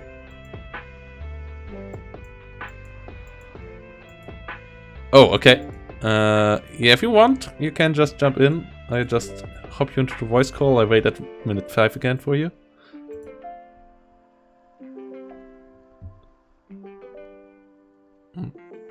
Let's do it then. Welcome back.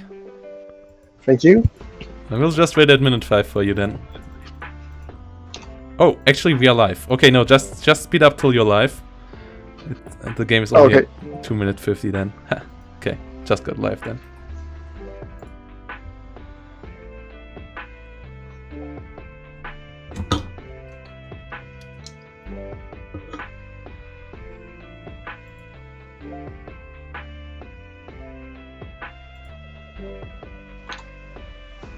But yeah, for everyone who wants to see Lolly versus Angry Bird is streaming live on his channel.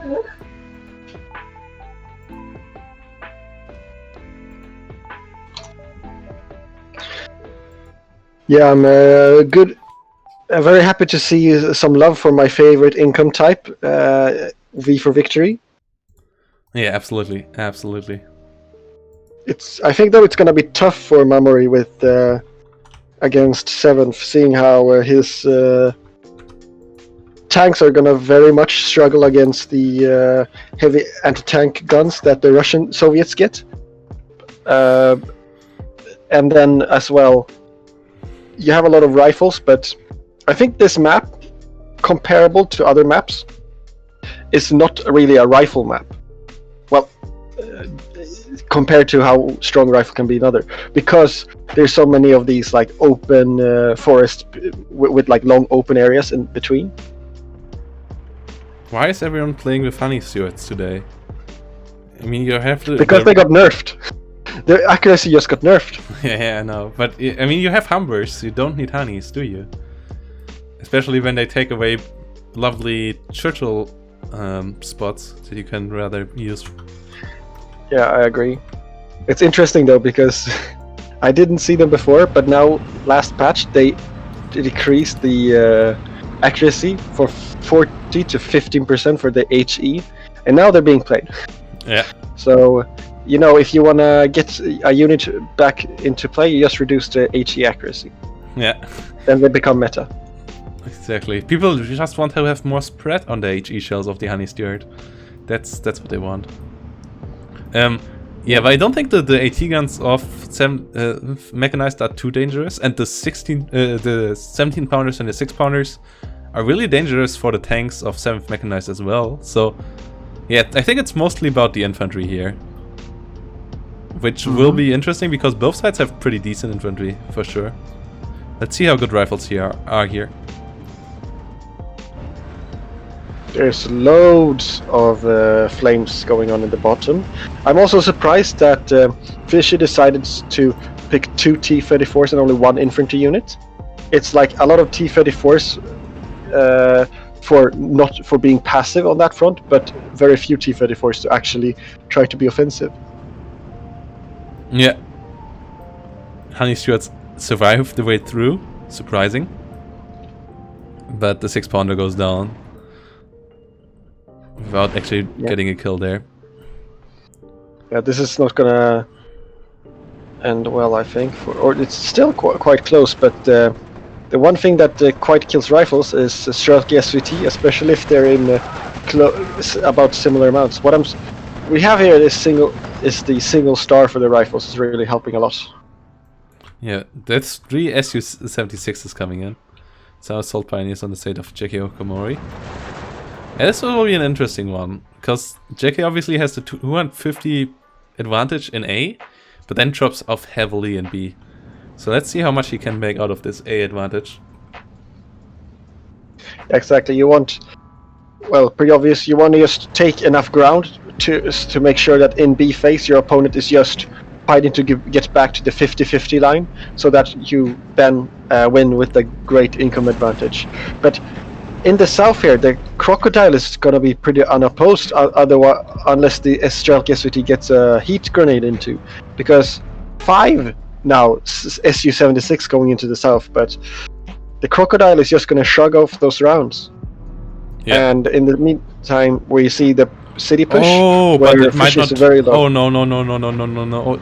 Oh, Fishy is on the hunt. Fishy will get the Crocodile with the Rajvetka.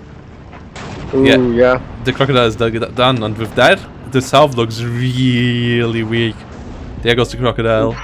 This might be it for.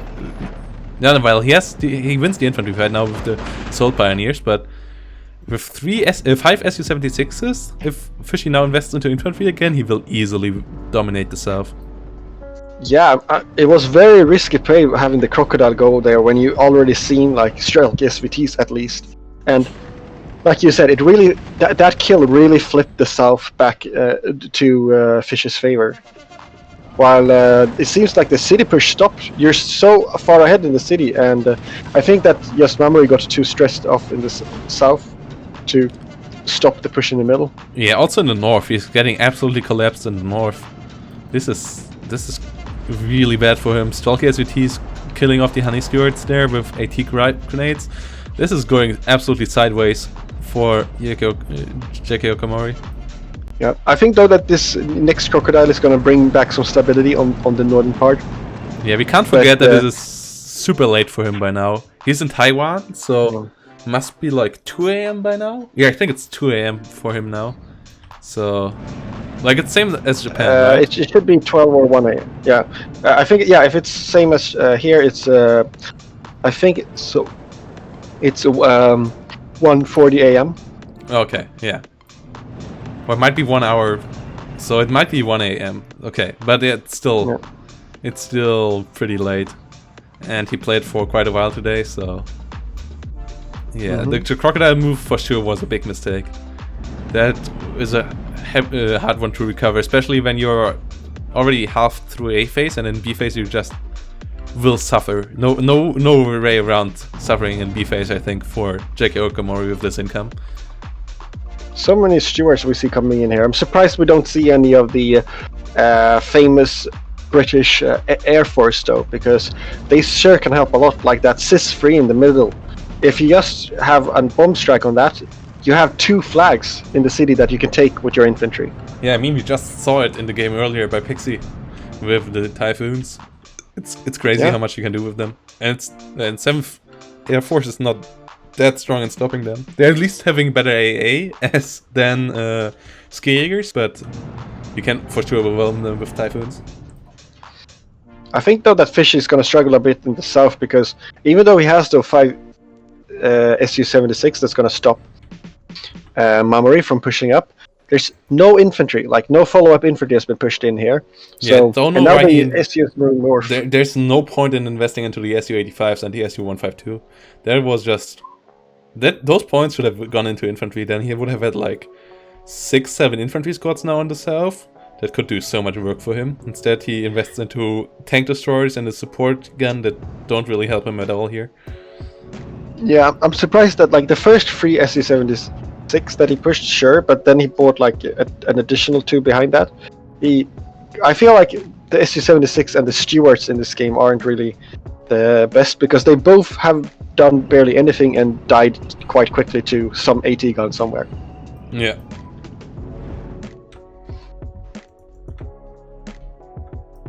Three-inch mortars firing onto an empty position. Lol. JK Okamori didn't realize he killed the AT gun over there at some point. Still trying to kill it off there.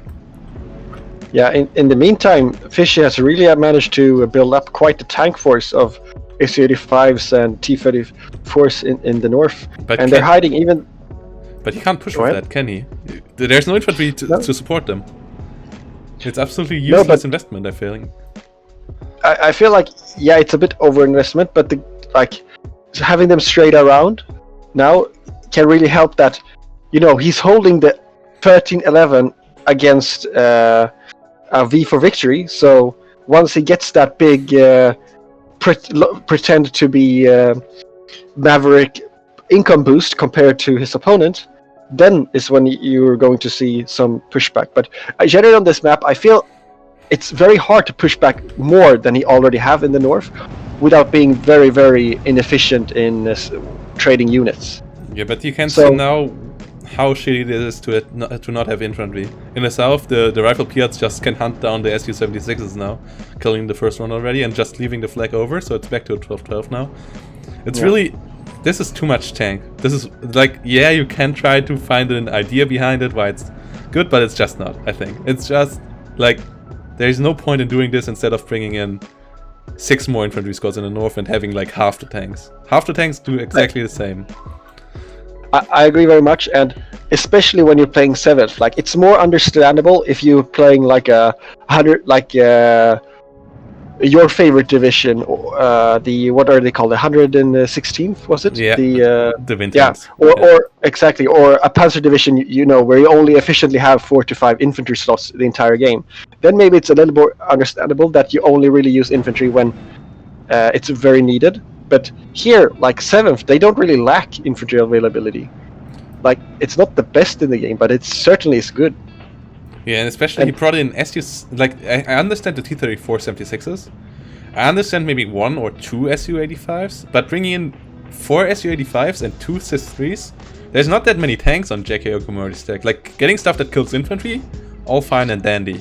Getting stuff that kills tanks against a deck that only plays limited amount of tanks is, I think, a bit overkill. And I mean, with infantry he could have JK Okamori, I think, now down to a 15-9 or maybe even a 16-8. And instead it's a 13-11 for Fishy, with JK on a good way to maybe push him back again in the next couple of minutes, as he gets his commander and gets rifle Piats. Yeah. Now, also as you say, like those SU-76 against the 15 Scots, they don't really have a natural prey. They're mostly there as support guns on wheels. But 5 support guns on wheels without any infantry generally doesn't do that well. But at least he listened to us, and here we have a big infantry wave pushing in, and there's no leaders for the rifles at the moment. So SVT is going to be quite efficient at killing these rifles.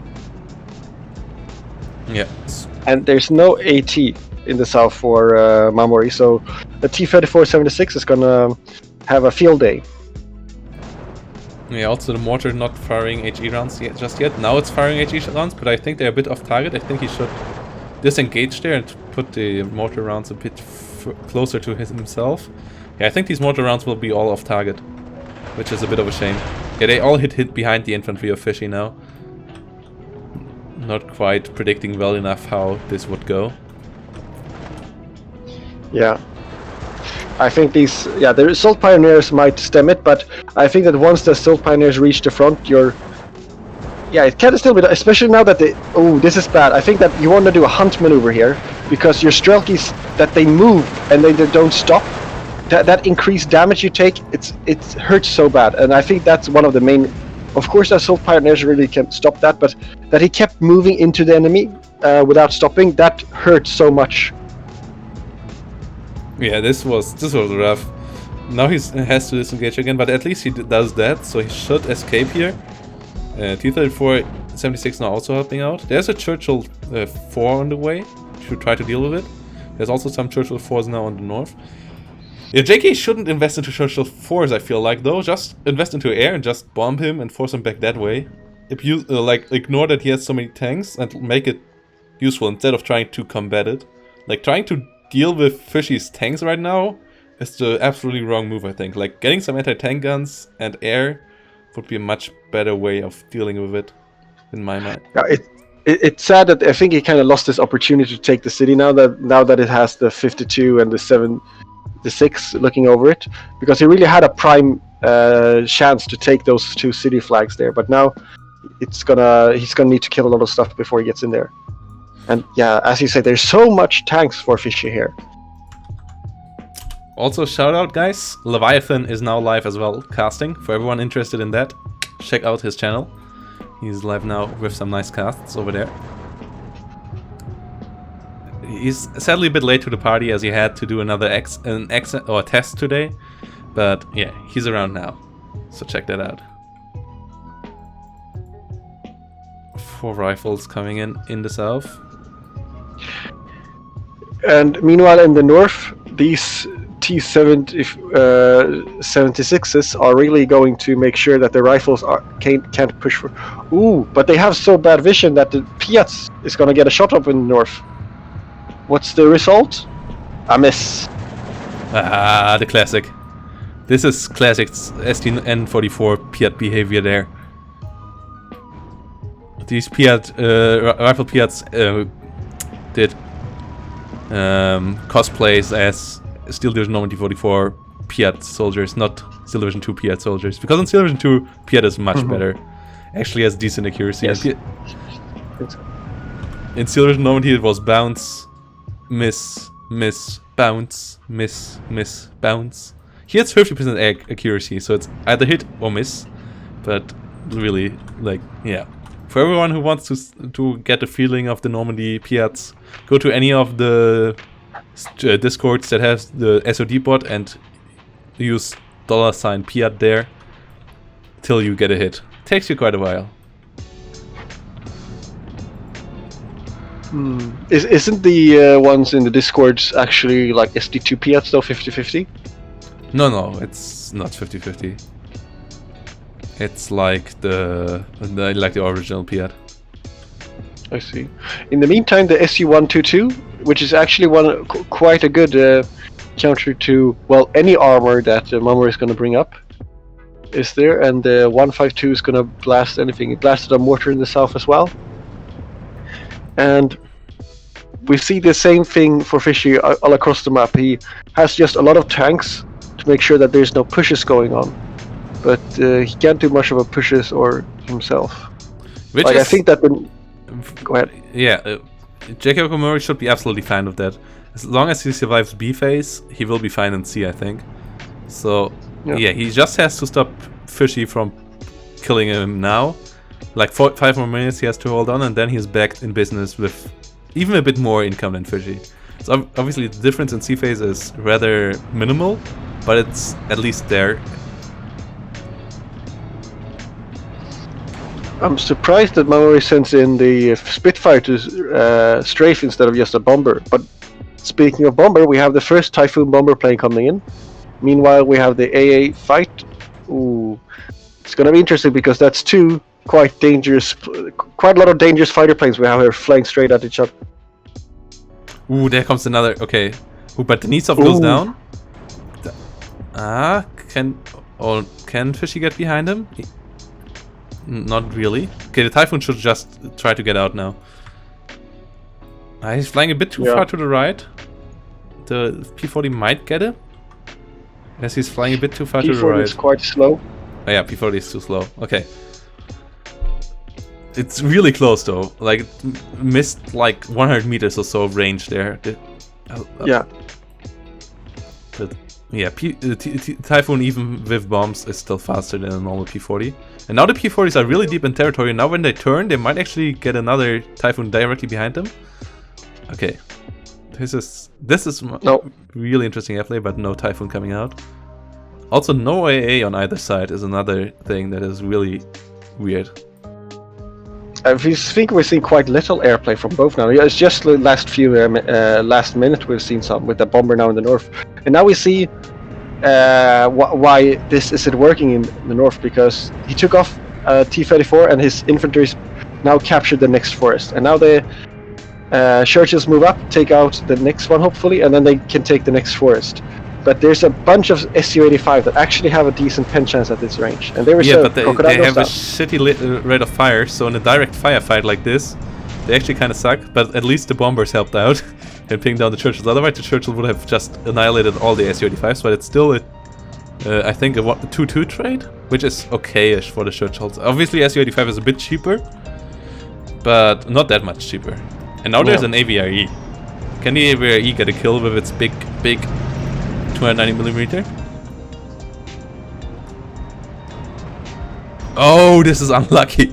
Getting the shooter knocked out just like half a second before it got the shot out. Yeah. The reload is not the fun on that. Might bailed out. This is really unlucky, but the rifle Piats get around. We'll get the Su-85 killed. Really, Fishy has to play with more infantry. Yeah, not much like more, you said, but just a bit more. We were complaining the Su-85 had a low rate of fire. Well, then the Aver has a mighty 2 rounds per minute. Yeah, but these rounds per minute really count if it gets it off. They don't leave prisoners. They only leave rubble. And Churches are quite fast when it comes to firing though. So he lost his Crocodile, and this Sis-3 might help the Churchill, but like you say, now he's gaining ground back again because there's just T-37, 3476, and they don't really, they're nothing more than a speed bump, if barely even that. Yeah, and all his heavy guns in the south also don't do much because he doesn't have infantry far enough in front of them to spot the 6-pounder. So the 6-pounder is like critted already 3 of them. Su-52 is gun jammed. Su-122 has transmission damage. 1 T-34 is crew panicked. Like, Fishy back to a 12-12, and that's not good for him because we're really close to C-phase, and then Jackie Okomori is actually back in business with even a bit more income than Fishy. Yeah, and the Komroti in the south for Fishy has been loaded like for a very, very long time. I think he might have been missing it.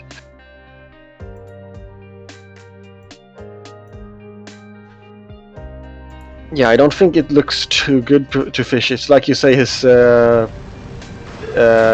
percentages between the different arms of the combined arms is quite out of whack. But at the same time in the south, it's like you say, you want to send up like an infantry or something just to get some vision to like bait the rifles to shooting, so you can get those big 122s and 152 and all those like big HE guns to shoot off. Yeah, Fishy needs something else than tanks here, basically. His airplay maybe is that the thing that gets him the win in the end. Though that now finally Jacko Himori brings in some Bofors, and in 1 minute and 10 seconds he finally gets also income that is good enough to afford stuff.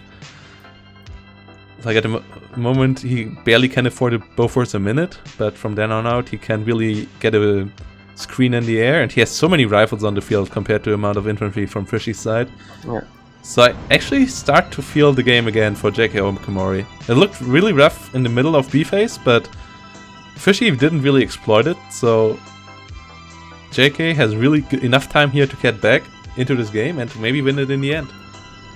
Yeah, but it's just 5 points, so the income is not going to be much of the difference. It's how well they trade now, and if it's going to be a long game, the airplay, like you say, for Fishy is really, really going to pay off. But in the meantime, these pushes that hasn't gone. Fishy hasn't done barely any pushes lately. It's just what he initially took in the very start.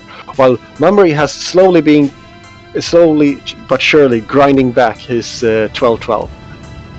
And I don't think the North is looking too good for Fishy at the moment. Yeah. Yeah, the rifle leaders now with the Piats should be able. The Typhoon Bomber is actually unnecessary. Actually, that might save the Okay. Yeah, that was an unnecessary Typhoon Bomb. It actually saved Fishy. Because Fishy now realized, oh yeah, I have to micro. Saw the rifle leader and micro the T-34 back. Otherwise, the T-34 just would have died to the rifle leader there with the Piat. Yeah. Yeah, I think that Mamoru should swing the Aver up to the very north end, because there's a bunch of Strelkis in the open and not much else there. While along this middle line it's going up now, there's not anything for it to shoot, and going up and shooting some infantry in the open, that's every other tank commander's dream. Yeah. Damn, this game might go long. Now that we're hit C-phase with relatively even battlefields, this game might go real long. Yes. But if we see here, yeah, but it looks like it's slowly but surely Mummery is grinding up the north here. There's just coming in more T-34s, but that's not, as we said, what Fishy needs now, because it's going to prevent the rifles from moving to the next forested area. But once those slow Churchills makes it back up, then the T-34s aren't going to be able to do their job anymore. Yeah, Jacob Komori up to a 12. Yeah, the 12-12 still stands, and I think this might stand for a while now. I really don't see anyone here doing any pushes. I think what JK needs to do is getting just some AA in, and either 25 pounders exactly like he does, or a lot of Typhoons, and then just try to win that way. Mm-hmm. And yeah, he has the 6 pounders, maybe 17 pounders, placing them and just stopping Fishy's attempts with tanks time and again.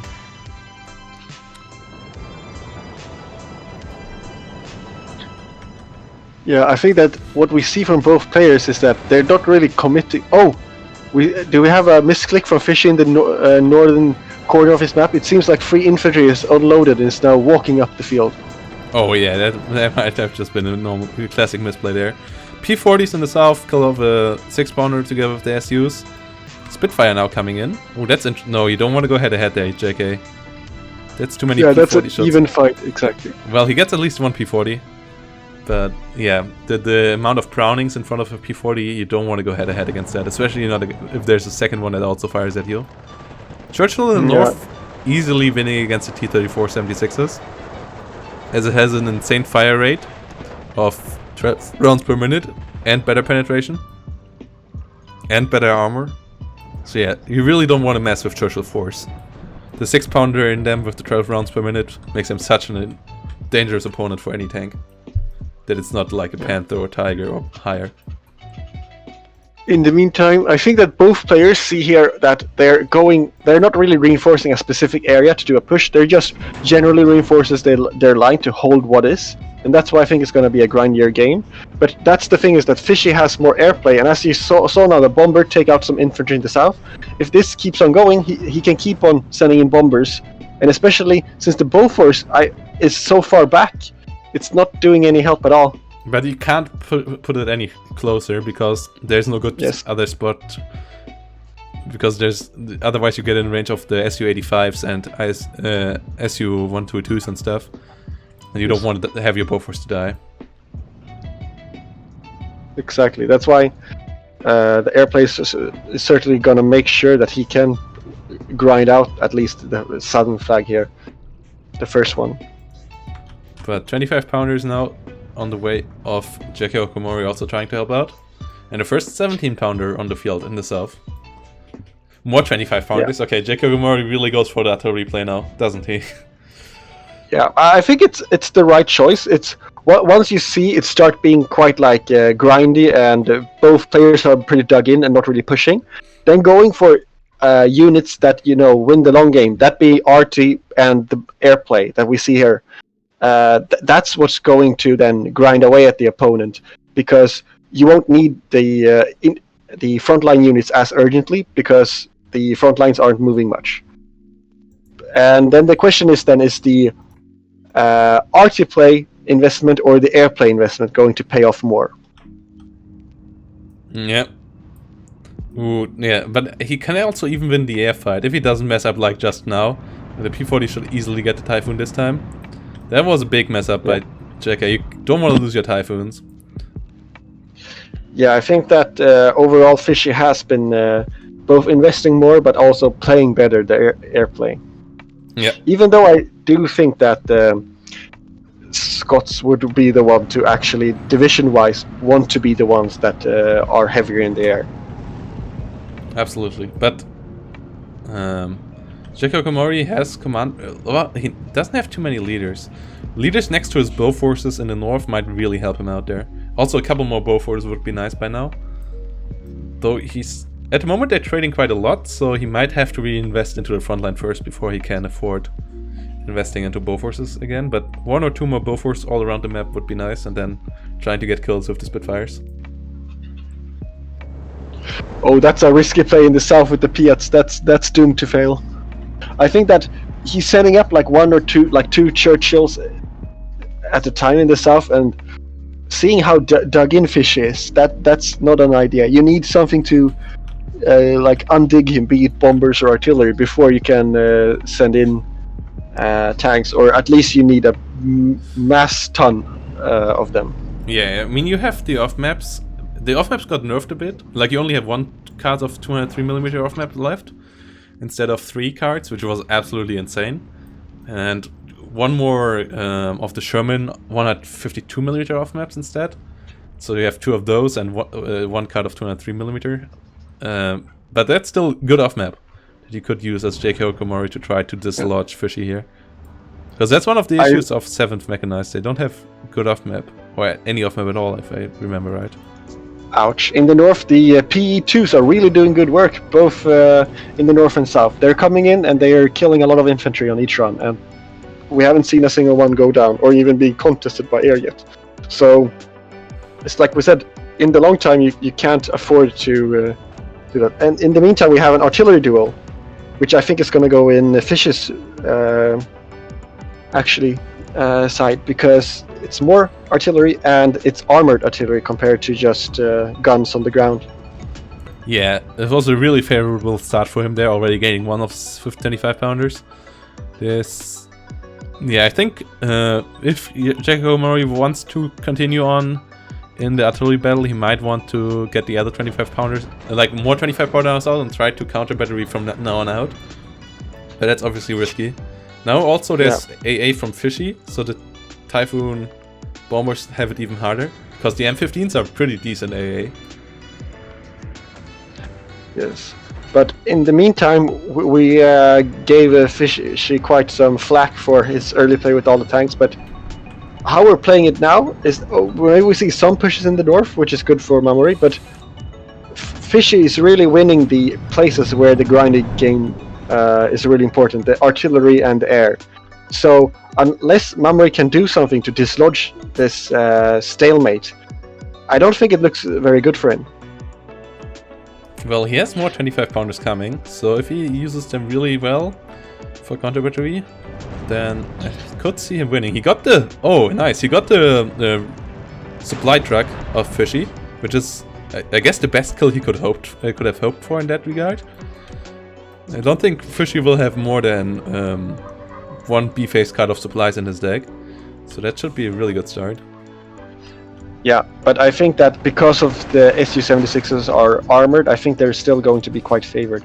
And in the meantime, you see what Rifle Divisions does best: send a fuck ton of rifles together with a leader and just dominate the fight there. So we're seeing some pushes.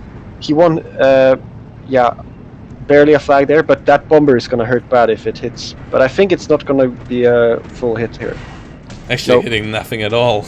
That was a pretty bad hit. Yeah, oh boy, if that would have hit straight on, that would have been hurt so bad. Okay, turning away. Spitfire should survive here. Another 17-pounder coming in. And all the 25-pounders still in transport. That's a big mess up by Jacob Murray. He could have easily have used them by now for counter-battering the SUs. Oh, what? Yeah, exactly. Did the Spitfire just run down, or what was that? Yeah, it probably went down to the Senarts. The unvetted Senarts. Oh god. That was odd. Well, yeah, there's also two... Oh yeah, there's 4 AA pieces then in the north. There's also 2 M15s. Yeah, that's a lot of firepower. Damn. Yes. In the meantime, now the 25-pounders have unloaded. They're still not doing anything, and their 2 friends are gonna die before they actually start initiating. And seeing how there's still 4 Su-76s unhurt, still shooting, and yeah, there's only a single man left of that first initial group of 25-pounders. The RT war doesn't look very good for Mamori. Or Mamori. Yeah, might be rough. Also, still not enough AA for him. He still lacks quite a bit of AA to deal with the PE2s. If he would have 1 or 2 more Bofors, he could kill them. But with 1 Bofors alone, you don't get the job done.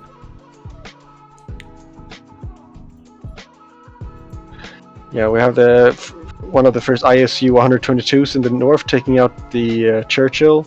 We have the fishes off map now moving up here. It's a bit risky being on the road, but at the moment there's nothing. There's a 70-pounder coming up though, so if he's not careful, he could get an unlucky snipe. But his infantry is going to be the Tankos is not going to be able to do this, I think, because they need to run too far to get to the rifles. Yeah, also now then they have to stop, and then they only can throw the Molotovs, and this one even is out of Molotovs, so yeah, these Tankos are dead. Yeah. But the PE2 might do the job. Yeah, the PE2 did a good job. And then now also the off map. Yeah, the triple kill, hit him with everything, says Fishy. Infantry spam coming from Fishy at least. A good amount of Strelkis moving up, that I think is important. His SUs now will get hit by the 25-pounders. Let's see how effective these are. We have even more 25-pounders. We have 2 more in the south as well. So now they're going to hail down into Su-76s. But we'll see how much the armor is going to protect them, because generally, if you want to fight, your artillery wants to shoot on the front line or AA pieces, you want the bare AA, but if you want artillery duels, then generally the armored AA is what does better, unless you're up against a much higher caliber that managed to shoot off first. Yeah, 25-pounders not the best in killing armored targets, that's for sure. The caliber is a bit too low with only 87mm. You want to have like 100 plus, or rather like 110mm plus if you want to kill armored targets. Even though these are open tops, so if you hit them directly from directly, you still do a lot of damage. But with indirect hits, you don't deal nearly as much damage. Yeah, there's no radio close by, at least for those. As you can see there, those 3 Su-76s, all 3 of them survive. If you zoom in, none of them seem to have taking much damage, and they're ready now to fire back at the 25 pounders. While when the SU were shooting at the 25, we saw how devastating that was for them. And yeah, they're already gonna lose the southern SU, I think here. Yeah, especially as there's 2 more SU-76s coming in. It's overall 6 now. Those should do quite a bit of damage. I do think that the SU-76 really needs to move out of the southern forest, though, because you don't want your artillery to be where everything else is, because then every missed hit from the counter battery is going to hit some of your infantry or a tank. Yeah. Also, we have a breech loader now, so Jackie Okamori bringing in the big guns now. And obviously, he's starting to pull ahead now, income-wise. Only 5 points at a time, but still overall... they start to get it. Yeah, this is not your classic 1v1 game for sure here. These guys play really, really awkward games. Yeah, I would say this is quite rare for these kind of games to happen, I think. But they do happen, and I don't think it's too bad if they happen every now and then. Like if artillery is in the game, it's bound that style happens every now and then. Yeah, no, I like it, but it's really not something we see usually, because artillery is a bit too cost inefficient at the moment, as compared to mortars and off-map and like bombers. Yeah, or rather that I wouldn't say they're cost inefficient. I would say that their time to reach cost efficiency is too slow for 1v1. Yeah, let's put it like that. And now we see, a lot of strikes hitting the south. This is kind of what Omamori wants. Which off-map is that? Oh yeah, it's the 203 there, carrier. And a lot of rifles now are gonna try to charge over the open, but there's 3 Churchills coming up to support, but they're gonna be quite delayed. And as we see, the PE2s are really the workhorse of Fishy here. Gonna deal a lot of damage. Yeah, I'm also so surprised that Jacko Mori didn't brought out more Bofors yet. Like, really, one single Bofors doesn't do stuff, especially if you have it without veterancy. At least so far back. Yeah, at least the northern one has veterancy, but yeah, in the north he also gets overrun now by infantry and a lot of T-34-76s. Oh my god, is that a lot of T-34-76s there to one flag. Fishy looks really good right now. I have the feeling like Fishy is gonna take it. Anyone in I think chat should agree, or is anyone thinking differently? Yeah, it's like you see that Bomber tried that push, but that got so quickly shut down by the bombers and some tanks that weren't inside of the off-map. And it's like we said earlier, she has been much better at investing in those units that are for the best. And we lost 1,500 in the south, and I think we haven't lost a single SU-76 yet. Oh, you're going robot voice there right now. I'm not sure if it's my internet or your internet, but one of us has connection issues. Is it still an issue? Yeah, it's still a bit robot-like. Maybe Typhoon finally has some impact? I don't know. On the connection. Now it's better. Oh, at least it sounded better. Okay. Yeah, it's unfortunately where I live, the internet isn't stable, even if you try to get the best that they can offer. Literally building your own internet line. Yeah, no, it's still not good. It's quite robot-y, right? Now, oh my god, there's so many units on the field because both sides don't even try to push, it feels like. They really enjoy their spammy, not spammy game, but I'm happy that we have this with the new incomes and not with the earlier incomes, because otherwise we would have, this board would just be overly full.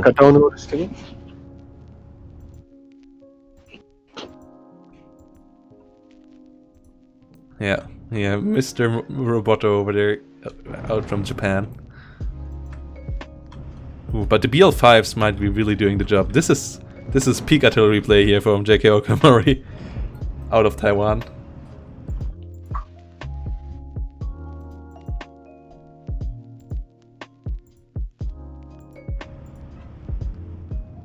The second was... Any improvements? Yeah, improved quite a bit. It's still a bit there, I think. It's... Yeah, now it's getting better again. Yeah, I hope, it's some up and downs, unfortunately, where I'm, and, Mamori really needs to leverage the high amount of rifles in the north before they get ground down by PE2 strikes and the occasional off-map. I must say that so far this game, the P2s have really been the, ouch, the off-map just died for Fishy. What I wanted to say was that I think the P2s really have been the workhorse for this game and the MVP so far. But he got the off-map out, so that's... that was the last off-map out of it anyway, so it doesn't really matter too much. And it will hit the rifle Piats and rifles real hard. Also more rifles coming in for Chika Okamori. And the artillery battle is really sick. At least one SU-7... No, still all SU-76 is living. This is really not good for JK Okamori, but he gets quite a lot of proximity hits by now in, at least. The breech loaders might be able to get some kills at some point. Yeah, exactly. Also, it's so risky having this 76s just at the reinforcement points. You don't want a bunch of infantry or something to come up and reinforce and get hit by, what is it, 140mm HE shell? Yeah, you would be pretty pissed on your artillery guys if you're coming in a truck and your truck gets hit because these idiots positioned themselves wrong. I'm pretty sure that doesn't help the communication between the branches. Yeah, I can see the team chat of the 7th Mechanized now, how the whoever rode in the car would start the flame war. Oh my god, the team so many close hits right now. The SU-76s are really lucky that they survived so long. One of them is really battered now. And yeah, there comes the infantry, but at least no shells landing in right now. They got another 150mm killed in the north. So, good for them. And I think they hit the supply truck, and the supply truck exploded and killed the BL5. You always have to be careful. You don't want to be too close to your supply trucks. Exactly. If you bring in your artillery with supply trucks, what you generally do is you bring in, drop off them, and then you move your supply truck quite a bit off, because you don't need the supplies until they run out. So, otherwise, that will happen. In the meantime, Mamori isn't fast enough with his leveraging his rifles. So even though he has loads and loads of rifles, he can't really move to the next forest because of the amount of tanks protecting them, but then also because the P2s are coming in, and they just keep on grinding down. And that's kind of coming back to what I said earlier, is that of all the maps, I think that this is not a rifle map as much as others, because as you can see here, Fish is cutting off the pathways between the next forests, and then the rifles are just hiding in large amounts there, and are points that are not at the moment doing anything.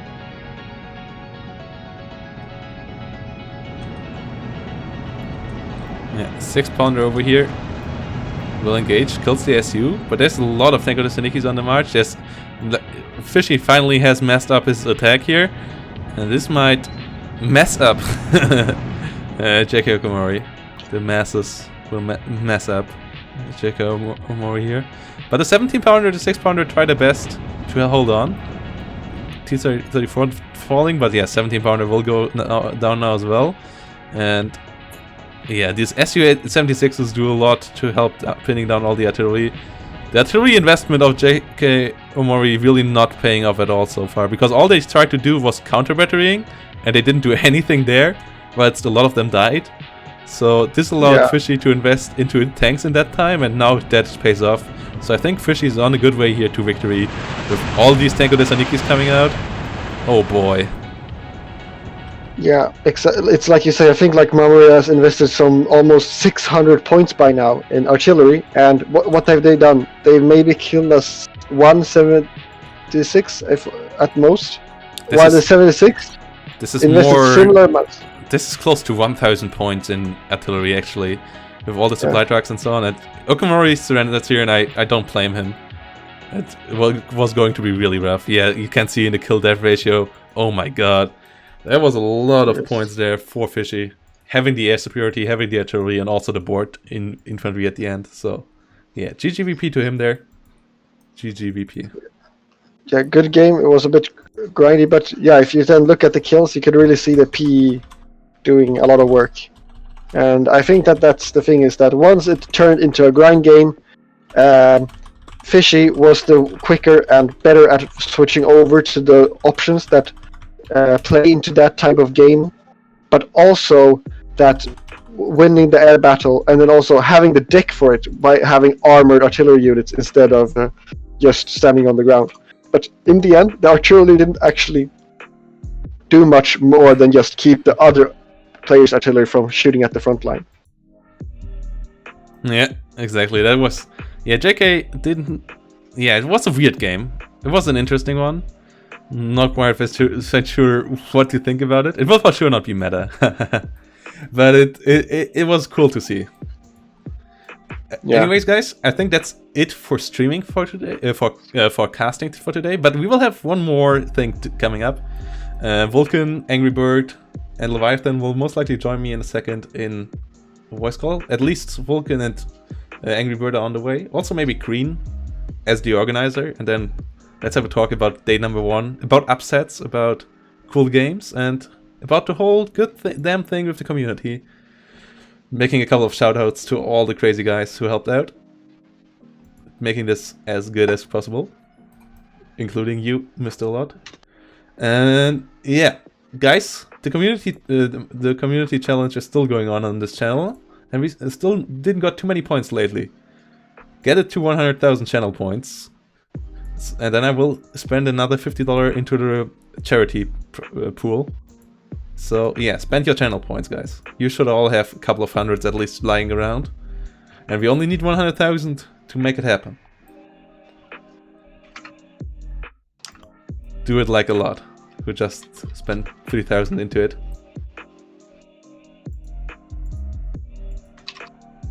Also, let's... Exclamation mark charity gets you to the fundraiser.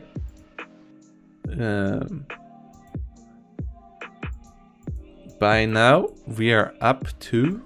Let's see.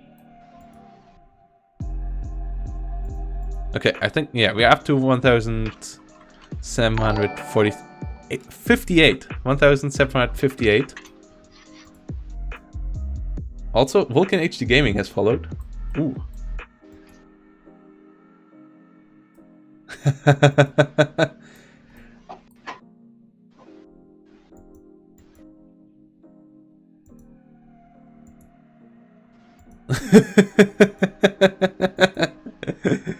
Thanks. Thanks, Vulcan, man. Much appreciated.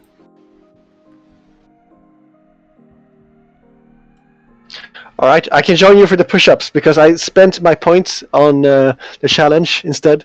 So the 3,000 wasn't actually for the challenge because I already sent all the maximum amount of points. Okay, then I will do the push-ups then. Yeah. So 10 push-ups it is. 1, 2, 3, 4, 5, 6, 7, 8, 9, and 10. So what's the maximum actually? 2,000? Or how many points can you spend on the challenge? Whew, here we go. Yeah. You don't have a webcam, but you'll have to trust me on that one. How many points can you spend on the My room challenge? is actually getting quite hot, seeing how I have quite a small room with quite a heavy computer, so it's enough heating in and of itself. Yeah, I can relate to that. In the summer it was also so hot here. Now in autumn it's getting much better. Yeah, I bought quite a heavy computer, and it's a room that really doesn't have good insulation, so it really like the computer itself. Now when winters come, I don't need to turn on the heating. I can just turn off my computer, play some SD2, and heating's done. Yeah, I think this will be the same for me.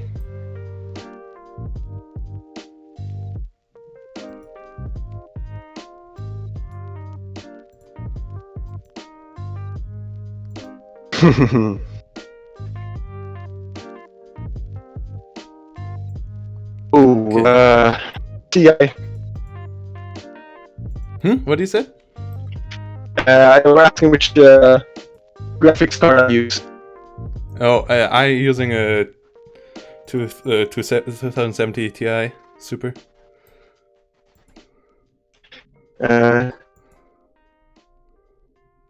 What did I use again? Forgot the name. So yeah. I have the. Where is it hiding?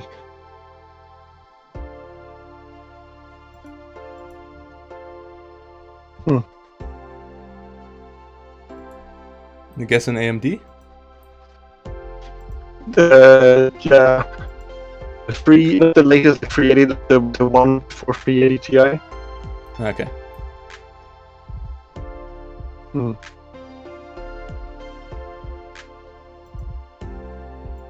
So yeah, shall we do the Vulcan? You around? Let's do the voice call then, if you're ready. Because I think Angry Bird is also ready.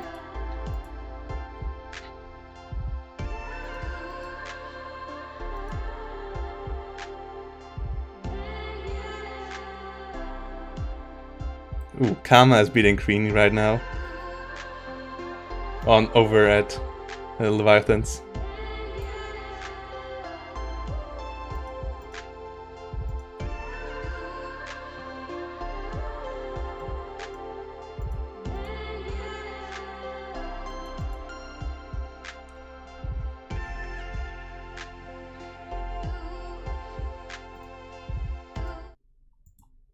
Hello, hello.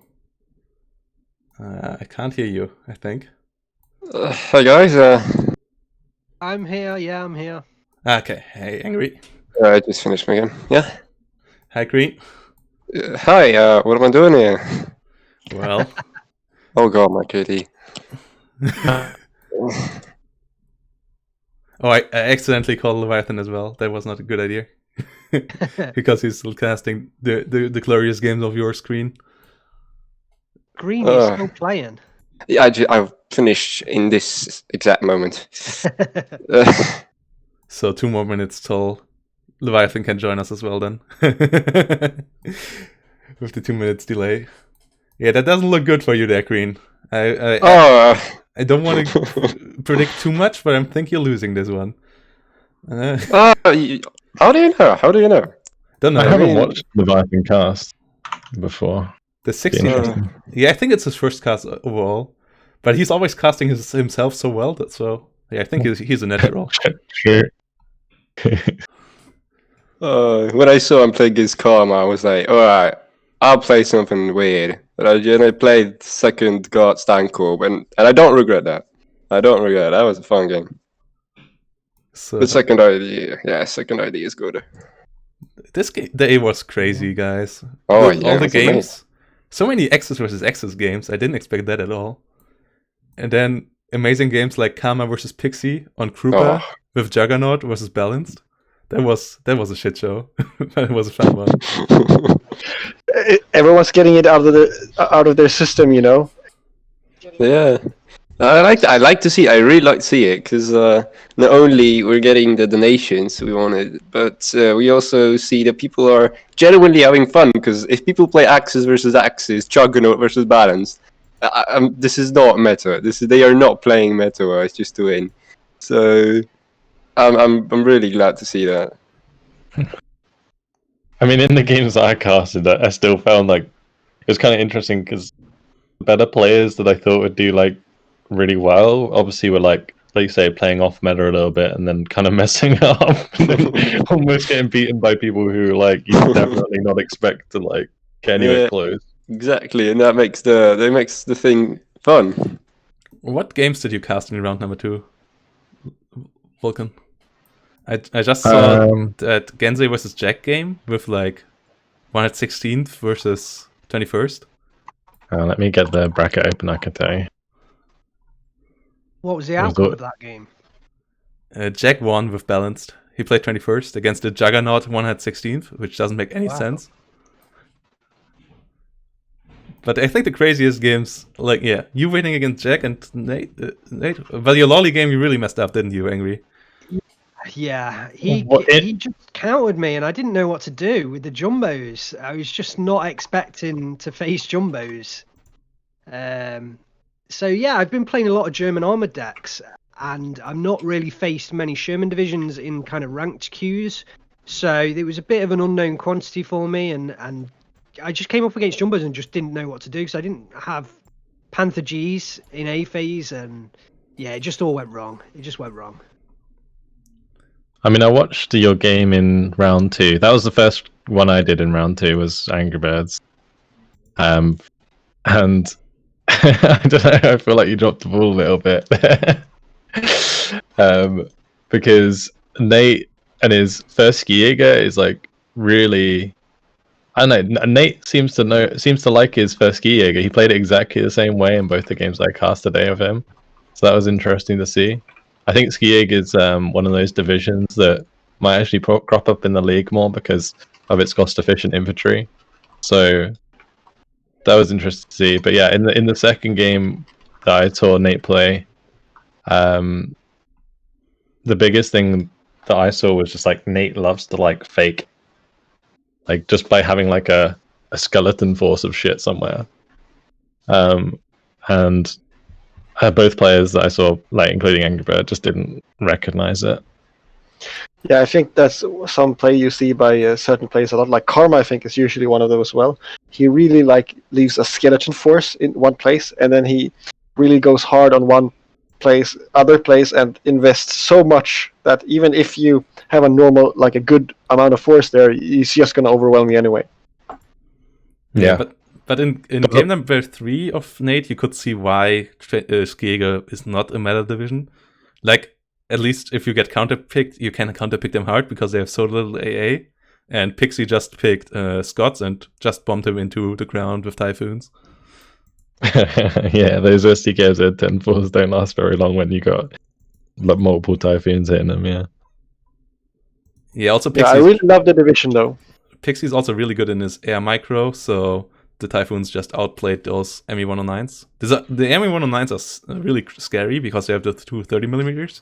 So as soon as they get onto you, you just explode. But yeah, he never got hit. Karma and Pixie really practiced a lot of their air micro lately, I think. Like Karma even has a YouTube video in Russian about air micro with subtitles for everyone interested out there. I think meta in general has become much more of a thing, and now that the 37s have got nerfed as well, I don't know why the fuck that happened, but it's gonna get even worse. Wait, what happened to the 37s? 37 mil Soviet AA got rate of fire nerf. Okay. Yeah, So- I noticed that in my match. Plus P47s. This is not a good combination. Like in Allied versus Allied matchup, Soviet divisions became so much worse. Because all of the Allied divisions have good air. Or like all of the Western divisions. I didn't realise that the Russian 37s actually got nerfed.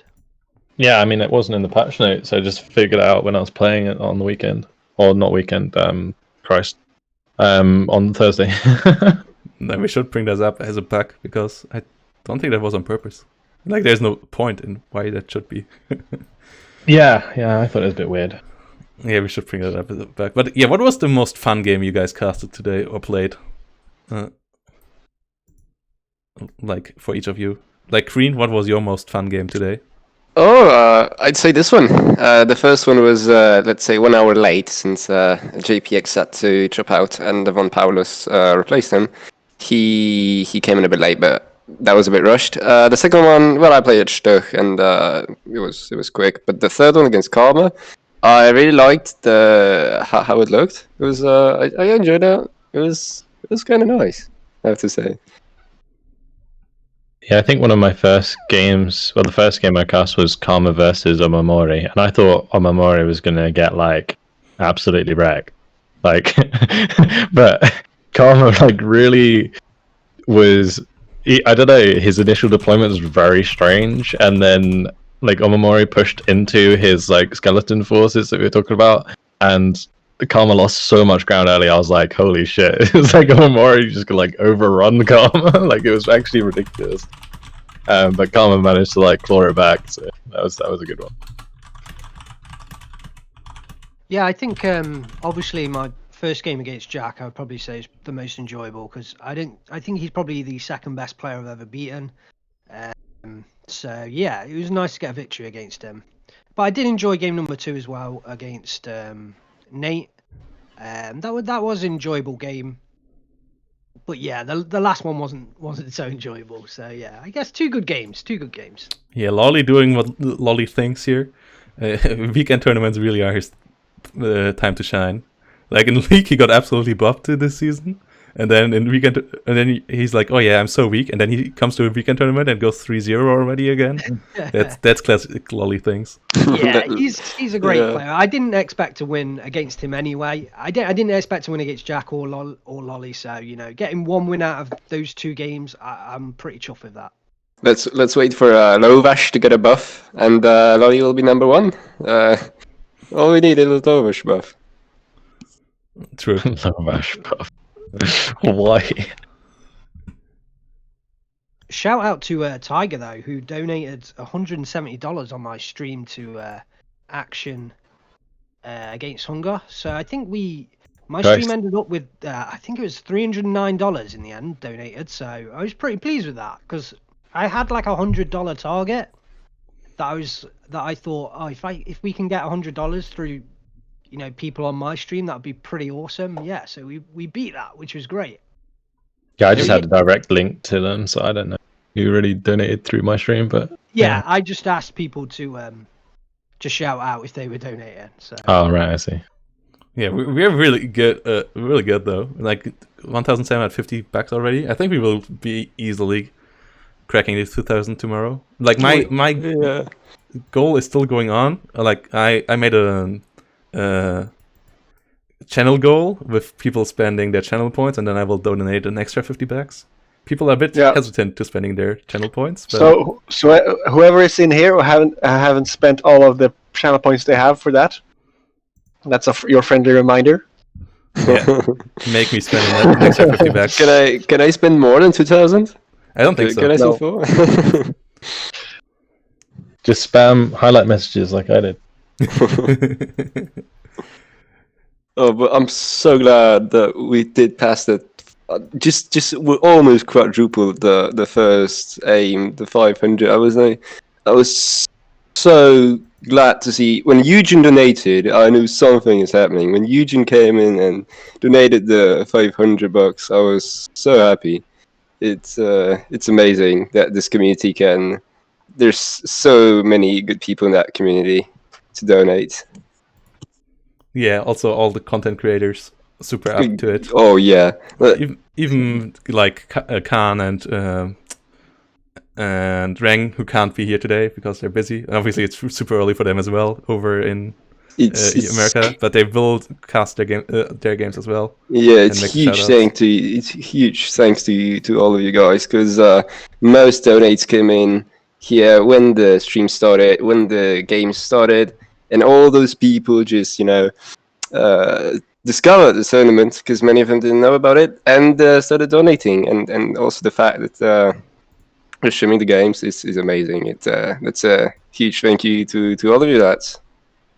Yeah, what was your highest view count, Vulcan? I think it was like around 130-ish, yeah. Yeah, something like that. It was pretty nuts, yeah. Yeah, that's pretty cool. Yeah, very cool.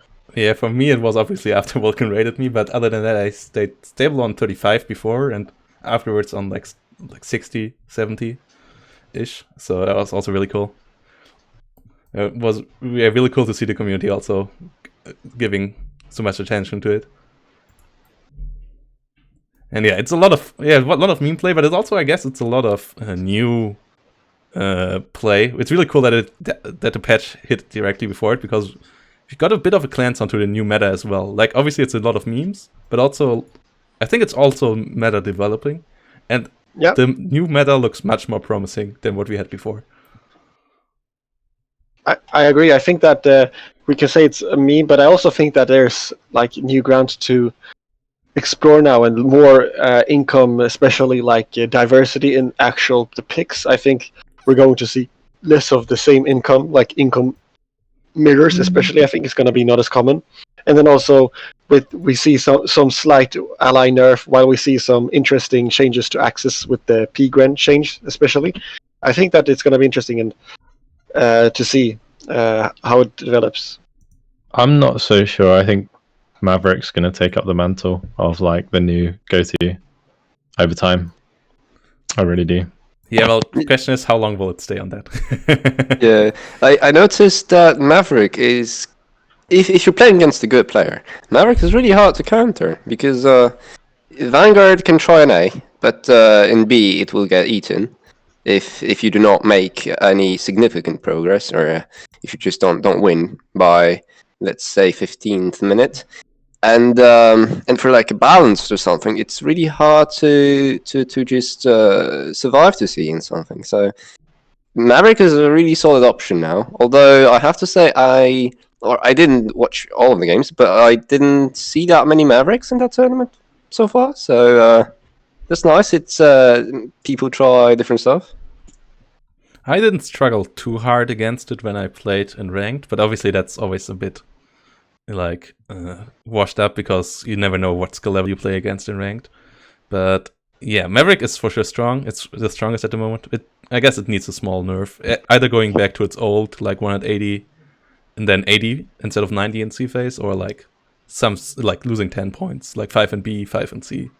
We will see. But yeah, for now it might be meta, but I hope it will be changed a bit soon, and then we have a new meta. Let's see what it is, and maybe we have all around good incomes at that point. I'm definitely feeling like it's gonna. Well, there's obviously still infantry importance and like the value of infantry. Like I think with the introduction of new Panzergrens and the like the different variants that cost a little bit less, might start to see some of the divisions that benefited from that be used in like 1v1s, especially like 20th Panzer with like the Panzergrens, like the cheaper Panzergrens. I guess they get the DP variants though, don't they? Yeah, like they had the 20.1 exactly. Yeah, they're pretty trash, but Yeah, the Panzer IVs can match up quite nicely to the Shermans now because of the price difference. It makes Panzer IVs like way more cost efficient. yeah, I think exactly like you say, like it's gonna be interesting. Interesting though that none of the cheaper ones have the Panzerfaust. I think because it's only the expensive one that has Panzerfaust, which might be interesting. But then another one is like SS Viking, because they're one of the few that actually get 2 new cheaper P-Grens cards. Yeah, and the MG34 one I think is also the better one. With the MG26 one also being pretty decent, that isn't 25th Panzergrenadier. Only issue with 25th Panzergrenadier is their AA is so garbage, and with the airplay being really important at the moment, I think that's a big hindrance to them getting more play. Yeah, the air thing is kind of a bit worrying because it's continuing to make Western divisions popular in the meta, and I'm personally not a big fan of like the tribute and back to war DLC divisions being on top. Like it kind of annoys me in a game that's based on Eastern Front, but you know, it is what it is. So I'd like to kind of see like Allied Air Force get nerfed like that, like Western Air Force at least. Well, I think the Fokker Wolves are on the same par, so that's, I think, one of the big reasons why tank divisions might get up, because, like 21st and 16th, not because they have King Tigers, in 1v1 at least, but because their Fokker Wolves are just so good. And I think we might see a lot of, also with the buff to 12, that they now have a lot of Panzer Grenadiers without Panzerfaust, and the overall availability buff to Panzer Grenadiers in B phase. 12 might be really competitive now because they have so many Panzer Grenadiers that they can spam with all the buffs they got, plus Fokker Wolves. It will be interesting. Yeah, hello Maverick again. Yeah, I think that the issue main with air is, like we talked, is with the Fokker Wolf and the Allied, is if you have a fighter bomber that has high speed, like we're talking about above 550, close to 600, and not bad resilience, like that's really when the amount of AA you need to repel those kinds of attacks it's really cost inefficient. You need so much more AA than what those fighter bombers cost at the moment, and that AA still has the worst availability than those fighter bombers. While those, even if you invest all that A in a point, you only get the defense in that area, while those fighter bombers can then just redirect. I think that's kind of creating the perfect storm for fighter bombers. I had that in my game just now with Karama. He was second ID, so 2 37 mils direction ones were enough to get one Thunderbolt out, not kill it, just fall back. Of course, after he strafed a 47 mil. But if the guy brings 2 Focke-Wulfs or 2 Thunderbolts, I don't know how many AAs you need, AA pieces to need to defend that. So they're quite strong. That's true. Well, you'd need 3 or 4, and then you'd have to micro them each individually. Yeah, exactly. While he only spends 240 points, something like that, and he can, while you spend much more. So you spend 320. I actually wrote like a write-up that I've wrote in a draft about this specific issue that I think is currently in the game, is that AA is cost inefficient for a localized defense, which I think that still AA should be somewhat not perfect, to totally kill airplay, but at the same time, it's to give the example we just now took, it's like you would have to invest in 2 Pack 40s to kill 1 P4 to get to not kill 1 P4, it's to panic a P4 to fall back.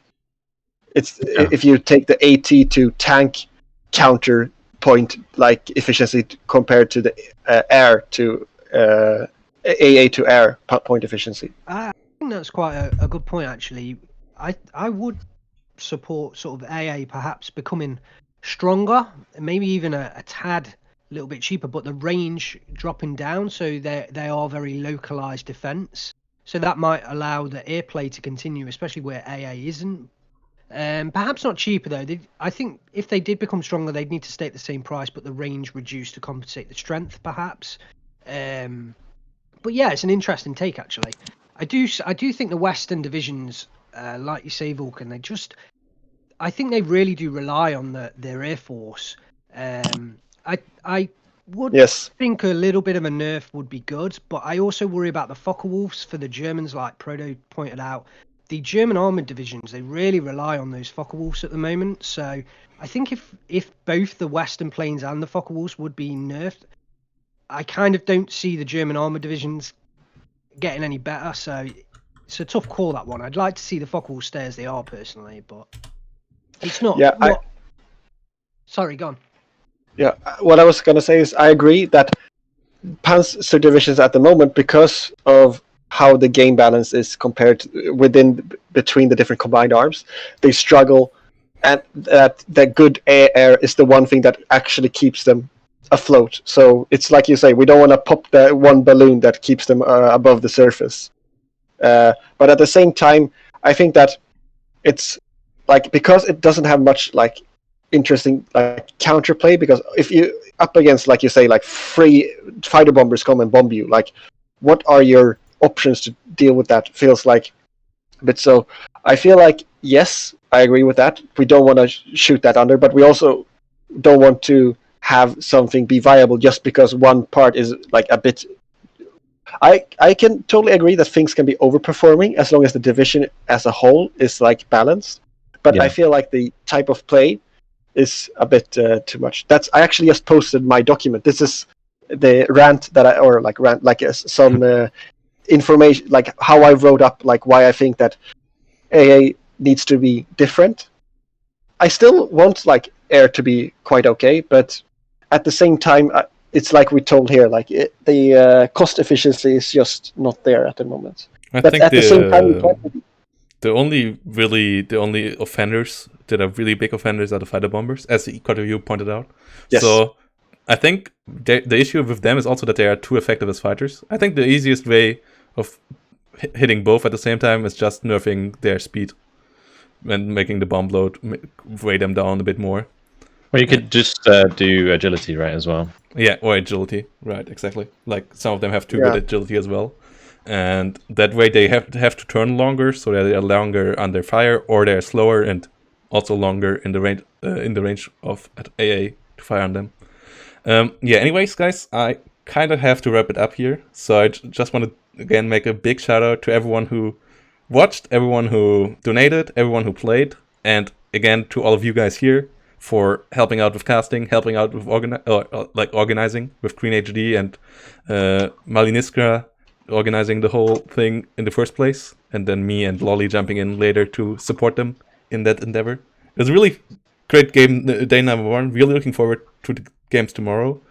I wish we would have already all the games finalized and see the matchups, but I'm expecting a Kama versus Lolly game for tomorrow, and that is really on my radar. I really want to see that. If Lolly can beat him in the weekend tournament when he can't beat him on a daily tournament in the league. Yes, I'm also looking forward to tomorrow, to all the games.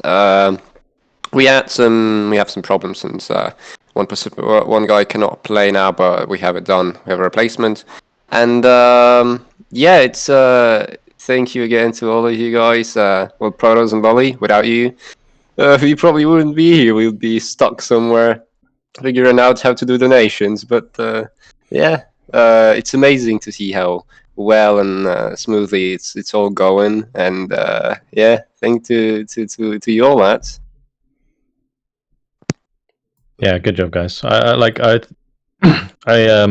been thinking about doing like charity stuff for a long time. So when you guys came along with the idea, I was like, yeah, I'm gonna make sure that I can do this because it's obviously a really good cause, and you guys have put a lot of effort into making this happen. So yeah, and it's been really, really fun to cast. So thanks for getting me involved, and good job everyone so far, and good job to all the players as well for getting involved as well.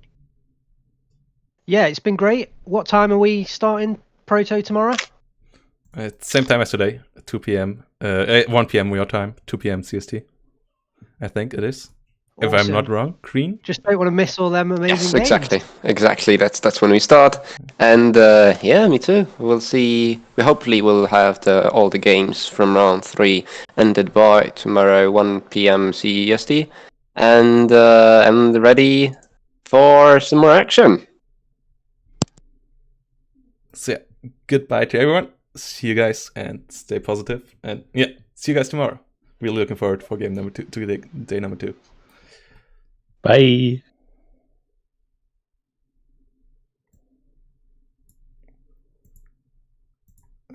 Let's rate our lovely fellow Leviathan. And yeah, stay positive, guys. See you guys next time. Give Leviathan some love. And yeah, if you're new, leave a follow. Give Steel Division some love as well in the long run. Anyways, I'm out, guys. Till tomorrow.